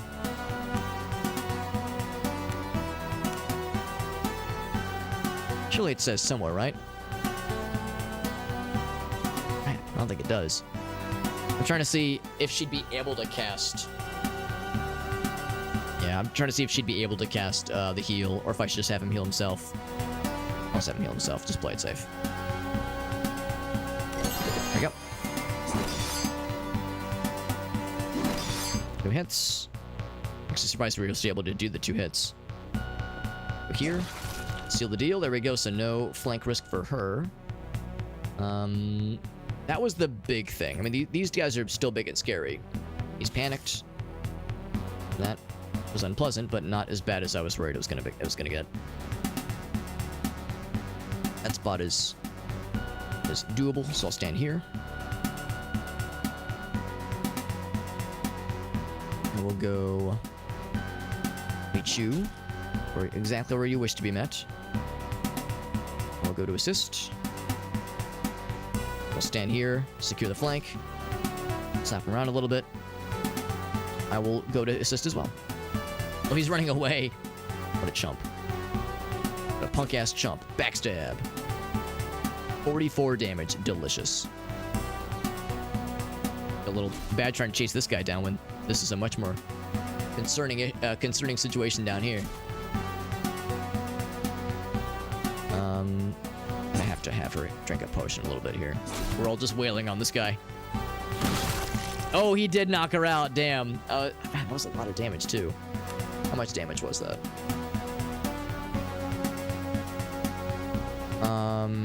34. Wow. Did he just roll really well? Not particularly. Oh, it was a crit. Never mind. It's 'cause, oh, he rolled an 11. Oh, right. Right. Never mind. Yeah. Yeah, so that was a crit. That was a very scary and brutal crit. Good thing we're almost done here because we're going to have to rest in a little bit here. Our guys are getting a little bit weird out of here. We did some good damage, though. He's no longer panicked. I will step up to the plate. Crit his ass. 10 blunt damage. 10 is all we do for a crit. Pitiful. I'm going to go here and do the fire punch. Basically Falcon Punch. And then also do a melee attack. And it killed him! Wow! Spellcaster got a melee kill. The first of its kind. He got a crit. And there's another crit. Beautiful. We got a bunch of eggs to show for it, including a very horribly pulped rogue and a previously pulped cleric. So we got the eggs. Giant lizard egg. Just the one. I wanted more, though. I wanted more eggs. I was going to make a giant lizard omelet. Seemed like a good idea at the time. Now, dare I stick myself somewhere where I maybe don't belong? Into another part of the cave, risking more combat shittery? I'm like looking for shadows. Maybe I should save. Or overcommit. And have regrets. Opening. Nothing good can come of this. Is that a fella? It's a fella, okay. If I'm to take this on, I'm not so sure this is a good idea. I think what I'd rather do is stealth. There we go. Let's back away slowly. We could take, we could, you know, cleanse this cave. We could wrap it up at a later date. But yeah, our folks here are pretty wounded. It's 2:30. How's about this? I was thinking like, oh, can we go back to that lady's hut and turn in the eggs and get the quest item and return it to the camp and all that jazz? Can we do all that tonight? How's about this? I just want to see what's out there. Looks like I see 4 of them. That's not too bad. Because we saved right before. We saved right before we, yeah, like when we were kind of on the outskirts. So when we pick this up, yeah, I think this will remind me that we've got this monster encounter awaiting us. So how's about that? Yeah, it's 2:30. Long stream tonight. Holy shit, went for 8 hours. I never stream this late on a weekday. And rarely do I stream this late. Well, I never stream this long on a week, or even weekends, honestly. And I very rarely stream this late. But man, this game is very good, and I'm incentivized to keep going because I continue to have a good time. I continue to like uncover more of its secret, learn more about the quest, and just see more of the world. I suspect we're probably like, I don't think we're anywhere near the halfway point, especially like with the main quest. But I think we've definitely more than scratched the surface by this point. But there's still the feeling that there's like just so much left to explore, which is very exciting. But yeah, it is late. Yeah, and we started early. That's right. Yeah, that's why we went for 8 hours. An uncharacteristically long stream, but a very enjoyable one. We didn't quite get all the challenges that I had hoped for tonight necessarily. We never did find a way to get into the Zephyr. I'm guessing you have to find more of the like sailors, but I'm not sure where those are. It makes me, because it's weird because we saw some of the same sailors that we encountered previously, but not all of them. Some of them willingly said, I'm gonna find the others. Others just stayed put, so I think we have to probably go back for those, but it's hard to say for sure. But anyway, it is late. Go and wrap things up and find a raid target for the evening. Thank you for hanging out, friends. We had so many raids and so many friends pop in, as well as some new folks as well, which is nice to see. Gallaneth, of course, raided us, and then Corbin and Shake, all kinds of not new homies, familiar homies, hit us with raids, which is super, super helpful. So exciting, even Shayna came to celebrate, right, Shayna? The nice thing is I don't have to go into the office tomorrow because I went into the office on Tuesday, kind of as a special case. Part of what allowed me to stay up extra late tonight, that combined with Gracie doing her rollerblading class meant that, yeah, we had some kind of extra time tonight, which was good. And I think that class for hers goes for another couple weeks. So I think Wednesdays going forward, we'll have some extra time. But I think after her course ends, after her class ends, I think Wednesdays will more often than not be an off night for us. But no, this was fun though. This was fun, and thank you again. We had a lot of raids, a lot of folks popping by, and this game is fantastic. And if all goes according to plan, we should have some giveaway keys for this game. Not this Friday, but maybe next Friday. So we'll plan for that. Yeah, all good stuff. All good stuff, friends. Hope everyone enjoyed, and thank you for popping in. As far as tomorrow, I think we'll be streaming tomorrow, and I think we're probably. Let me double check the schedule. I know I altered it slightly. I have altered the schedule. Pray I do not alter it further. I think for tomorrow, I was originally thinking we were going to start Underspace, and I might still, but there's a couple of other things that are a bit more time sensitive. So I think tomorrow I'm either going to do.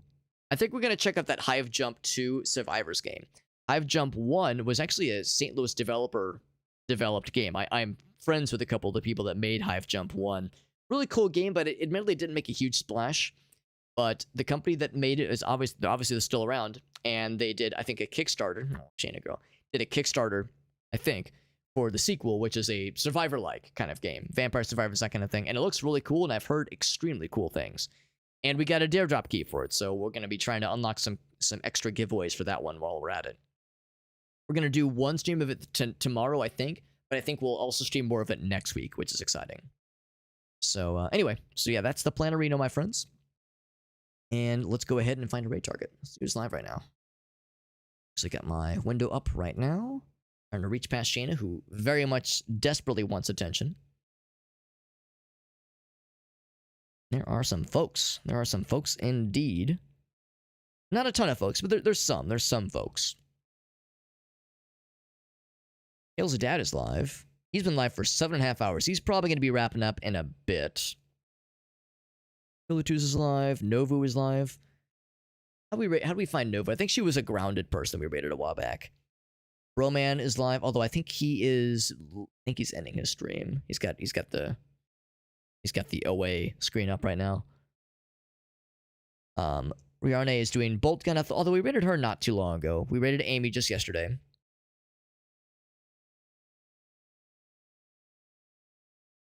Let's go ahead and raid dude guy. I think he might be going for a bit, actually. It's on BRB. I thought he was on ending, but now that I'm looking, it's just the BRB screen. So yeah, we might go ahead and raid Broman. He's doing some Noita, which is always a classic. Always a great game choice. Anybody else? I haven't raided in a while. Of course, it's just so late. There's not a lot of people live right now. Yeah, let's go ahead and raid. Let's go ahead and raid dude guy. He's always really chill. Lots of Noita. If I recall, I think he's got a really cool audio setup with his stream. Like a really cool, like a waveform display. Like as he listens to music and as he talks and as the game audio plays. I always kind of like those kind of data visualizers. So he's got a cool kind of audio setup with his stream. Pretty sure he's a pretty experienced Noita guy as well. So you'll see some pretty high level plays from him if I'm willing to bet. And like I said, yeah, we'll plan on the Hive Jump game tomorrow, and then on Friday, I think we'll probably take Friday to either check out Nightingale or Corpse Keeper, and then maybe Saturday we'll do the Void Crew stream, because I was kind of thinking it might be early next week, but I was reminded that I am available Saturday, as I was getting my days mixed up. I thought Saturday I was busy, but it turns out we'll be open this Saturday. So yeah, we might do some multiplayer shenanigans this weekend, this Saturday specifically, with more Void Crew. Anyway, friends, here's my socials page. It has all of my links, as always. It's got my social media. It's got my YouTube. It's got my TikTok, Instagram. It's got all that stuff in there. It's got both of my YouTube channels, I should mention. We have an archives channel as well as a main channel. Stream archive, that is. And then we have my Discord server. I mentioned we're going to be doing some giveaways, not this week, but next week. We handle our giveaways through my Discord server. We'll have giveaway channels set up when the time comes, once I've got all the keys on hand. And all you'll have to do is post one message into whatever giveaway channels we have set up, and that's how you get entered into those respective raffles. So nice and easy. Description for all those channels will specify exactly how it works, but just look for the giveaway channels, and that's it. There's none available right now, but they will be in a couple days. And with that, the raid to Dude Guy Broman begins. Like I said, he's very much a regular in the Noita space. He's doing some Noita right now. I know, shocking. He is on BRB, admittedly, but I have a feeling he'll probably be back pretty soon. He's been live for about just shy of 5 hours. I think he's got he might be going for the long haul tonight. So nothing else. I suspect he'll be going kind of late. Oh no! Right as Ballcap Gamer raids in us. I'm sorry, buddy. We're actually ending ourselves, but if you're okay with it, we'll combine our powers. Combine our powers for a nice raid ourselves. Thank you for the raid, though, Ballcap Gamer. Super nice of you. It's getting real late, isn't it? Holy moly, we're up so late, past our bedtime. Our parents are gonna ground us. Thank you, buddy. I appreciate the raid. Super nice of you. Some follow 76. Very nice, bud. We are wrapping up. Thank you, friends. I'll be back tomorrow. Ballcap, appreciate you. Thank you for that raid, buddy. Very, very sweet of you. Also, Shake the Box. Corbin was taken. And Galanith for those raids as well. Lots of nice folks popping in. Appreciate you guys. Good night, everybody.